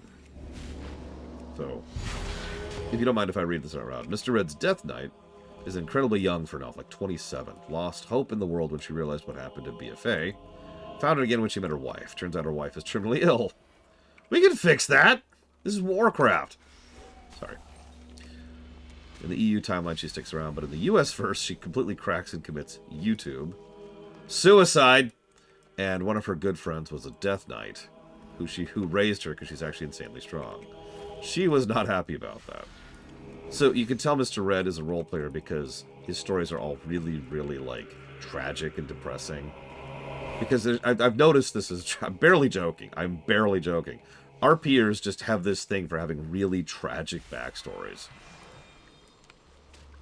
You notice none of the characters I just mentioned have that for mine. That's how you can tell I'm not an RPer. Let's see. 2 more. Although that brings me to the gnome.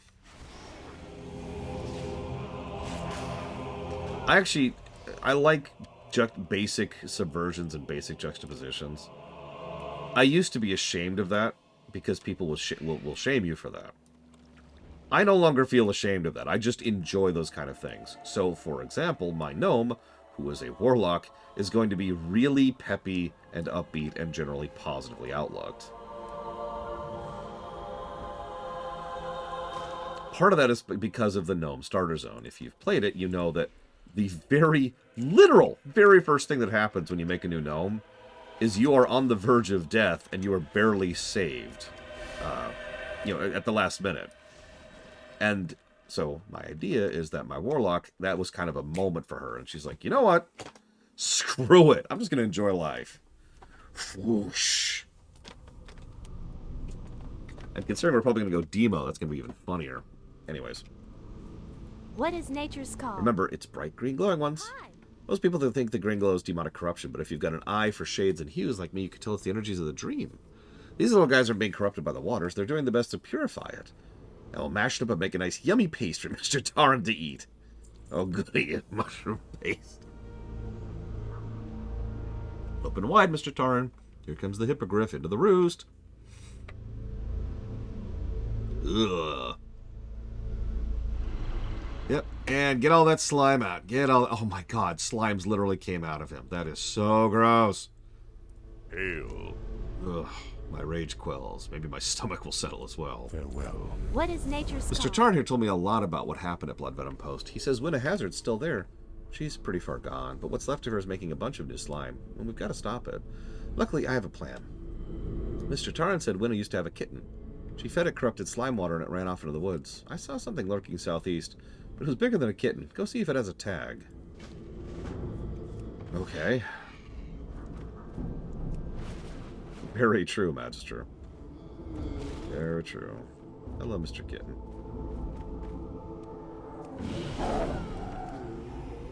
You look a little different.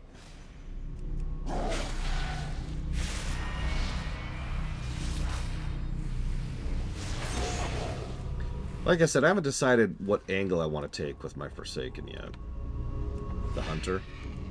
The only thing I know is that he is, obviously because of the Forsaken Starter Zone, he's a recently raised. He was a Hunter before he died, and that's actually about all I got. Hi. Haven't gone past that yet. Is there trouble? Oh, poor little kitty, suffering out there in the woods for so long. You did a good thing for it, and probably all the travelers it's been eating. Ah, the great outdoors. Winna is hooked up to the source of the slime itself at the back of the post. She makes sure it keeps flowing and it keeps her safe, but if you can get her attention, take the ear tag and show it to Winna. If there's even a little tiny bit of her left, maybe it'll get through, and maybe her regret for her poor kitty will come to the surface, and she'll feel sorry one last time. Greetings. No, Magister. Could you please... Ugh, excuse me, I'm still a little... Ugh, my stomach. If you're going, could you please just put what's left of my friends out of their misery? Go right now for your own good. Ugh. Tell you what, just for you, I'll make my Forsaken extremely dark and depressing. He was about to be married to his one true love, but then his husband died horribly, screaming. No, hang on. No. But then his husband was converted to the undead, and so he had to then, kill his own husband, who was trying to kill him, and it was so terrifying. He had to shoot his own husband between the eyes, and he swore he'd never use a gun again. But then, he was killed because he refused to use a gun, and he died slowly in horrific agony, and the whole time he was begging his husband for a savior, but nothing came. But then, immediately after that, he was raised back and into an undead form, and he was handed a gun and told here, and he said, I swore I'd never use this as long as I lived, but I'm not alive anymore. And then it turns into Doom, just at that exact moment in time. And the rest of the game is just, you know.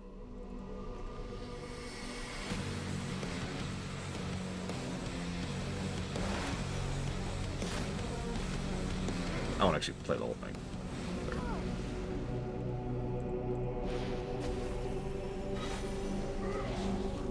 So let's see. Asmira was a mage teacher in augury on Argus, who was initially a Hard Command loyalist. However, when her students started using Fel in the middle of the class, that was an eye-opener. Especially since Asmira had a pet kitten, cute, adorable kitten, and one of the classmates decided to feed it Fel directly just to see what happened. But alas, the kitten turned into a horrific monster, its bones ripping it apart from the inside out. Oh, sorry, I was going tragic again. I'm sorry. A Marsul kitten. It's gotta be kitten. It's gotta be innocent. Speaking of tragedy,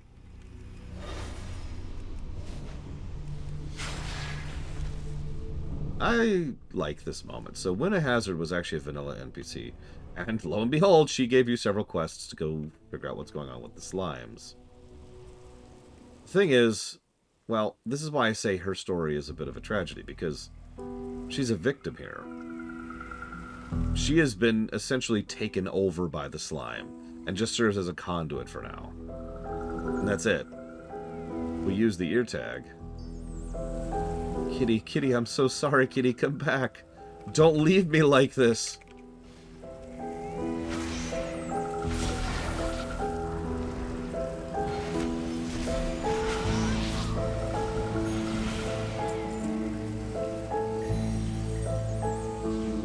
Sorry, Winna.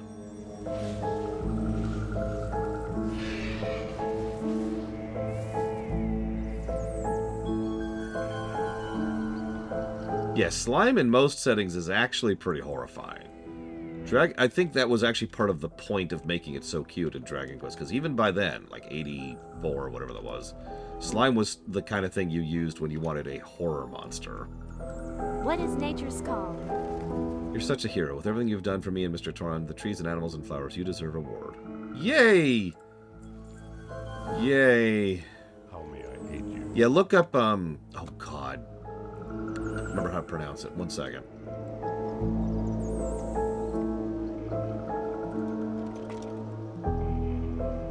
Jubilex. Sometime in Forgotten Realms. Ugh. Thank you, Druid. I'm feeling much better now and can appreciate the news that these abominations are gone. Goodbye. Ah, the great outdoor. You've been such a big help here. I'm going to stay here a while and look after Mr. Portorn until he stops throwing up so much. Why don't you head north to the Whisperwind Grove? It's really pretty there, and the druids are so friendly. Yeah, if I may, story positive for that moment. That's just messed.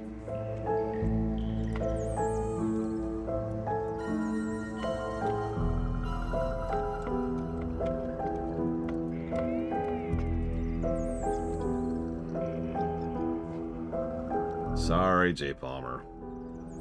I feel like I said don't look up Jubilex, but maybe I did. I don't know.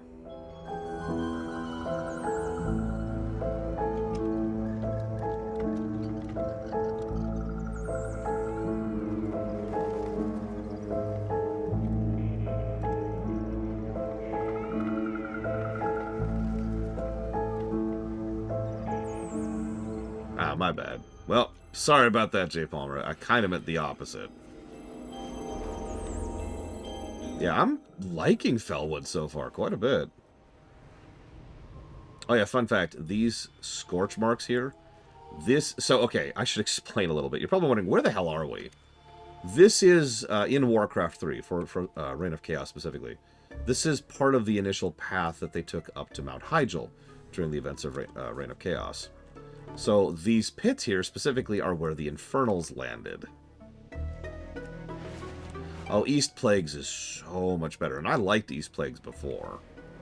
Mostly on the narrative axis, but still.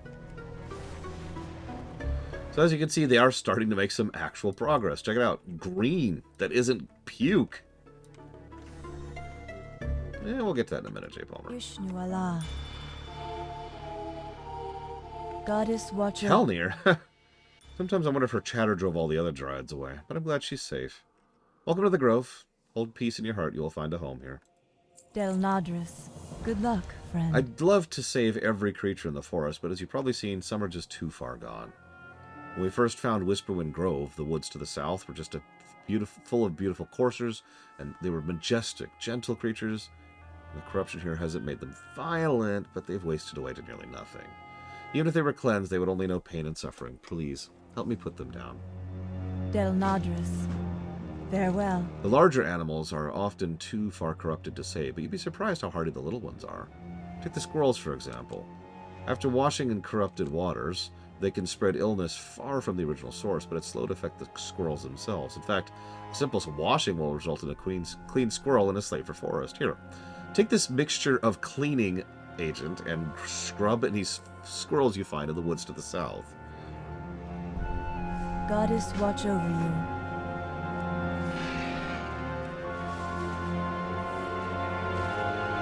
Ishnu Dal. May the stars guide you. Just checking here. Be careful. Hello. Farewell. Though we druids shunned the demonic powers infesting this land, they must still be confronted.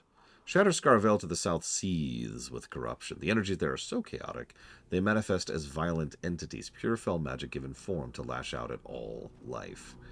I've been keeping a close eye on these chaotic beasts and studying their strength, and I need to make sure that they are still weakened with time.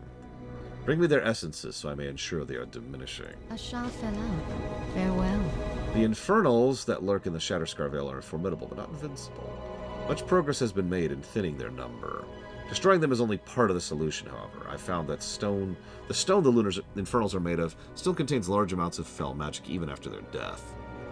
The rubble of slain infernals now litters the Vale, leaching its corruption back into the ground. If you would collect it and bring it to me, I would be quite grateful. Ashal Fellow. Goodbye. The first demons to set foot in this forest were infernals. Long ago, these powerful beings of stone and demonic fire fell from the sky to take this land for the Burning Legion. The charred craters of the Shatterscar Vale to the south are where these infernals landed, and many still wander there. They are fierce foes, and killing them is a worthy challenge and a noble cause. Be careful.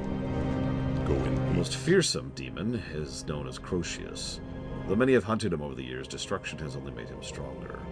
Time after time, warlocks have come to this forest and reanimated Crocius. Vanilla reference. He now lurks in the southeast, surrounded by demonic fire. I will not have this cycle continue. Kill him and bring his core to me. Ancestors watch over you.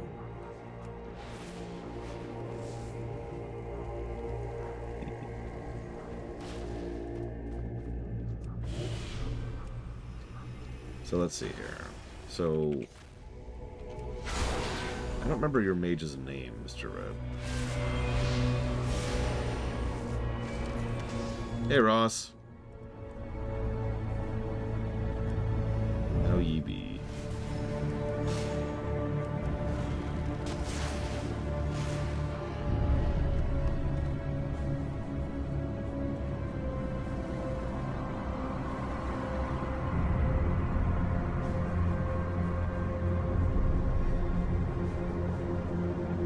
Oh, excuse me. I do like hangovers being gone. Mercilia. Okay, so Mercilia was a loyalist to Elisande, already a terrible, terrible idea. Her son was a rebel. She decided to shelter her son, which resulted in the whole family being killed instead of her. Her life was completely destroyed, and she spent several years trying to commit suicide. Naturally, she joined the military. You know, a knife would have just... Okay. Her moveset is basically themed after being a housewife. For some reason, I got promoted to lieutenant and relatively high-ranking member of the Dusk Watch for a while. Even though she was growing as an officer, she was continuing to descend into her depression, which culminated in a near-death experience, and she attempted suicide on the high mountain peaks, but had to save someone from throwing her own life. And these events resulted in her slowly beginning to come to terms with her depression. That's pretty RP, yeah. I like it, though. Spartan's first character, Fornath, was raised in the aftermath of Warcraft 3 and very traditionally Tauren. So you get like the biggest stick you can, and whoonk. His parents wanted him to be a shaman, but he had the call of the wild. His parents supported him, and he excels at druid studies. They realize how much of a good druid he is. He's barely an adult. He's freaking rares. And living in Moonglade when the Dark Portal reopens. His parents were both shamans who fought in Warcraft 3, so he knew exactly how dangerous the Burning Crusade was. Skip to Wrath. His brother and sister were killed by a Death Knight who used to be their best friend, Therese. Fornath flies off to fight the Scourge. His parents convince him not to. He's determined. Then they die in the Grim Totem Uprising of Kata. The only reason the orange shirt is gone is because it's in the wash right now. I usually keep multiple copies of most of my shirts. I don't have multiple copies of, like, the gimmick shirts. Like, I got, like, 5 of these. And 2 of these. 2 of the whites, and, like, 3 of the blacks. And 1 orange.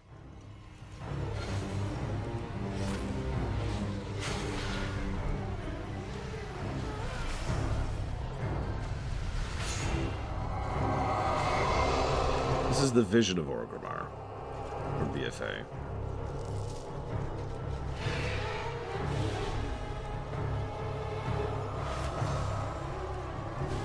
Well, the joke with the orange shirt is I usually wear it on Halloween. So I usually wear it for 1 day in the year. But since I'm doing different themed shirts per expansions, orange felt like it fit Cat at the best.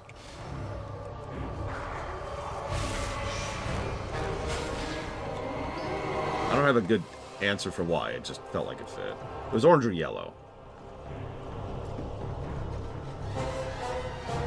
I decided to give yellow to Warlords.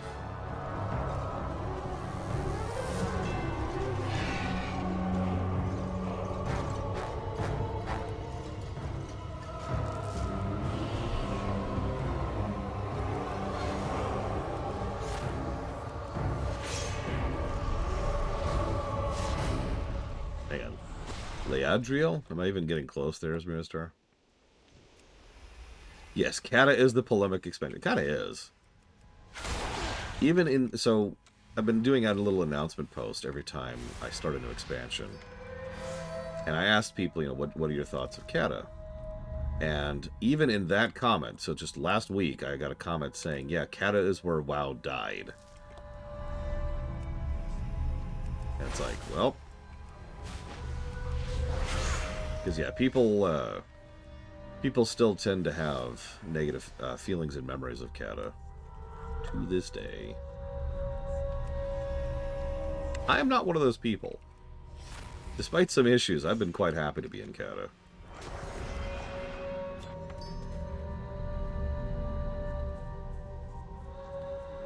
Okay, so Leandria was an archivist in the Nighthold who was born under the Dome. She's a Thalistra loyalist, but she was essentially an insider for the rebellion. An office worker who wanted to stay safe, but fate kept throwing her into dangerous situations. She had to effectively live as a double agent when all she wanted to do was to study. All I wanted to do was to study. Sorry. Now her master has been kidnapped by Nerubians, and she was in Dalaran during War Within.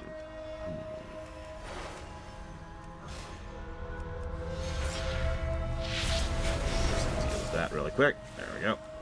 Just pop a cooldown to finish that off. Meanwhile, Marsilia over there ended up falling in love with one of her subordinates. Got fired for it. And then dragged through court for it. Ended up being a big scandal. Sold the rights to it for a film on that channel I can't even think of the name of that does those kind of shows. Circumstances regarding her actions in High Mountain when she was asked to resign from Dusquash. Okay. At some point, she'd confessed what she'd really gotten up to in High Mountain, who was, for the record, pretty angry about it. Well, her wife was pretty angry about it. Later, after she left the guild, her wife popped the question. They have a surrogate son. She's built up her noble house. How? And now she has a happy ending. Holy crap.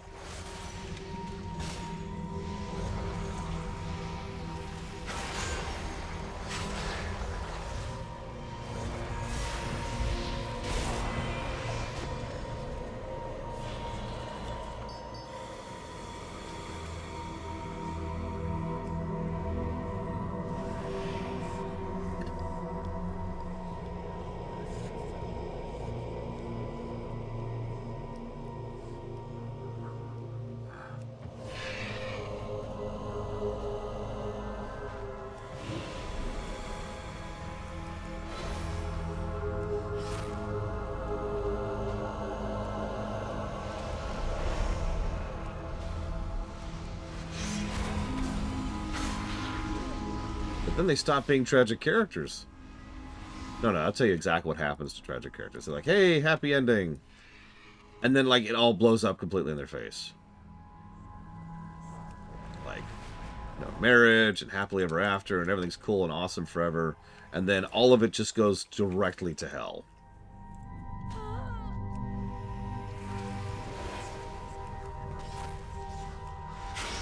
Also, can I just say, I really like the Nightmare music from Legion.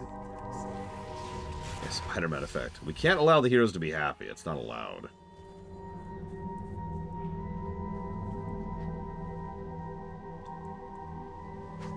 There we go. Don't mind me just scrubbing squirrels. That's not even a euphemism.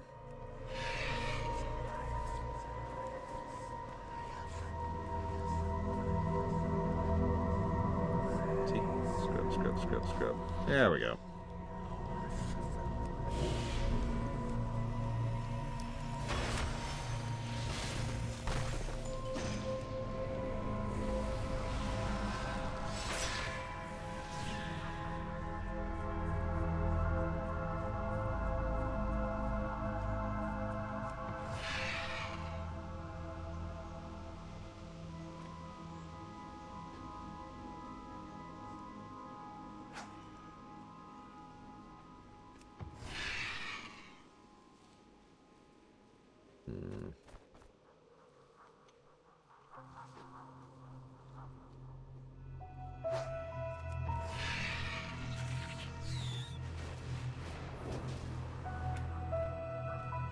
I mean, if she works as an adventurer for any length of time, she's probably rolling in gold.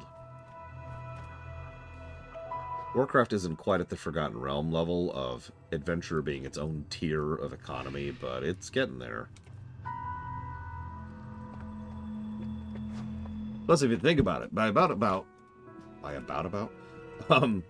Legion, most of the veteran characters have tremendous connections. Like, We could call in a lot of resources. Good luck, friend. Thank you. They won't be spreading corruption any further, and they won't be in pain either. Be careful. Goddess watch over you. In a place like this, even something as simple as growing flowers and pulling weeds can require some heroic effort. The orchid lashers that grow on all sides of the grove are a sign of healing, but they're not flawless. Some of them do succumb to demonic corruption now and then. I found the best way to check is just pull them up. If they're normal, they'll wander about and reroute. If they aren't, well, kill them. Del Nadris. Okay. Sure.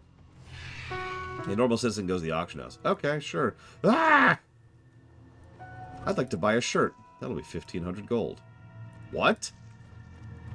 I haven't had 1,500 gold in my entire life. Uh-huh. Okay.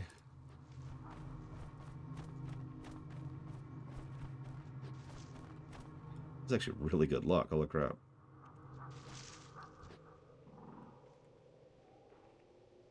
No. Well, I shouldn't say no, but like, WoW doesn't use a synonym. It's just corruption, corruption. Also mortal. What brings you here? Good luck, friend. What brings you here? Farewell. I thank you for hunting in my stead. I found I must pace myself. Finding too much thrill in hunting demons is a dangerous path. Be careful. Ancestors A foul chunk of what those warlocks sought year after year. I will protect it myself or destroy it if possible. I'd ensure Crocius never rises again. go in peace.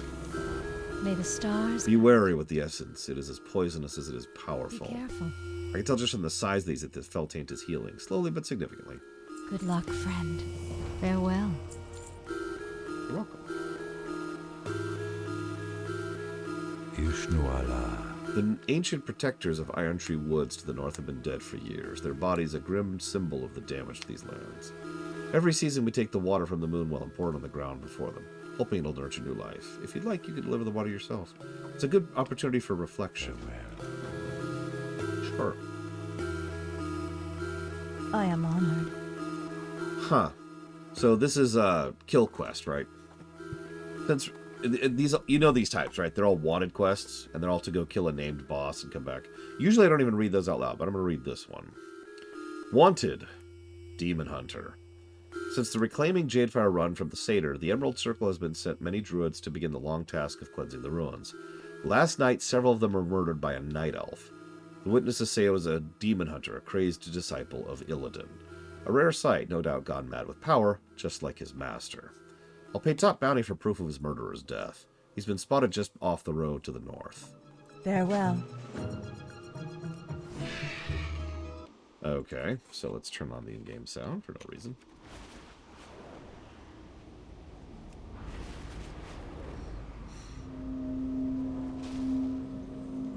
Here he is, not even hiding. I am listening. Clear to put an end to your killing.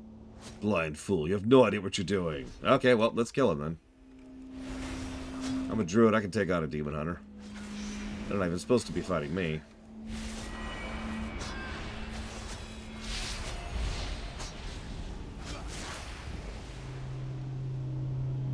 Enough. Stay your hand. Hello. How noble of you to blindly kill without question. To come from my head on the barest word of another. Sheathe your fury and hear my tale first. You'll see what noble ignorance has done to these lands. Goodbye. My kind has always been hated for what we do.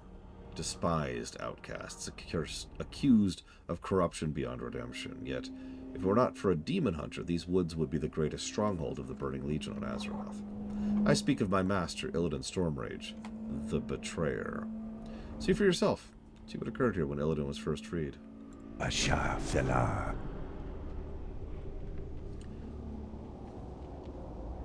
So, this is the actual cutscene from Warcraft 3. There's Death Knight Arthas. Are you sure your will is your own, demon? Demon Hunter. You reek of death, human. You'll regret approaching me. I don't know why they didn't put the lines in here. It's literally the scene from Warcraft 3. Oh, that's the wrong button. I'll help you, Illidan.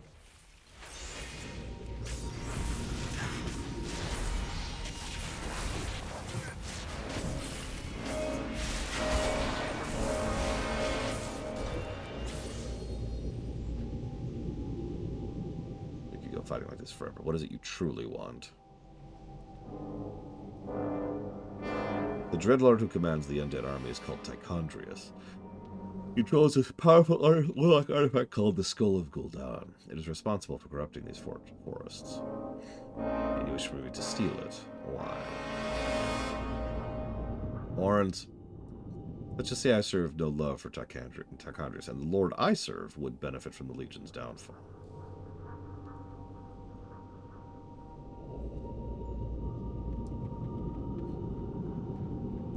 Ishno, So my master set out to find the skull, risking his own life against an army of demons to find the source of corruption in Felwood. Imagine if he had not. Imagine what these woods would look like if the Skull of Gul'dan had continued its work undisturbed. Farewell. Illidan set out to find the skull, so he fought through armies of demons to reach it, slaying them with the power that made him a hated outcast. Del Nadris.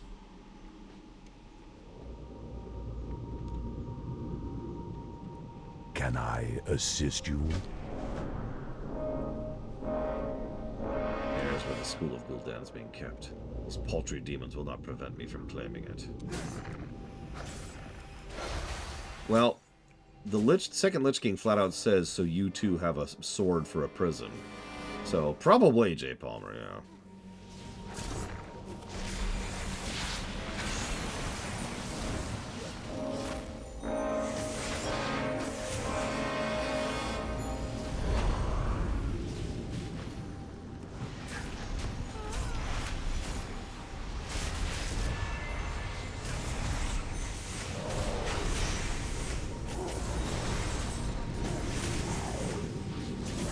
Call me a weirdo. I like the new Doomguard models. The vanilla ones were really...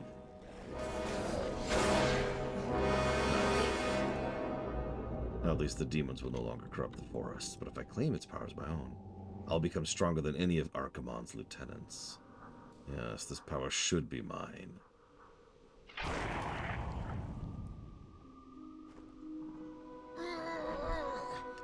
Now I am complete.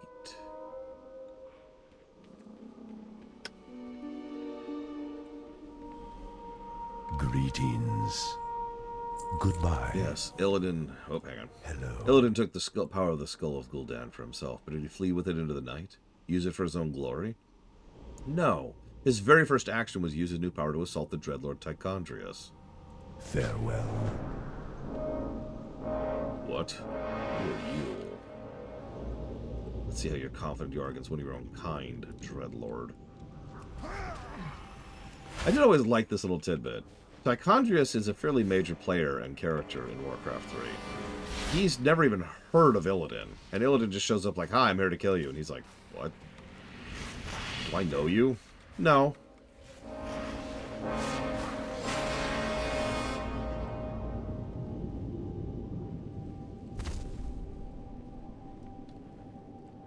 Oh, hey, it's Tweedledee and Tweedledum. Foul demon, what have you done with my brother? It is I, Malfurion. This is what I have become. Illidan, how could you? No! The leader of the undead has been destroyed. The forest will heal in time. Yeah, like 10 years.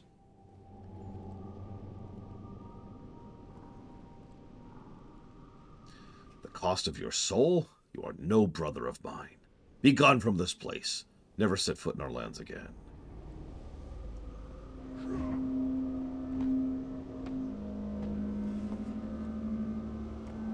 Actually, yeah, Kirwai noise. I agree, though. How the hell did Death Knight Arthas ever get to Kalimdor? We know it took time, because it took them all to get there, and then it took until the defeat of the Legion for him to get back. Like, they mentioned it's been a while when he finally returns in the events of Frozen Throne. I am listening. Do you see now? For doing what was needed to drive the demons from these lands, my master was banished. Now these druids pick up the pieces, patting themselves on the back for scrubbing the remaining vestiges of Legion's forces. But that's not why I killed them. Asha fella. Now that you've had a lesson in keeping an open mind, perhaps you'd like to learn why I killed those druids. The answer is simple. They're not druids at all. Demons still roam the ruins, now hiding in plain sight under the guise of friendly caretakers. See for yourself. This blindfold is soaked in demon blood. Take it north to the hills and place it on your eyes. It'll show even the most oblivious fool the true nature of any Latris. demon. Why does it keep doing that? How may I help?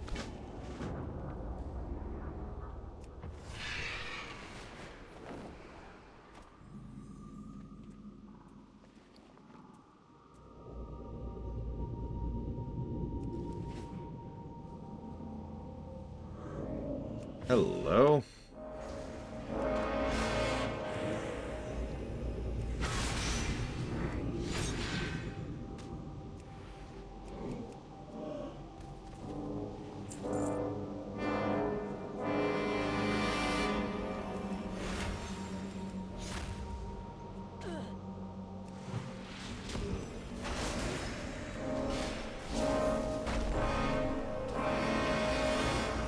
Yep, this is why this is a negative, by the way. I know what you're thinking. Only one? Yeah. Until we get to the Plaguelands. And then we'll give it another one.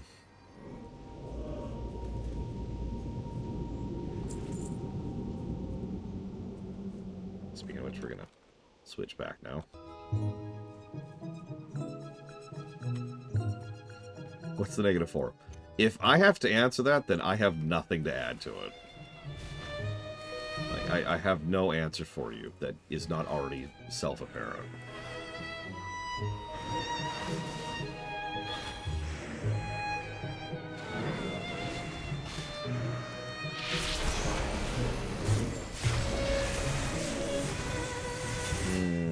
No, I think it needs to be more tragic.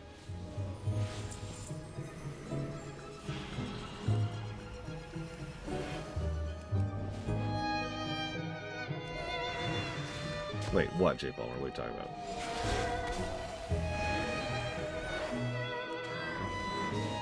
Okay, I've got it. I've got it. Bricka. Enough. Your enthusiasm is impressive, but foolish. Gazing through the veil too long without practice will break your mind. Yeah! I've been preying on these demonic imposters for some time now, and I've finally gleaned the location of their leader, the Archdruid Navarex, leader of the Emerald Circle. The demon shields himself with innocence. If I entered the grove to hunt him, I would set upon by innocent protectors, but you can catch him unaware. Let's do it. Yeah, it's the music. Blah, blah, blah, blah, is a negative. Because it's first of all, it's not even music. Second of all, as was pointed out earlier, it's basically an extended scare chord. And third of all, they play it way too much. Hi, Archdruid Navarex. I accuse you of being a demon. You have found me out! He's not even a Dreadlord. He still instantly is like, oh my god. I'm telling you, it's not even a joke. It's not even a joke. At some point in time, they just decided this was a thing with demons. What is going on in here? The Archdruid? Oh, in the world? I must tell the others. You should find the Huntress right away. You have found me out, as Miristar. One of my favorite quests in the Anniversary has you going and hunting down a guy, a demon, a shapeshifter demon. And the person who sends you to do it is this inspector guy. When you finish, questioning everyone, you go back and there's two inspectors right there. And so you can suss it out based on evidence. Or you could randomly accuse one of them of being a demon. If you accuse the correct one, they will immediately give it away because they have to give away that they're a demon. Like, it's probably the most leaning into it I've ever seen Blizzard do. Ishnu Allah. Kind of hard to believe anything you say, but the body of the demon is grim proof. I will order an investigation into the druids right away and make sure my higher-ups know the demon hunter may be content to remain in exile. That's his reward, is he gets to not die. Be careful. Cool. Dude, we have posited several times that it might actually, look at my inventory, but actually be worthwhile to just periodically in this setting be like, you're a demon! And they'll be like, what? No, what are you talking about? Sorry, don't mind me. Yeah, a few weeks later. Demon! What? No. Oh, yeah, sorry. Oh, right.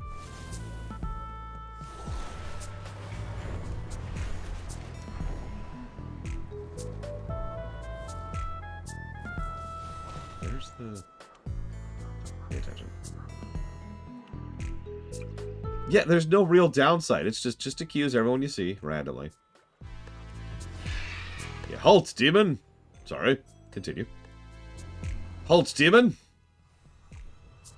You're on your business. The Moonwell waters quickly seeps into the ground with a soft glow. After a few moments, a rustling noise is heard, and a small sprout pops up before your eyes. The tiny sproutling shuffles around, motioning towards the south. You can barely hear a faint voice.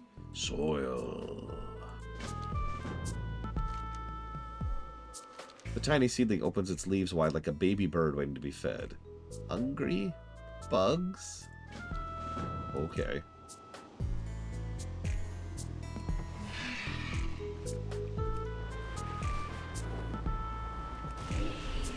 What's really sad is it does make a degree of sense in lore.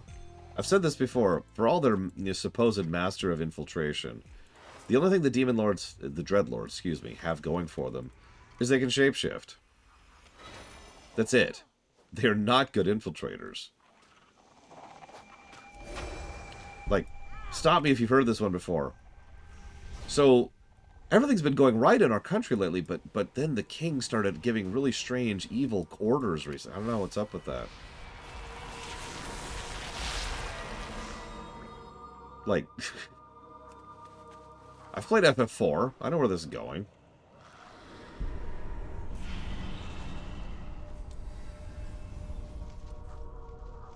That's actually an interesting question I don't have an answer for, to quote it.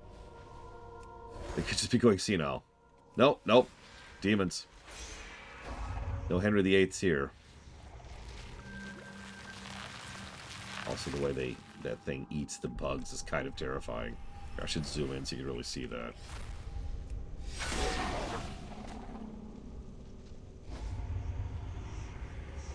Come on, finish dying.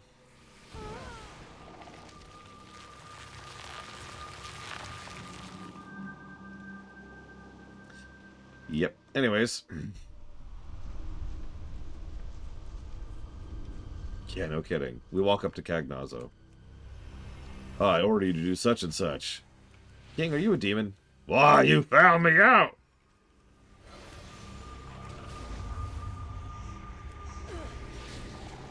How did you know? Well...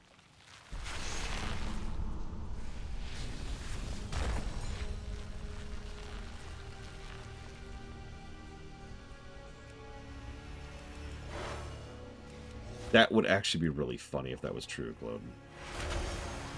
Henry VIII fell off his horse, and they're like, oh my god, are you okay? Yes. Quick, take him into this tent, away from prying eyes.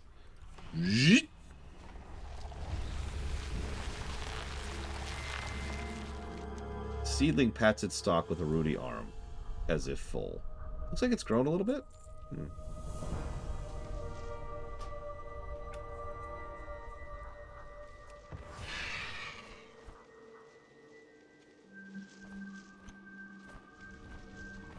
Yep. Play around in that soil, kiddo.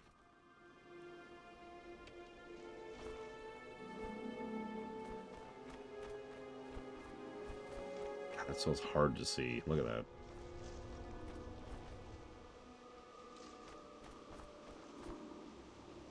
That's a good point.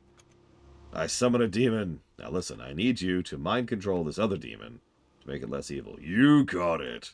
I'm just gonna need 15 souls. Sure.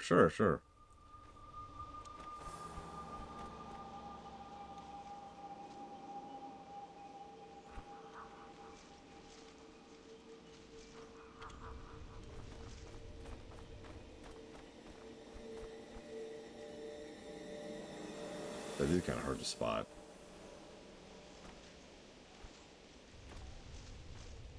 I love how it just plays around in the dirt.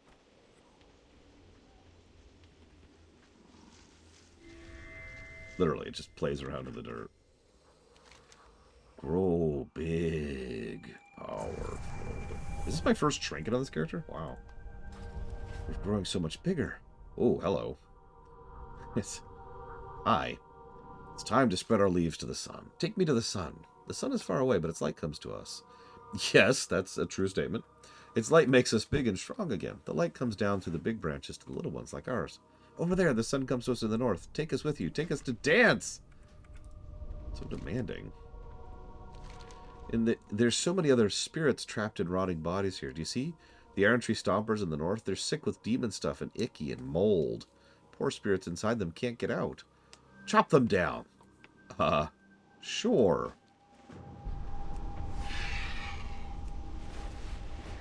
You know, to my knowledge, they never really followed through on that, Jay Palmer. Because... Look. The answer is because Shadowlands. And I'm just going to say it that way, because that is the answer there.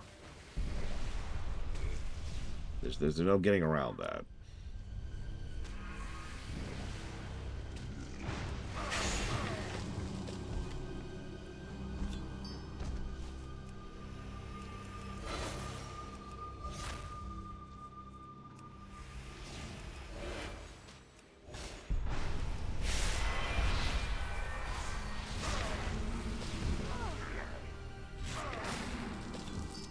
Reminds me of the old joke.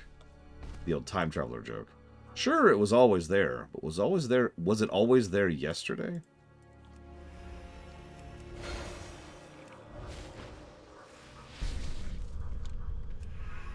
I mean, if you told me legitimately that Shadowlands was a springtime for Hitler thing, I would believe you. It is shocking that WoW survived that, and I will always give credit to Classic for being the thing that made WoW survive that.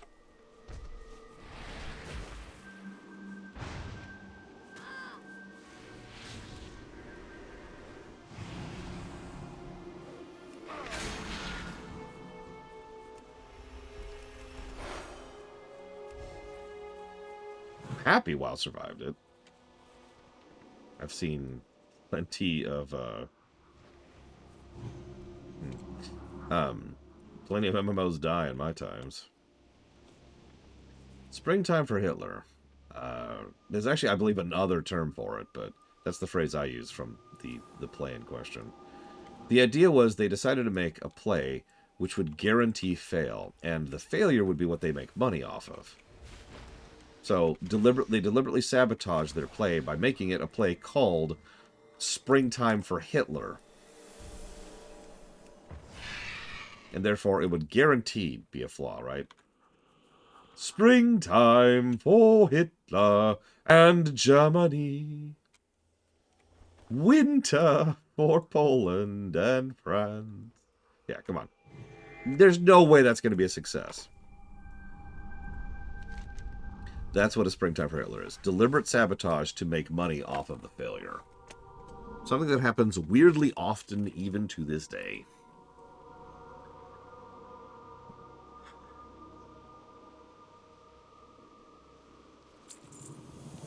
So happy. Can you hear us? We're so many friends now. Bigger and bigger, with room for each friend. Oh, hello. You're cool looking now. Oh, sorry. Thank you, little night elf. I and the others have tried so many times to grow in this forest without success. The withered protector that lurks in the north is the only ancient to have grown to maturity since the ruining of the forest. But his body is sick and his mind is mad. Just as we have gathered the spirits of the Ents, I will have those that dwell in him rather than leave them behind. Defeat him and let his spirits join me before I set in roots. Hey, Sputnik Lock, thank you as always. However, I do not do block donations for blocks that don't exist. You can also pick up to 3 things, not just 1.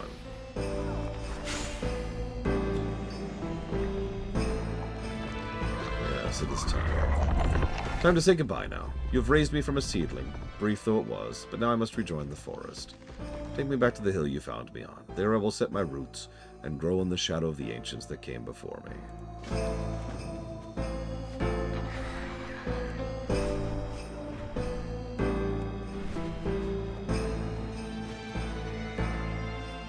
Yeah, these guys have been here since vanilla, actually.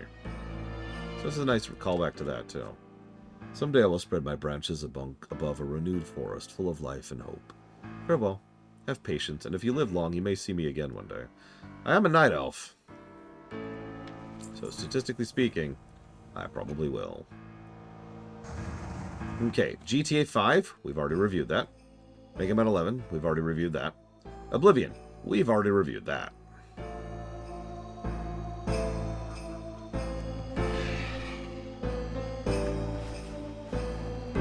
GTA 5 is still the third, I believe, top game we've ever reviewed.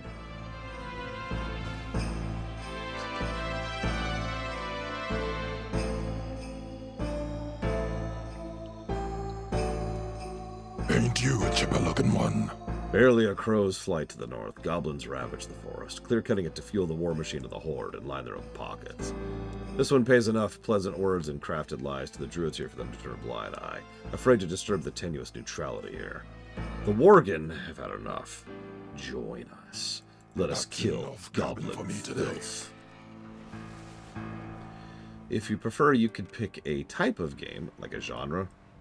Sputnik Lock, if that is your preference. Rather than just blanketing to dealer's choice.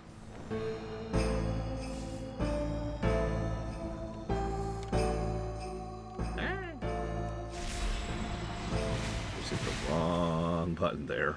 Wow. You have my undivided attention. Remember, the beast in the shadows might be your salvation.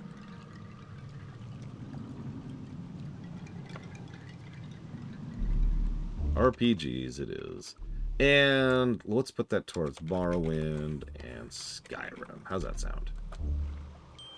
Gilneas will be reborn from the blood of our enemies. Yeah, please shut up. The goblins are already upon us. We've tried everything in our power to warn the goblins to leave the Iron Tree clearing before we resort to violence.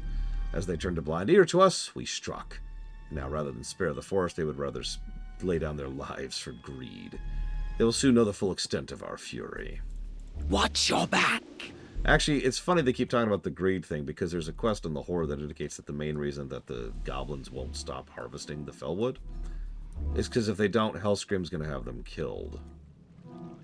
Nice little, development of Hellscream's story in the background there. How may I help? I have toiled here long with the Den Mother to spread the teachings of Cenarius in the ways of the wild. She has gained much of my trust, and in return I have been allowed to introduce the spirits of the forest to her students. The company of wisps is a great honor, as well as a useful blessing, but now the goblins descend on us and seek to steal the wisps for nefarious use. Please prevent this blasphemy. Call the wisps back to the western woods with this blessed branch. Alone light your path. Okay, I can do that. Yeah, it's funny. They were like, "Hey, we're totally overhauling the winter event, holidays, Christmas." Other than the shortcut and a couple of new cosmetics, I'm not sure they changed anything. I guess I'm glad they did something. I do like the shortcut, I'll be honest. I need to double check if there's anything this year that I don't have, too. I don't think there is. Pretty sure the thing I care about most I already have.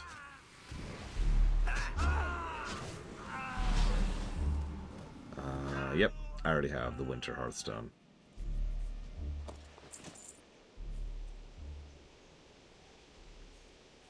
I really want this Hearthstone. I've seen it drop once, and I rolled a 98 to get it. As you can tell by looking at the screen in front of you, I did not get it.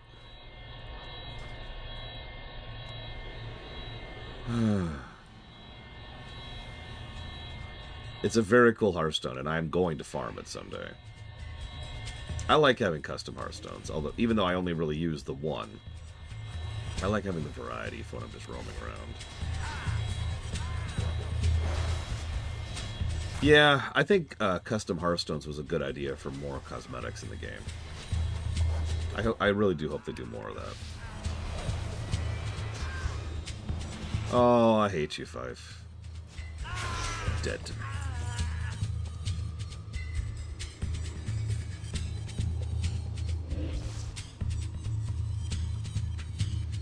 My goal is to eventually have a different Hearthstone per character, but frankly, I don't think I can do that right now. Like, I don't think I have enough different types of Hearthstones to do that, to fit that many characters. I do plan to get the other 3 Covenant ones at some point, though. So, the one I just mentioned drops off of the 5th boss. One of the bosses in the Murgisoul raid at Dragonflight. He's a mean boss, too. I've seen it drop several times. I have never gotten it.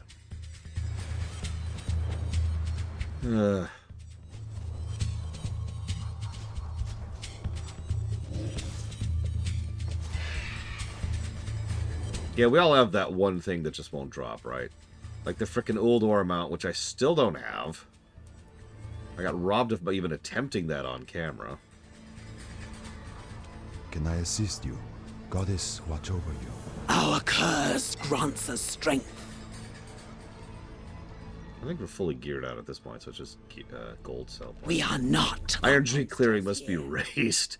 We can afford no mercy if we want to prevent the goblins from spreading their destruction.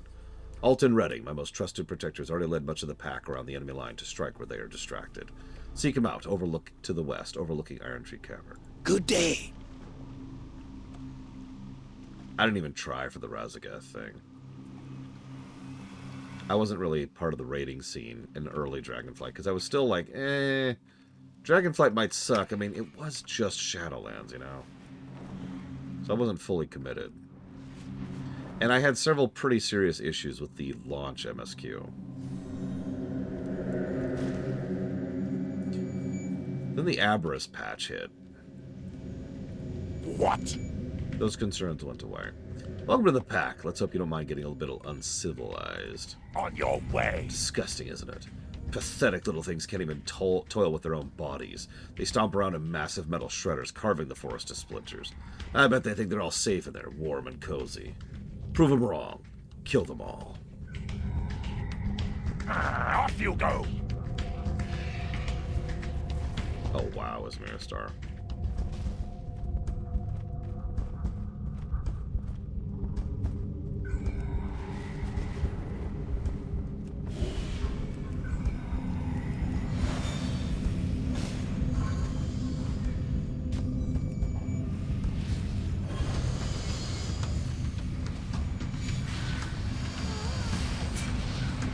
There is one mount I don't care for. Like, literally one mount. Well, 2, I guess, but one I keep seeing in War Within. It's the new spider mount. It's probably the closest to disturbing I've ever seen a spider mount look in WoW. Hello, Evo.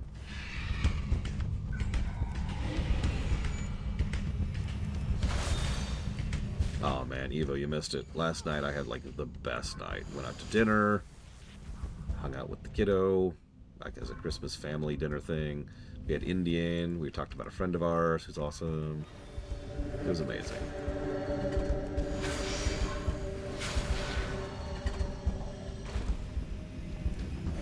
Despite my sore throat, because of course I have a sore throat after coughing so much, I'm still in a good mood. Yeah, what is the name of the new Spider-Man? I could show you it.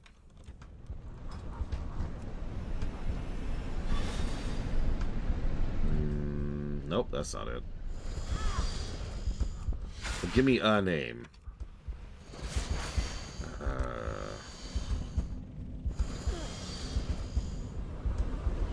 Nope, it's none of those.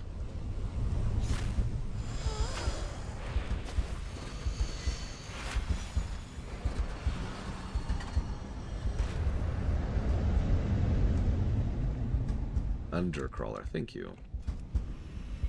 Whoops. Keep doing that. Yeah, so these things.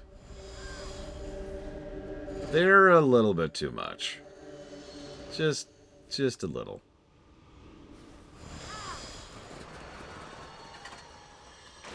Just a little.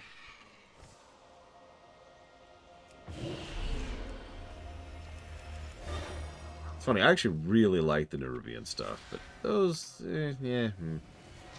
I might not even grab those. Like, I like collecting and all, but I might just not grab those. I'll finish the reps, of course I will. Don't waste my time. Watch your back. Careful out I plan to there. use the goblins' greed and pollution against them. Any further despoiling of the land they have already carved here will be worth it to stop their further spread. Deep within Iron Tree Cavern, just below us, run pipes to pump oil through the ground across the entire clearing. These pipes are attached to a master control pump at the back of the cavern. Enter the cavern and sabotage the pump. The ensuing havoc will give us the opportunity for our final strike. Move it! The workers in the Iron Tree Cavern below us have been driven out already. Something else has overtaken the cave. This works in our favor. I spot at least a few of them dropping explosives as they fled. Off you go!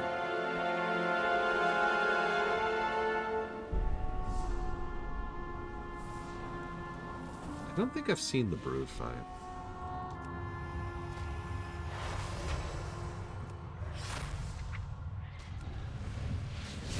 I'm going to assume it's this fight against this thing. And this thing, and this thing, and this thing. Because I noticed Gahoon's mesh there. Yeah, believe it or not, I've only done 2 fights? I can't check. I've done the last wing on LFR, and then I did the last fight in story mode. And we haven't actually done the raid proper yet. No. Not now. Go away. I really like the last fight in the current raid. And with story mode, I can actually review it. It is going to be the only raid fight in the entire game which is going to actually get gameplay review.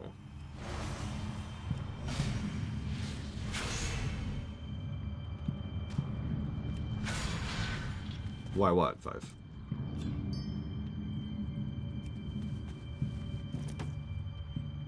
Not gonna. Oh, I'm gonna do the raid, but I can't review the raid, not gameplay. The moment we hit midnight, the current raid is going to become abandoned content and will be thrown out the window. Just like has already happened with Dragonflight.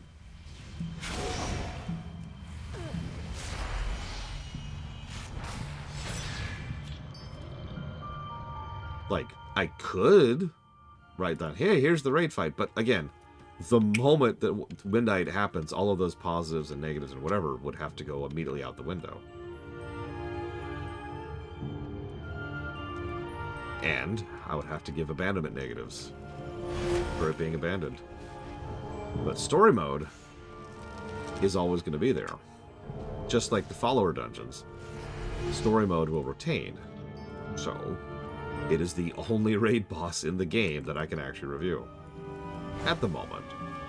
I am legitimately hopeful that they will do more of that. They might only do that going forwards, but at the very least I think they'll keep doing that.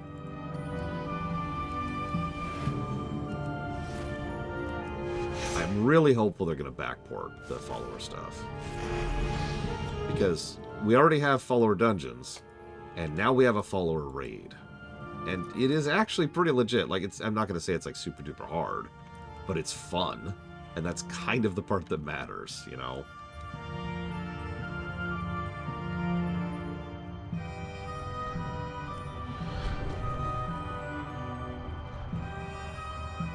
Yes, and that's what I'm going to do, Fife. I don't think Fife understands me at all here.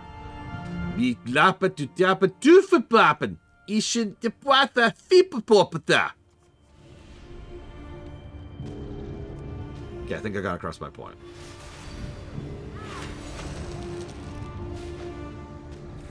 I do agree that it's weird that we only get a follower raid for one fight. I'll do lunch when I finish Felwood, which actually isn't far. We're probably like 5 quests from the end of Felwood. So to be clear, the intention is to do every raid in the game, but we're pretty much just reviewing the story axis of said raids. Now that's important, especially when we start to get to... Well, I mean, honestly, we've already seen story in raids as of this moment. We've already done Ulduar and Icecrown.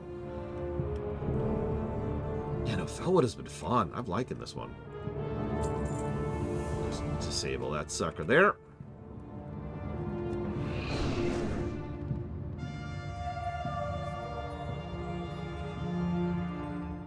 But yeah, like, there are very few raids going forward that are not going to have some story axis, right?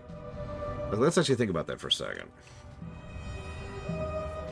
Yeah, I might actually have to get a crew going for Dragonflight. And by might, I mean I 100% will need a crew in order to do Dragonflight raids. So I hope people will help me with that, because I cannot solo those. At least not reasonably. Okay, so... Twilight Bastion, yep. I guess Throne of the Four Winds isn't very story-y. Like, it's the conclusion of an entire story arc, but it's just kind of like, hey, and here's the end, and that's it. I don't do much with it. Could you stop for like 5 seconds?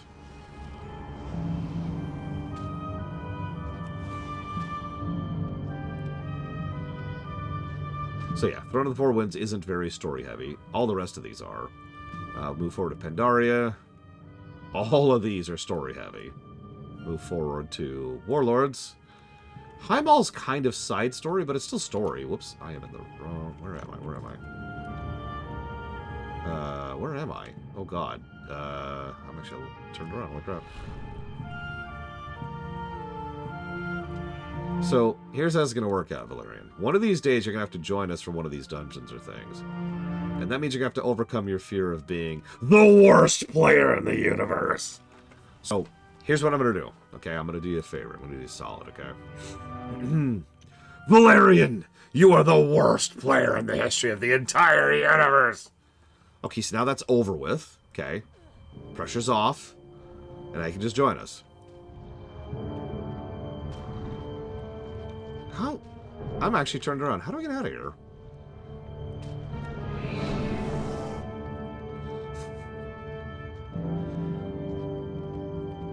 I thought it was up here, but it clearly isn't.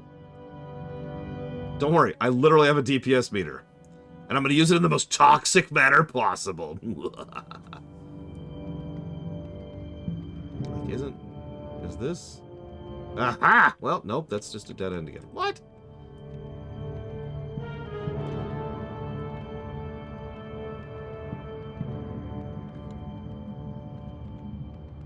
Yeah, I'm gonna bug Evo to join me when we get to the Dragonflight raids.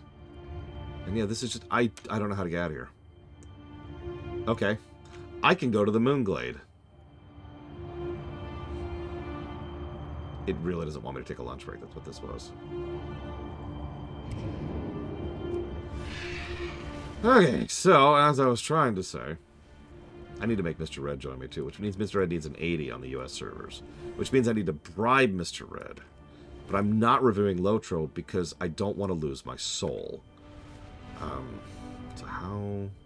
Yeah, I noticed that as Miristar. Ever since I switched to the brand new SSD, which is actually better than my old SSD, I have noticed my load times have actually gone down in WoW, which is kind of crazy to think about.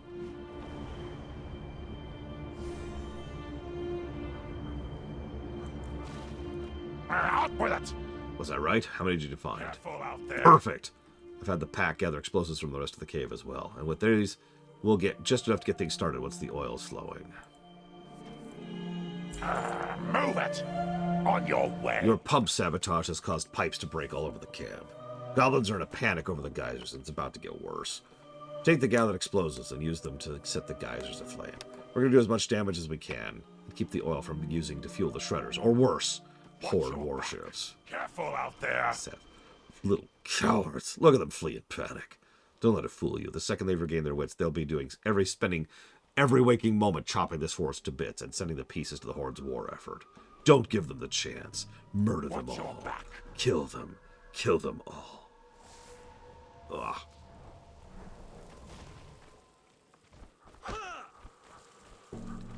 Oh, nice, Mr. Red. Thank you, Valerian, for that. Yeah, I've got an M2 for my game drive, and it is a very nice one. It is much improved over my old one.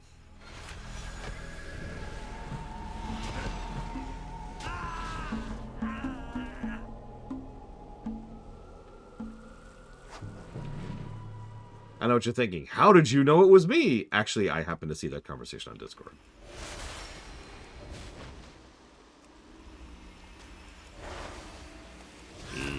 Evo.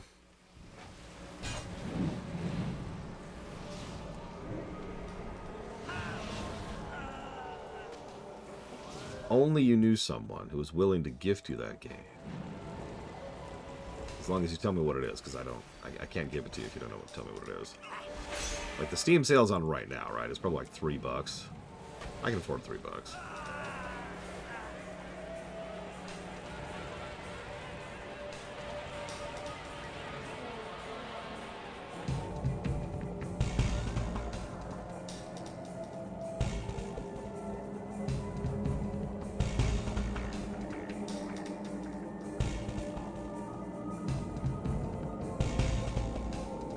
15. Oh no! That's it. That broke the bank. I can't.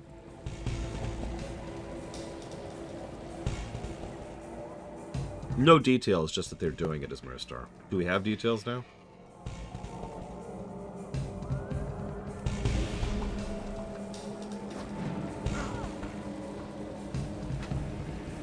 Alright, Evo, you have two choices here. You can tell me the game, or I could Google linguistic video game on Steam and give you whatever turns up, hoping it's the right one. So, let's see here. Linguistic video game on Steam. Chance of Sinner? Oh, you know what? It could be, Crypt whatever? Oh, it's not Crypt whatever. It is apparently Chance of Sinner. Okay. Well, that's easy then.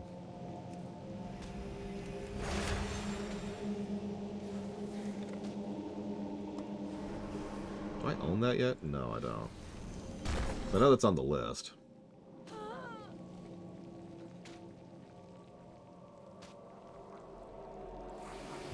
Yep, it is on sale for $12 right now.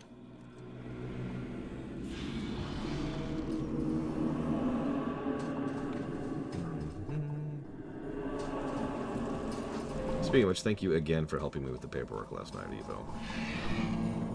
I was already 30 minutes late to stream today because I was doing the rest of the paperwork, and I wouldn't have even been able to do that much if you hadn't helped me with the other paperwork. I'm so far behind on everything right now.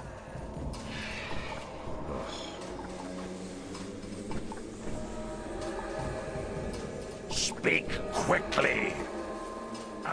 Move it. Run. The live ones, that is. Glorious. With the goblins scattered and their equipment destroyed, they'll either get the message and leave or be easy pickings. We've won here. On your way.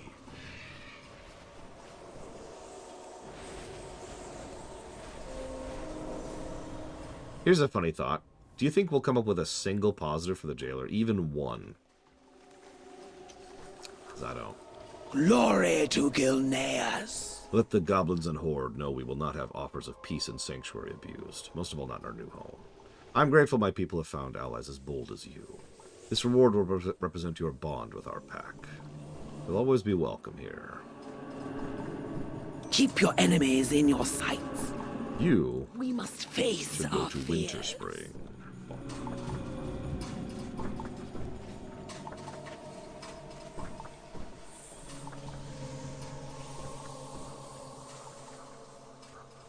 He does have amazing nipples, that's true.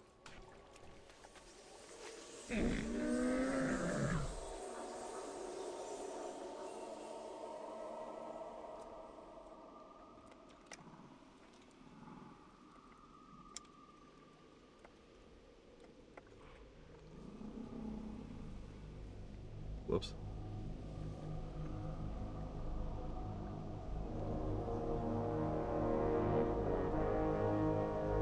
You know, I've never experienced his fight. It's one of the very, very, very few fights I've never experienced legit.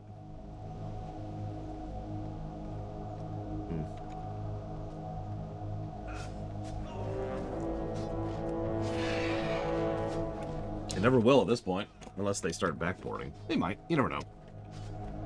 They might. So let's see.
One moment, Papaneeks. Sorry, I was jotting down some notes.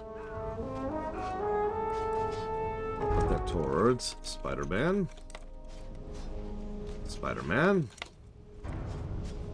And Spider-Man. And thank you for the sub, as always. Okay, I'm now going to take a rather late lunch break.